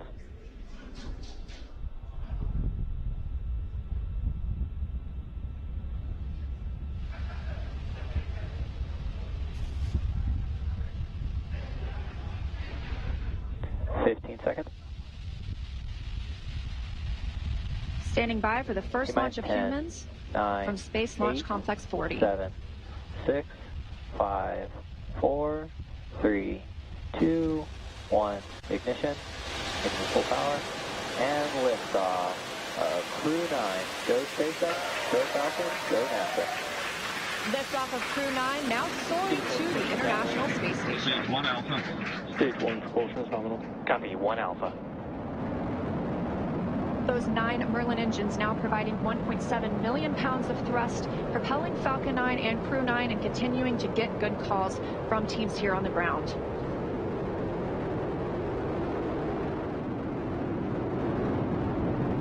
Of course, these incredible views mean we are just a little bit past 30 minutes or 30 seconds into our 9th rotational crew mission. Power telemetry nominal. On board Dragon and Falcon 9 with good callouts from mission control that everything is looking good. With that, stage 1 is throttling down to pass through max Q, which is the period of maximum dynamic pressure on Falcon 9 during ascent. Max Q. Confirmation of max Q. Vehicle is supersonic. And that Falcon 9 is now traveling faster than the speed of sound. Stage 1 throttle up.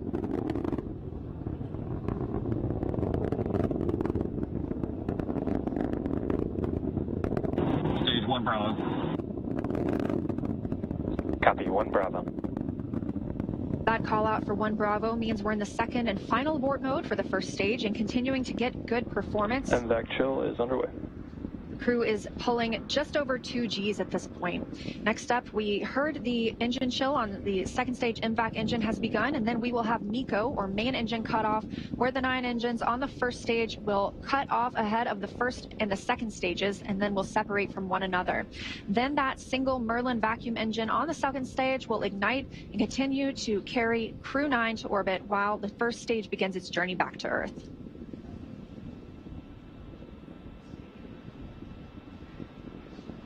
Two minutes in, and the crew is now traveling over 2,600 miles per hour.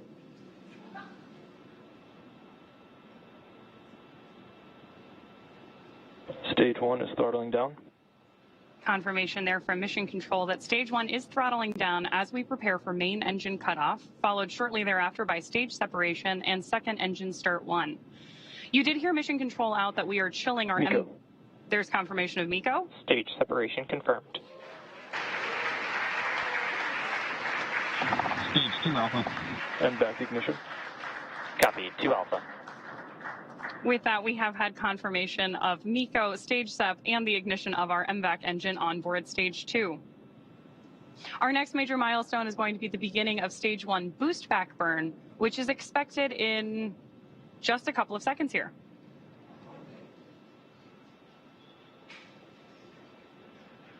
Of course, if you are just joining us, you've got views of our first stage on the left-hand side of your screen and of MVAC burning with our Crew-9 astronauts aboard up in space on the right-hand side of your screen. Now we are coming up on 3 minutes and 20 seconds since liftoff today, traveling over 4,000 miles per hour and 76 miles downrange.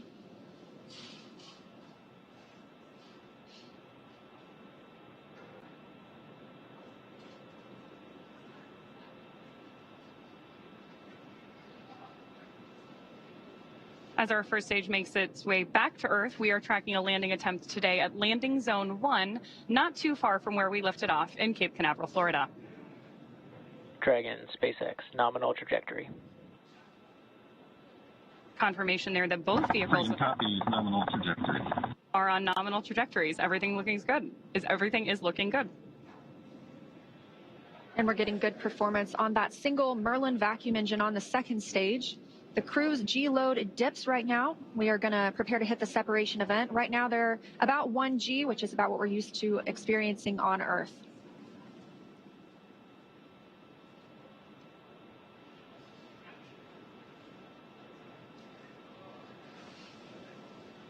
Crew is traveling almost 5,000 miles per hour now and 105 miles in altitude.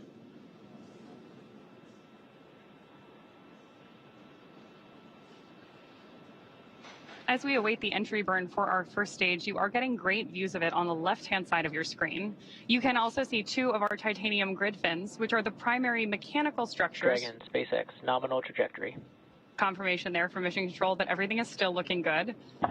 Freedom copies, nominal trajectory. Now, as I mentioned, those grid fins are the primary mechanical structures that we use to steer the booster back toward its landing zone, which today is LZ1 at Cape Canaveral. Just as kind of a quick point of reference, those grid fins are about 4 by 5 feet, so roughly the size of a coffee table.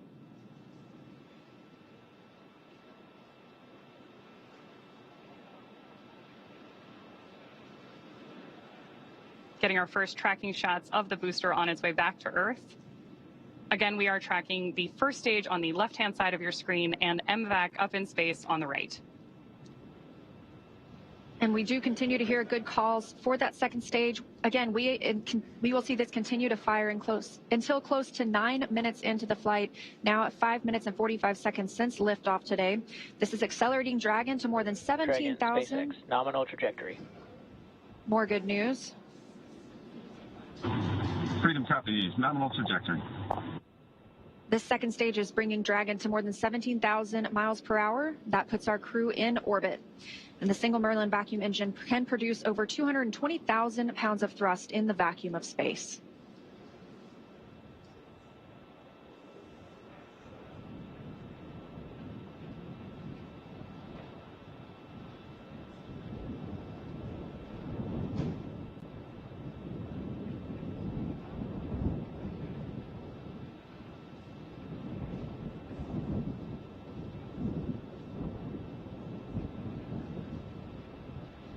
Stage 1 does perform 3 burns on its way back to Earth. The first is the boost back burn, followed shortly thereafter by the entry burn.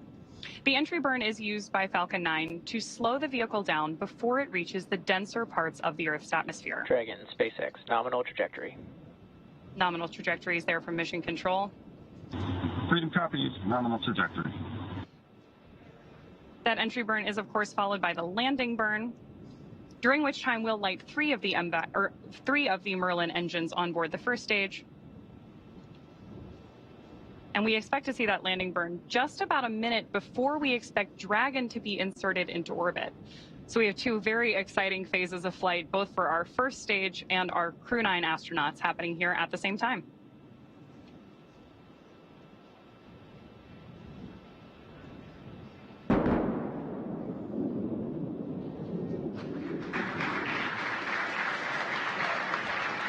Stage 2, FTX has faced.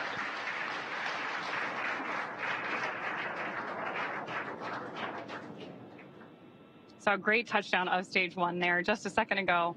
And now, of course, we are continuing to follow our Crew-9 astronauts on their way to space.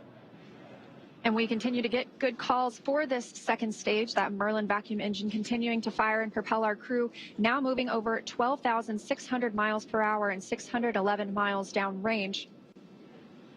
Just over 8 minutes since liftoff today, so we are expecting to see this continue to fire until just about the 9-minute mark, at which point this engine will cut off. And of course, Dragon will coast for a few minutes, still attached to the second stage.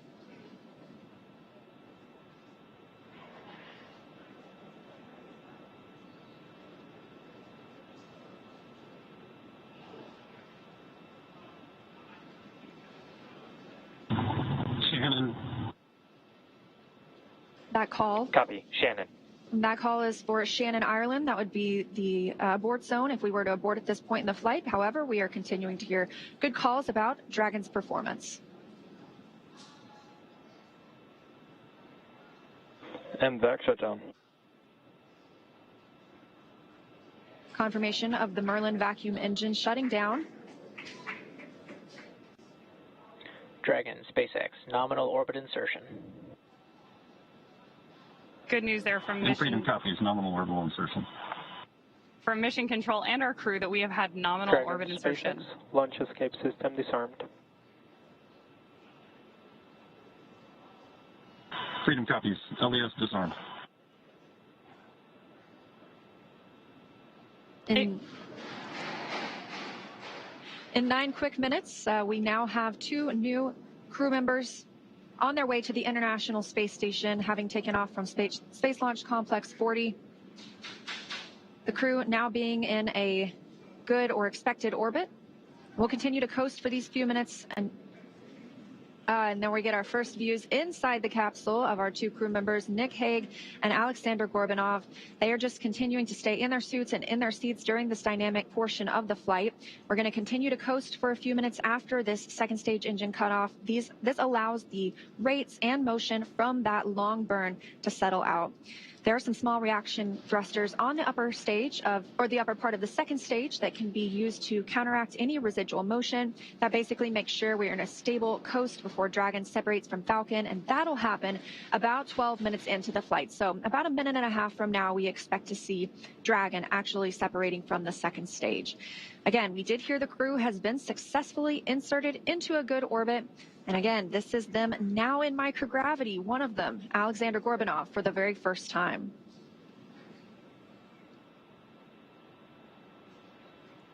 So as Leah mentioned, we are now just a few minutes away from the separation of Dragon from Stage 2, during which time a number of activation checkouts occur.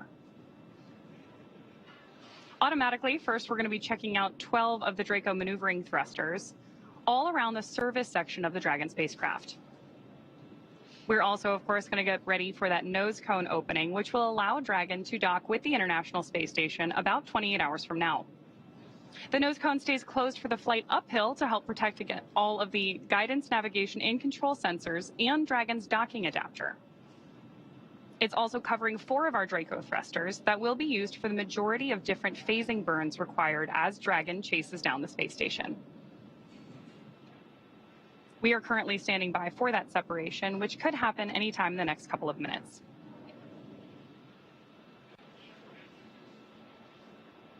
Currently, you can see the crew is just relaxing in their seats. They are definitely vigilant, though. They are able to monitor those crew displays in front of them, keep up with what's going on in the mission. They could take control if they needed to. However, it's been a seamless ride to space today. Good views there, looking up into Dragon's trunk, looking at the heat shield on the bottom of Dragon that Crew-9 will use when it returns home early next year.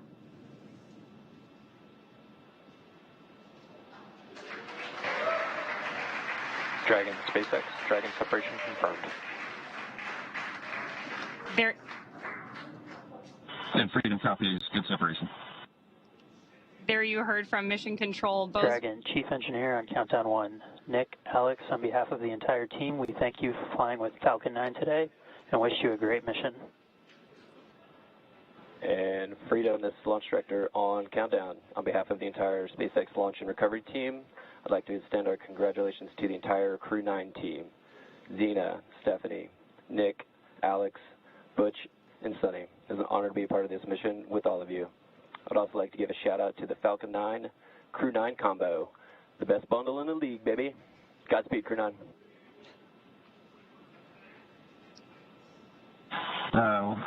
Couldn't say it any better. Thank you, guys. You know, we had the opportunity to meet so many people that were involved with the Falcon 9, and along the way was a sweet ride. I'm pretty sure my youngest son would say it was Sigma.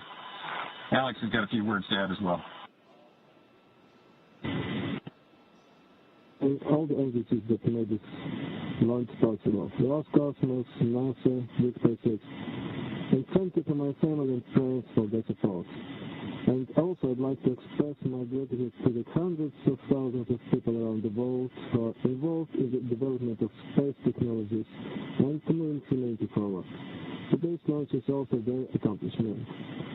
Хочу сказать спасибо Роскосмосу и НАСА совместно со SpaceX за успешный запуск человека на орбиту, за очередной успешный запуск, и также поблагодарить родных и близких за поддержку. Спасибо.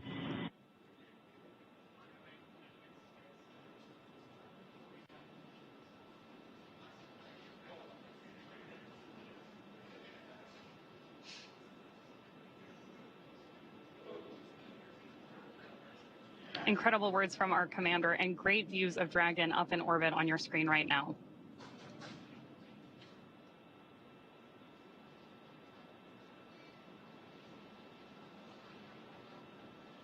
It's been about 14 minutes and 30 seconds since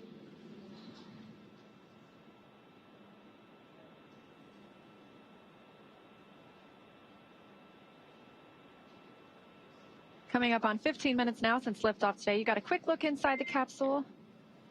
Dragon SpaceX, we had a nominal dehumidifier activation and service section Draco checkouts. Nose cone deploy is in progress.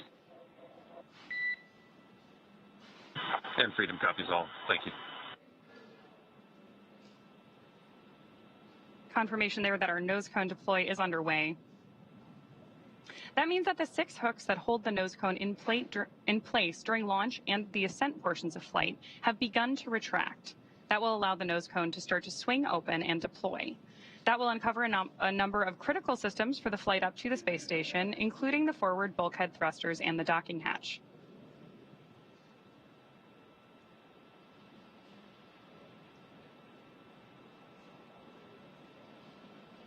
Incredible views from our crew up in space on your screen right now, but I'm sure it's nothing compared to the view out of Dragon's window as they make their way to the space station. I can only imagine.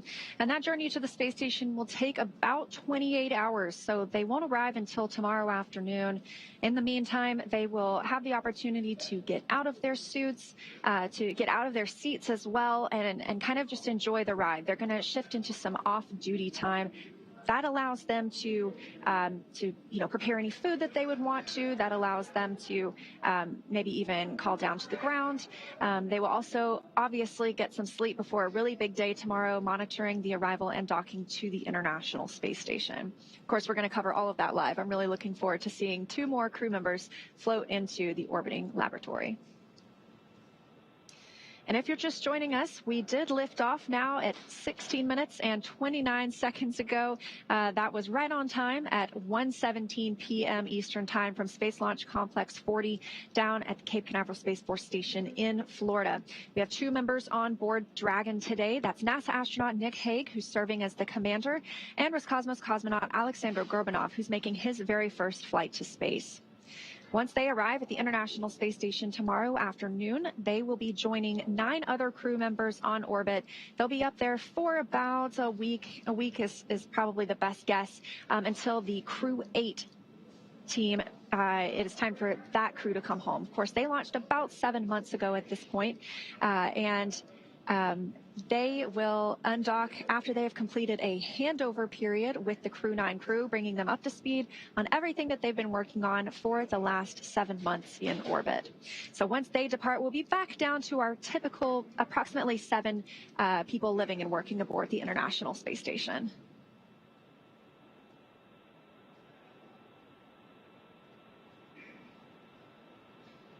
We are getting really spectacular views from up in space today.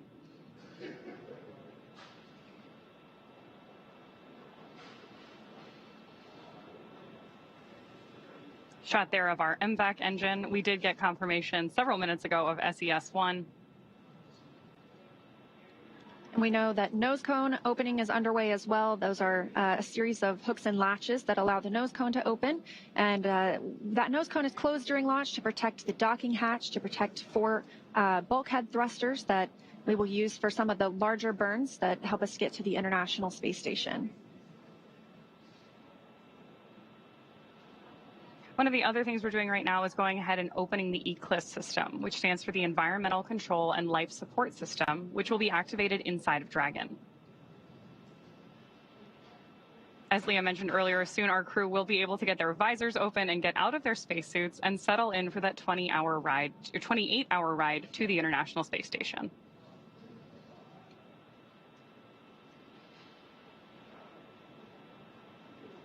Good views there of the opening of Dragon's nose cone on the left-hand side of your screen. And coming up on 19 minutes since liftoff today, the crew, again, had a good orbital insertion, and that actually puts 14 people currently in low Earth orbit. That includes the those living on the International Space Station right now, as well as those living on the Chinese space station. So a total of 14 humans are now not off the planet, but rather orbiting around it.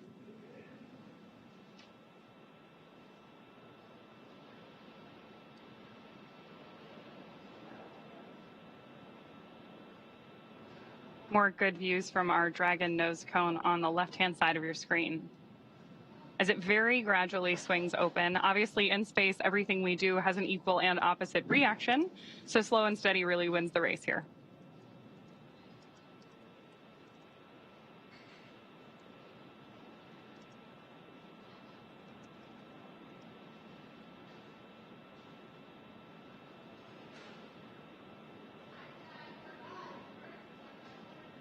Again, now 20 minutes since liftoff today. Dragon is flying free from the second stage, and it looks like they're about to enter an orbital nighttime. So now that they're at orbital velocity, that's 17,500 miles per hour, they are going to see 16 sunrises and sunsets a day. Again, it was an on-time liftoff at 1:17 p.m. Eastern Time from Cape Canaveral Space Force Station in Florida, and a clean ride uphill.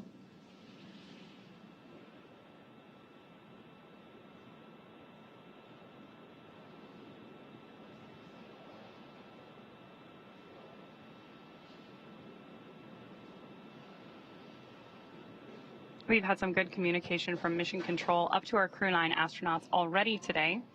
One of the things you may hear every time we communicate with the crew is a slight beep beforehand. That's called a Quindar tone, and actually dates all the way back to the early days of human spaceflight, and is effectively a radio signal indicating that we're communicating between the crew in orbit and our Mission Control team on the ground.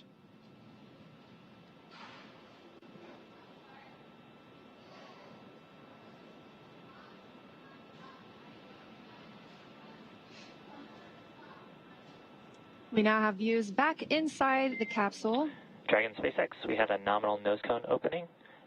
We do have just about 3 minutes here left in the ground station pass if you've got any fluffy stowaways you'd like to introduce. And Freedom copies, good Draco checkout, good nose cone opening. And I just so happen to have a furry friend with me.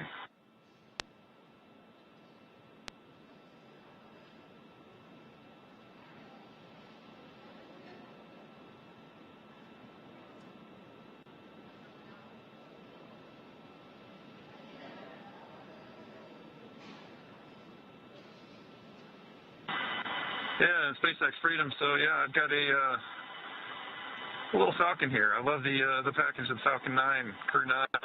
Yeah, we've got a Falcon on board with us. This one's a multi-flyer though. Was on my first flight with Alexei and I, and with Alexei and I and Christina, and now me and Alex. So say hello to Aurora.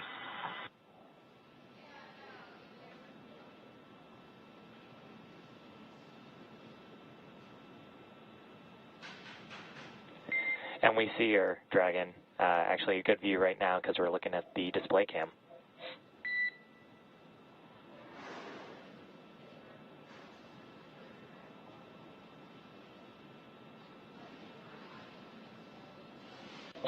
And Dragon delayed call, but nominal TCS reconfiguration as well as forward bulkhead Draco checkouts. And Freedom copies, good TCS, good Draco checkouts.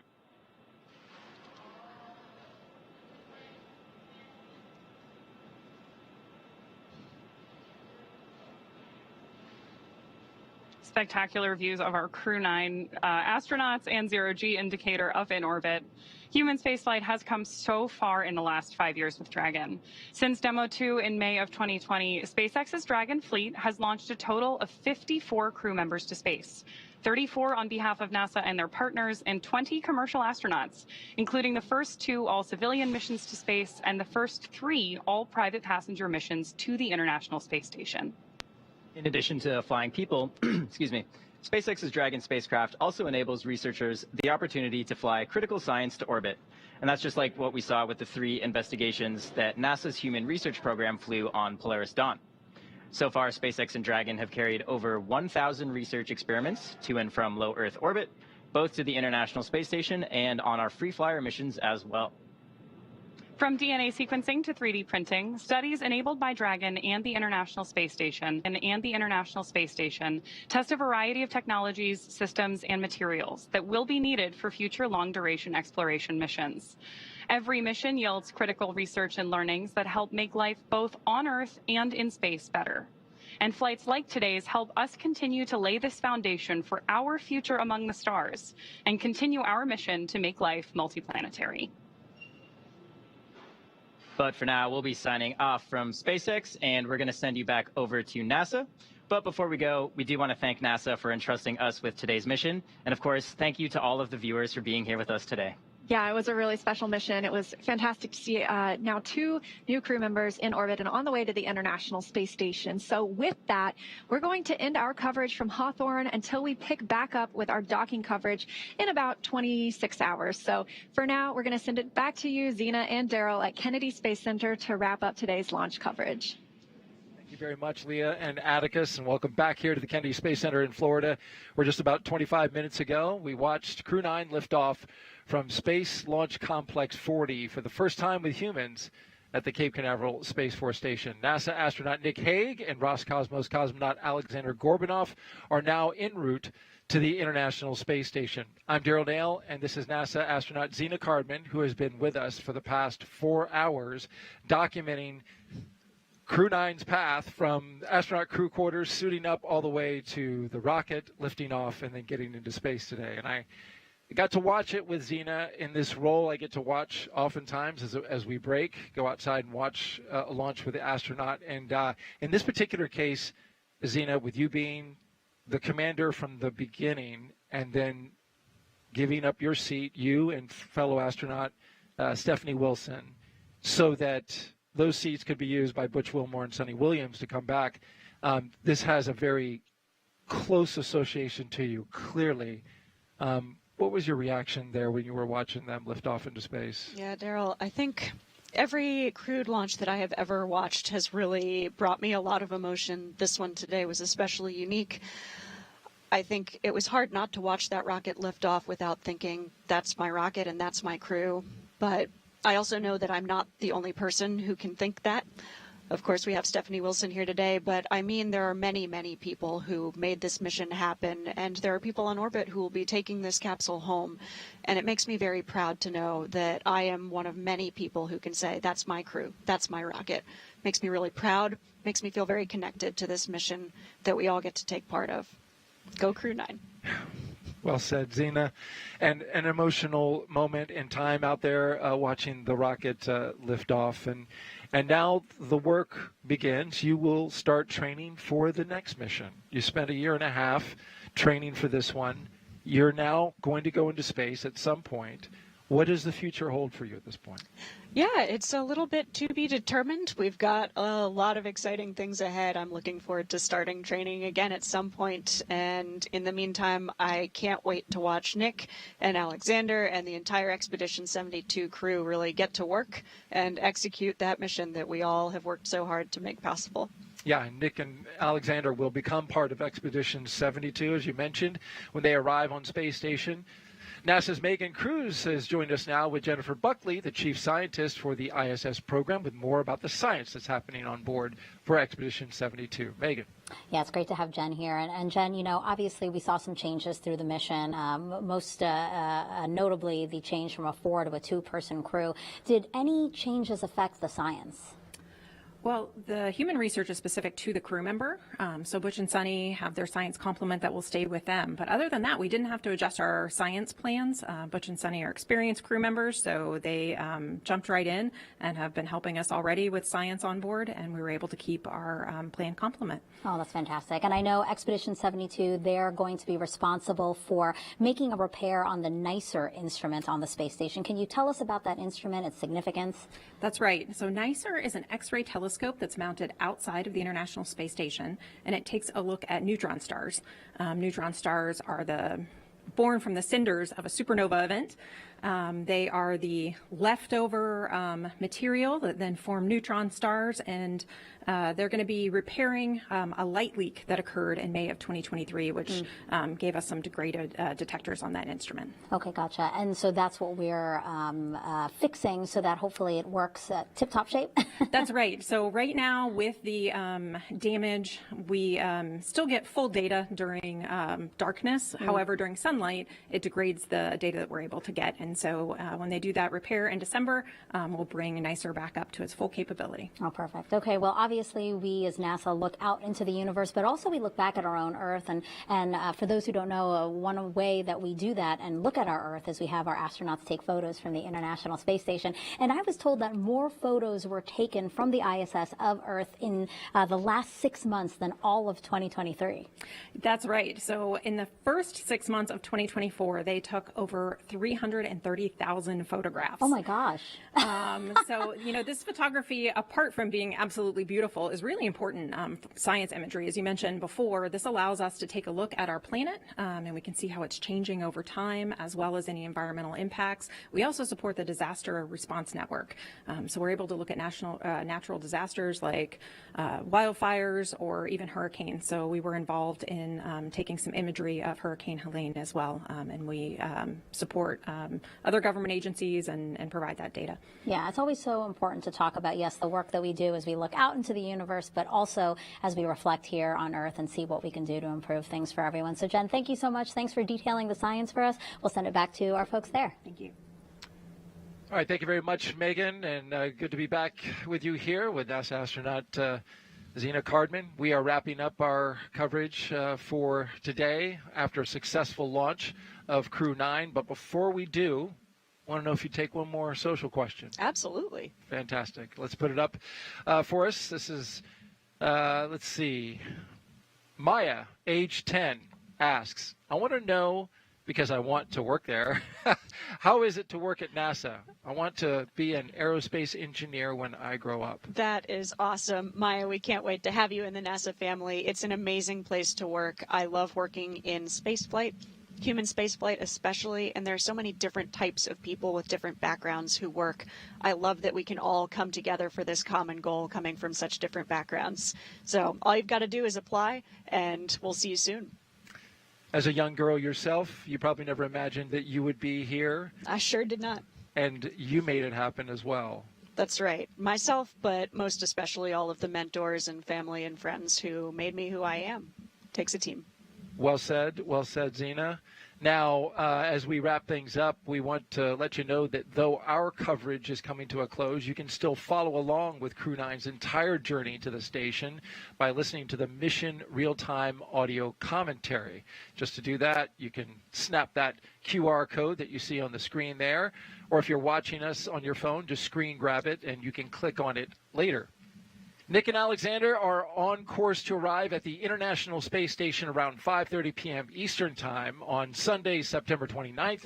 On-camera coverage of docking and arrival will resume about 2 hours before that happens on NASA Plus.